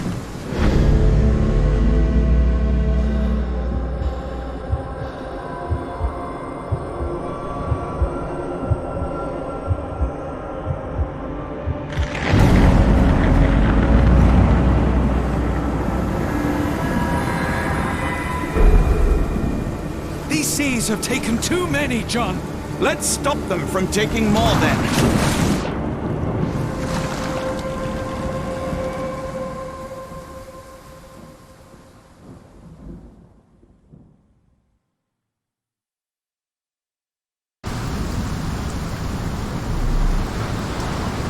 You see that glow atop the lighthouse? I have never seen anything like it.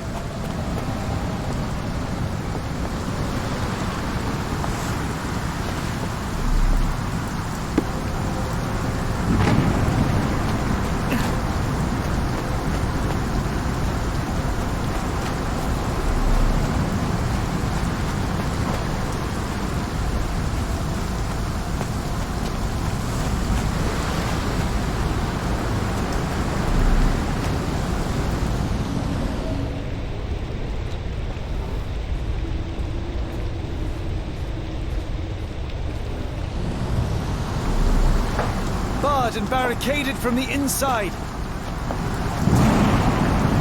Barred and barricaded from the inside. The door won't budge.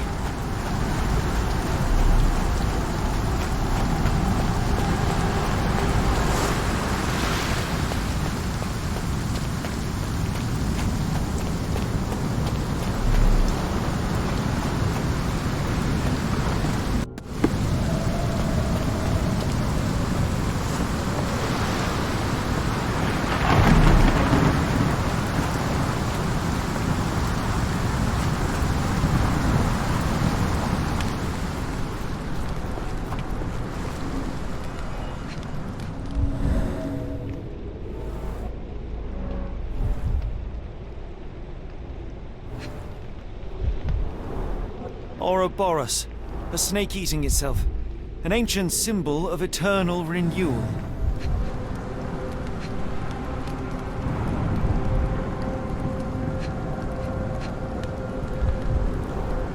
Fresh marks, something scraped along the stone.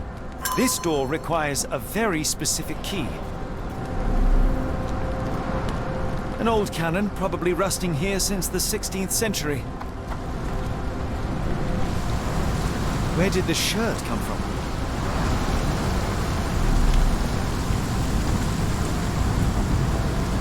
Holmes, look! There's a body here! Not just any body, it's Ashmat. The body is still soft for the touch. He died recently. Scratches, bruises, and stabs, all self-inflicted. The infamous curved dagger. It's tied firmly to his hand. Oh, his eyes are gouged out.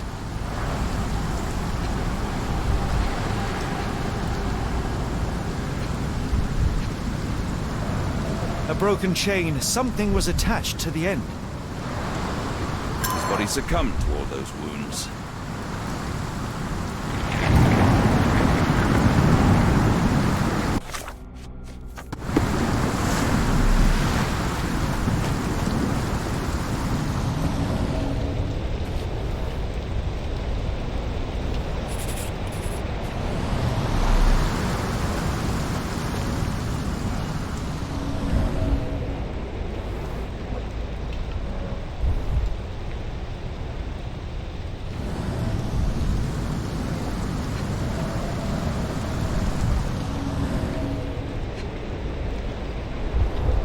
A human-sized imprint. Someone fell on their back.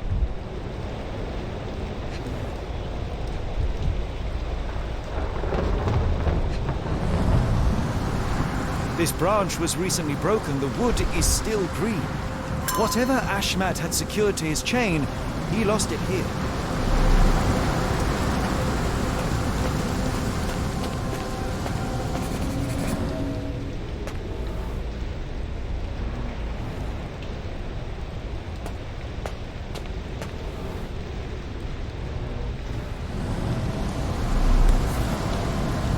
Scratches. This medallion saw frequent use. Interesting occult pattern. What drove him to this dreadful act? I fear we are about to see for ourselves.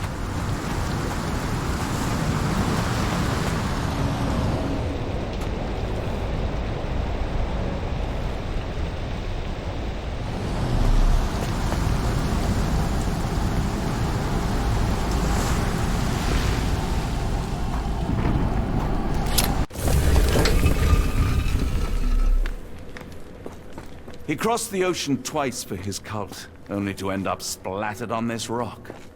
Seems everyone is disposable.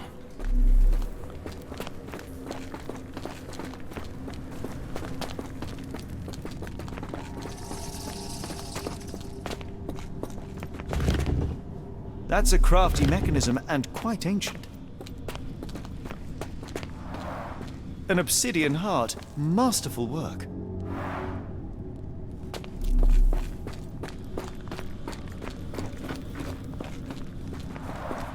This vessel is covered in dried blood. Oh, I get it. We need fresh blood. And no, I'm not volunteering. Fear not. I think Ashmat can help. They used fresh blood in some kind of ritual. Sealed shut, and seemingly for a long time.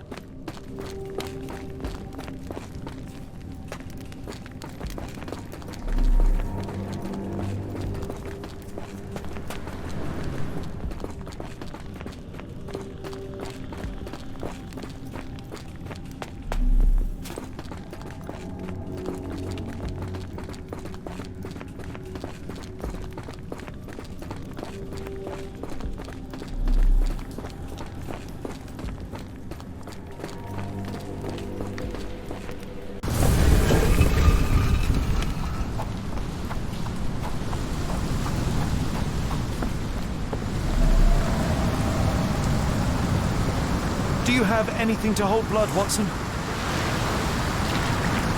Fine. Take my flask.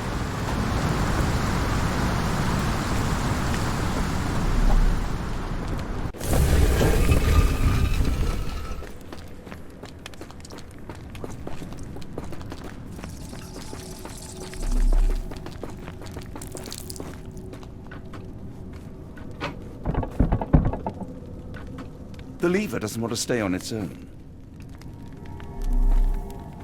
Something in the caves drove Ashmat mad, and it might still be there, so let us... Watson, hold the lever for me. I must investigate.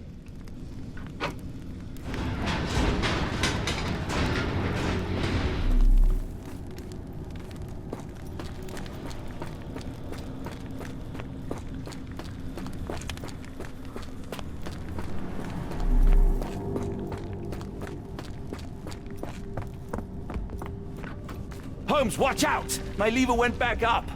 The doors, Watson! Hold the doors! Ah! We're trapped! Now what? Look around. There must be something we can use. A rather accurate depiction of the human heart.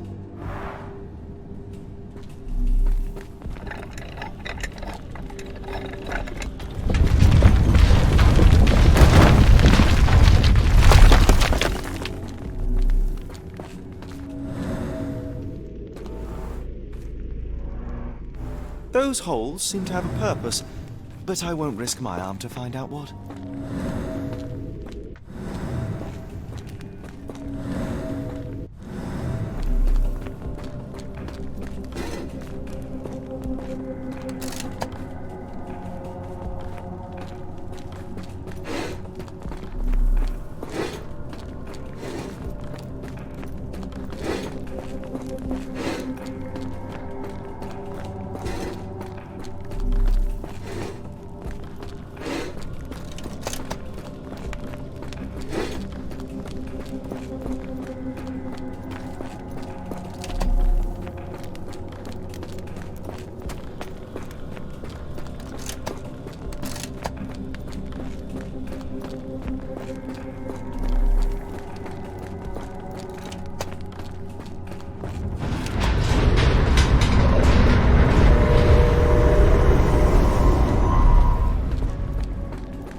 Be ready for anything, Watson!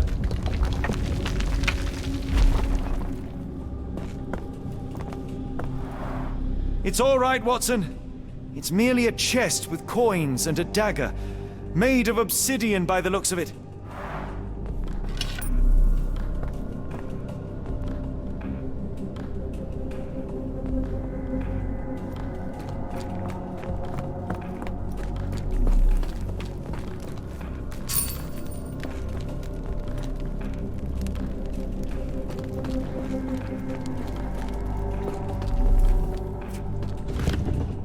It's ancient, though still working.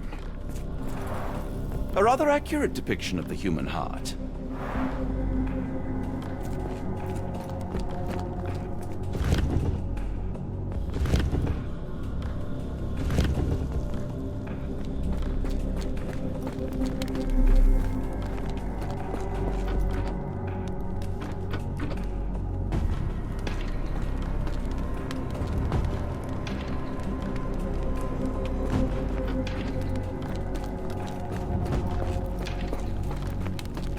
Use these with care.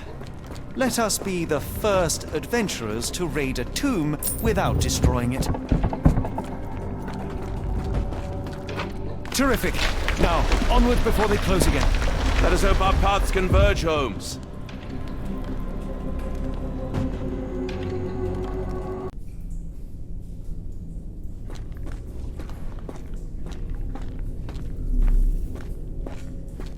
It's calling me, John. I cannot bear it any longer. Are you all right? Everything is so... Holmes! Please, John. Holmes! Speak up!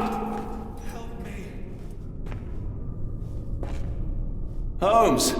Speak up! Please, John. Holmes! Holmes! Speak up! Help me. Holmes! Holmes! Speak up! Keep talking! John! John, I'm falling! Sherlock? Help! Please help! Sherlock? I'm coming! Keep talking! Sherlock? Help! Please help! I'm coming! Help! Please help! Keep talking! Where are you? Please! Holmes! Where are you? Please! Holmes! Holmes! Please! Where are you? Please! Holmes! John! Where are you? Please! Holmes!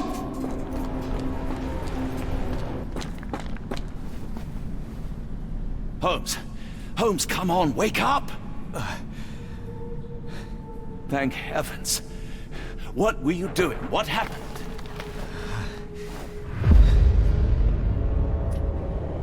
The whirlwind. Stars so distant. The sun inverts. The earth, it becomes transparent. Sherlock, snap out of it. Nothing is everything. We are so small, inconsequential. A shadow in the dark. I think we best go back. You are not well, Sherlock. No. We are so close. We cannot... You asked that I intervene if I saw you cracking. This is me intervening. With every passing minute, another life is extinguished. We must stop Rochester. We must end this. Ah, Sherlock, you almost died. Do not worry about me, John. You have other men to save.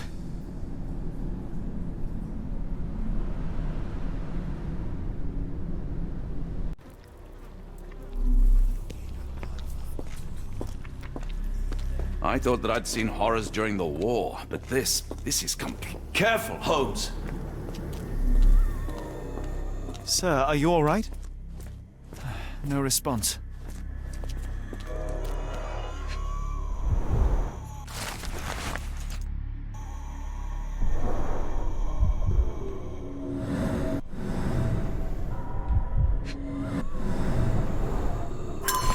Yeah.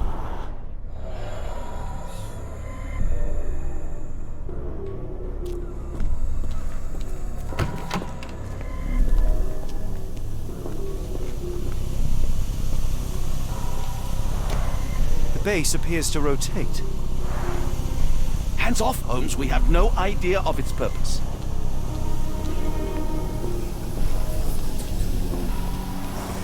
They are all entranced, captivated by the light of the lens.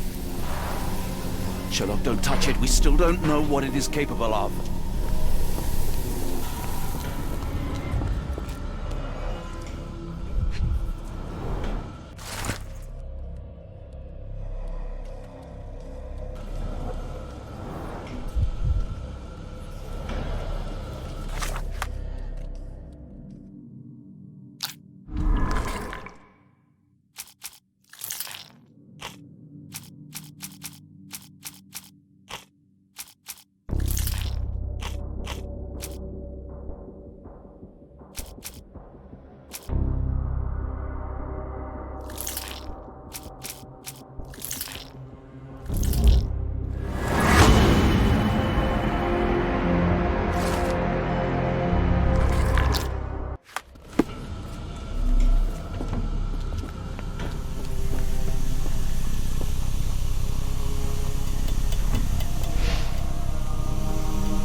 That's it! You did it! The lens broke! John, the worshippers, we need to make sure. Of course, I'll see if they're all right.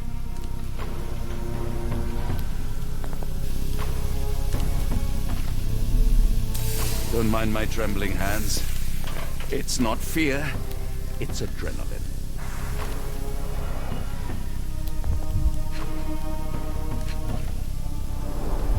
Her chest is moving fast. She's hyperventilating.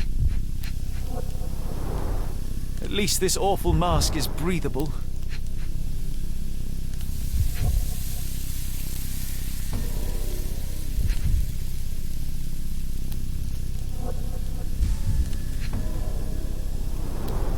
Check her pulse, can you, Watson? As expected, the pulse is elevated, but within normal limits.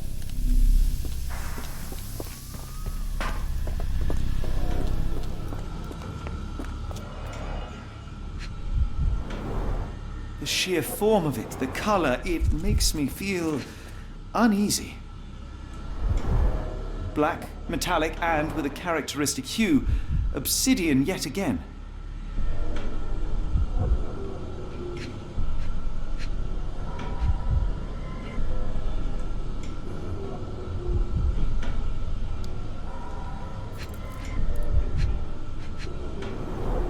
This material feels very sturdy. It would take an enormous effort to break like that.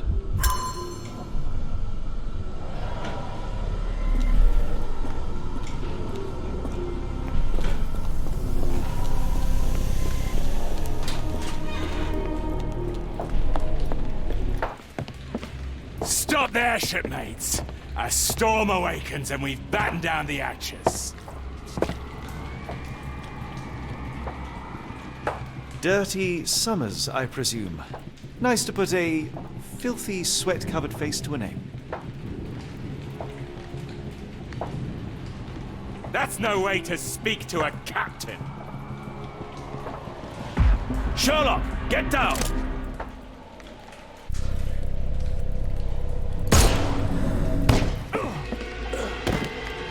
May the old one's embrace be cold and complete.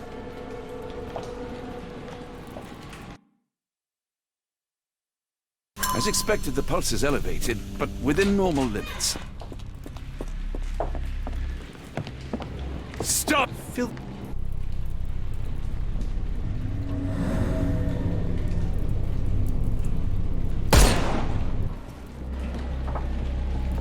Watson, you killed him!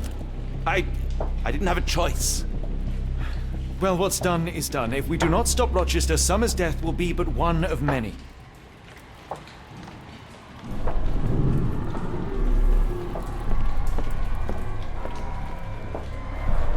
The sailor who didn't survive the storm.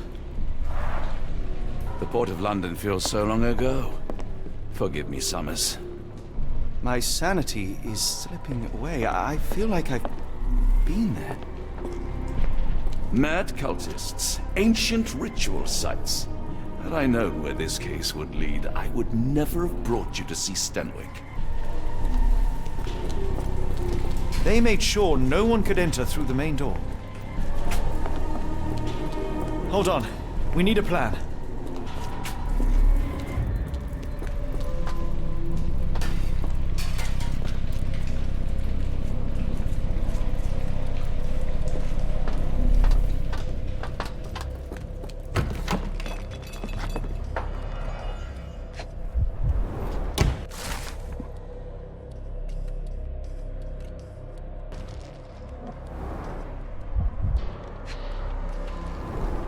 They modified the gallery and watchroom. Khalid lenses are placed inside the lantern room. It seems they have placed beam emitters all over the main gallery. One moment, Watson. I'll redraw this blueprint.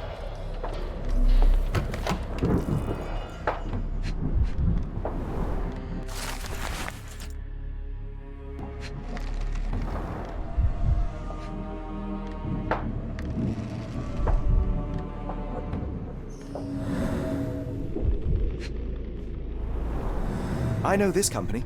They make Fresnel lenses, essential for any modern lighthouse lantern. Pay for padding. They didn't want their cargo damaged.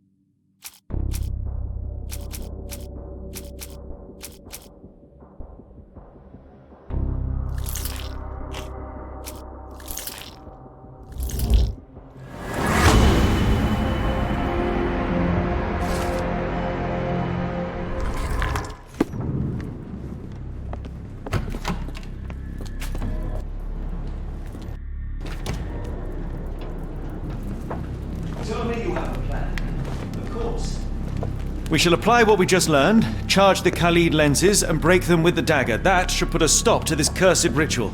All right, good. I confess, I worry about what awaits us. Is it too much to hope this will all come right? If our future is black, it is better surely to face it like a man than to attempt to brighten it by mere will-o'-the-wisps of the imagination. Come on. We'll go together.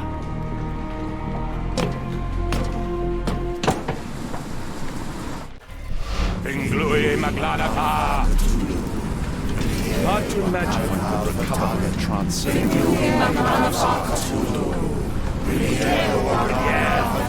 Look at them all. We have to help them. Watson, stop. Rochester will see you. What should we do? We get answers. Stay here, see to the lenses. I shall confront Rochester. He owes me the truth. Sherlock! Sherlock! Mr. Holmes, you are late. Was the path here not as you anticipated? You expected me? We've stood here before, Mr. Holmes. Another you, another me. Many years ago. I wonder what will happen this time. What? What are you talking about? Join me. Bear witness to the end.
You cannot bear witness to anything, Lord Rochester. You are blind. How could you... It is what I do. No! How could you be so ignorant? For I have never seen more clearly than in this moment. Never felt more than I feel right now. Every fiber of the earth, every molecule reverberates in anticipation of the awakening. The bile of madness rises in our throats just as our master rises below. I see moon beasts, night gaunts, a witch doctor in Arkham. I see what the stars themselves are dreaming. I know more than any man has ever known. You are delusional. How did you do it? The compulsions, the visions, was it some form of hypnosis or no? A drug, perhaps? Tell me. Ah! There is no ruse. There is no big reveal. It is exactly what it seems. You still fight so desperately against this truth, but you feel it too. Yes? Yes? You are mad. You have mistaken hallucinations for reality. Are you really want to talk, Mr. Holmes? Speak truthfully now. In the port, in the swamp, what did you see? Something beyond the capacities of my imagination. A world so alien, but so familiar. Yes, I see it too, in your mind's eye. Untold horrors lick their lips in the shivering dreamlands as Sarnath sinks eternal.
It's completely broken. Interesting.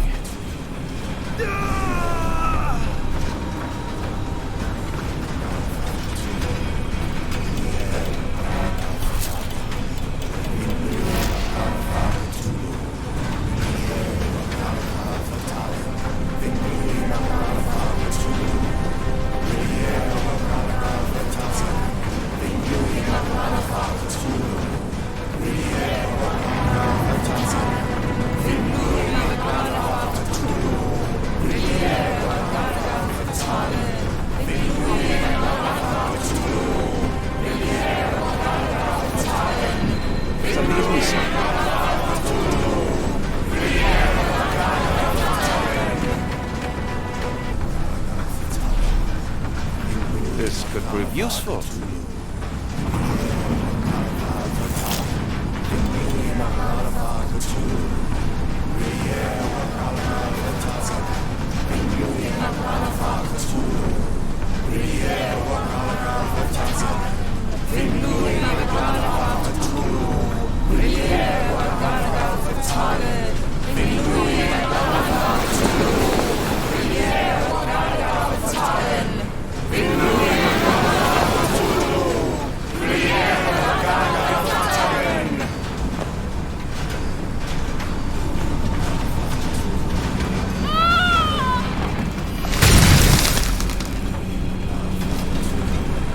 what is the point? What are you hoping to achieve with all this slaughter? Do these people deserve such suffering? They are just tools. Their existence is meaningless unless put to use. Oh, all-seeing Master, O grand god beneath, how he has blessed them with purpose! You use them for cruelty! I've seen a man eat his own flesh just to hear the whispers of lizards. I've seen a mother behead her newborn that she might travel to another world. Galaxies swallow each other whole. Light folds in on itself until nothing remains. You know not cruelty, Mr. Holmes. Cruelty is for such knowledge to be beyond the reach of so many! This is hubris delusion. You are Icarus flying too close to the sun. No, no! You misinterpret the legend, Holmes. Icarus flew! He reached heights no man had ever reached. One must imagine Icarus happy. He burned! Rochester plummeted to his death! And were you to ask him of his choice, he would have not a single regret. Every step I took was necessary. Every drop of blood a blessing. Every death predestined. Surely you understand. It was for knowledge.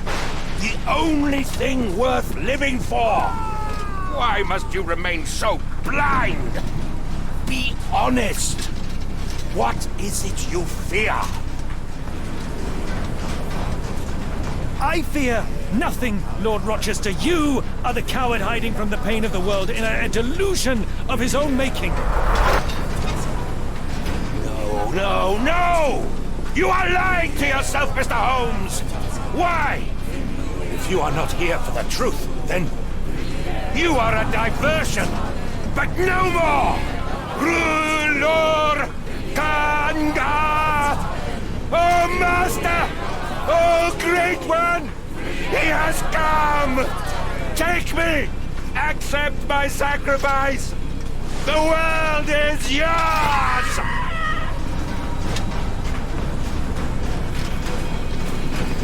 Ah!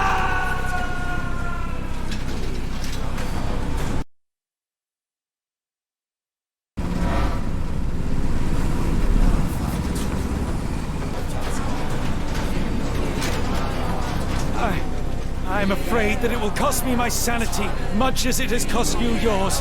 There is no such thing as sanity. There is only the world as it is, and one's willingness to accept it.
You truly believe it?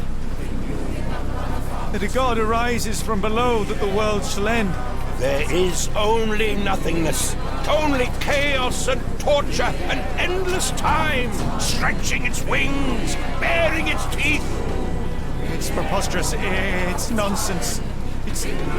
You drugged me. The fumes in the temple, narcotics, a bad reaction. Oh, you're one of my cross agents. Yes. Yes, this has the stink of my brother all over it. No, wait. Of course. I am dreaming in the asylum. In Black Edelweiss, tied to a chair. You are standing right here, Holmes, as you always do. You said that before. You said we had met, but I've never seen you before in my life. The cycle repeats. Old becomes new, and we remain pawns in the hands of a god. Submit! Submit to your inconsequence! It is unthinkable.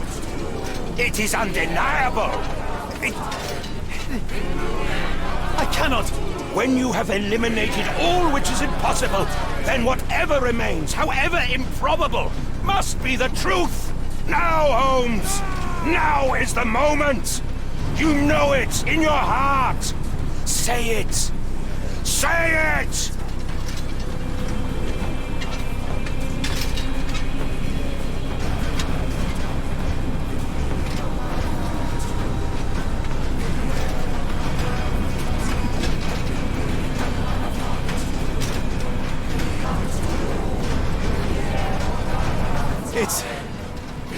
It's real. All of it, it's real.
Maybe your god is unstoppable, but you are merely a man.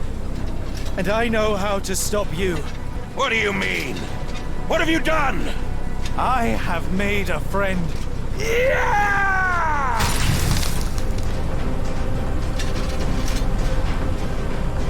No! Curse you! Oh, Great One, forgive me! It is over, Rochester. I thought this time would be different. But the gods laugh at man's arrogance. Sherlock, come back down! The wave! Come with us! Turn yourself in, save yourself! The abyss calls for me, Mr. Holmes, as it does for you. The final problem approaches, and you too shall fall. Sherlock, please! Rochester, don't! Such heights we reach! No! God! Sherlock, we must get inside! I have to see it, John. I have to know.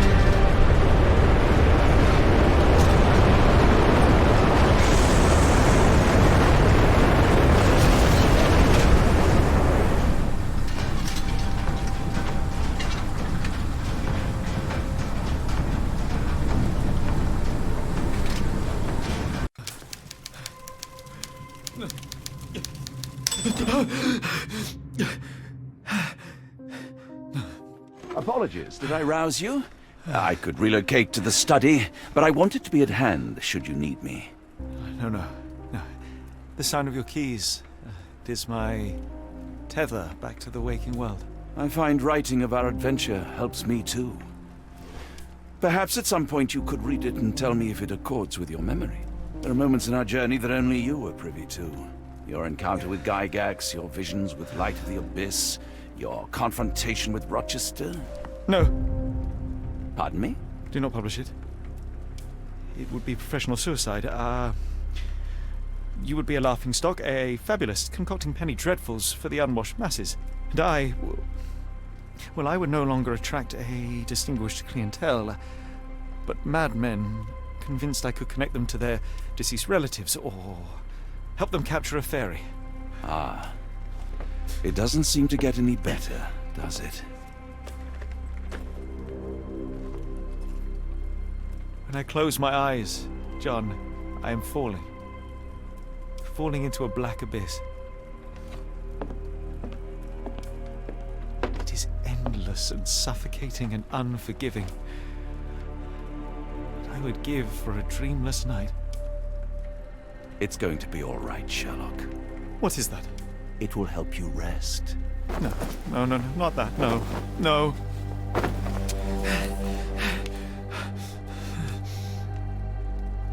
I say, Watson, would you be afraid to sleep in the same home as a lunatic, a man with softening of the brain, an idiot whose mind has lost its grip?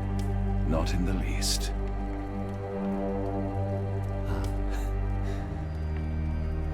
That's lucky.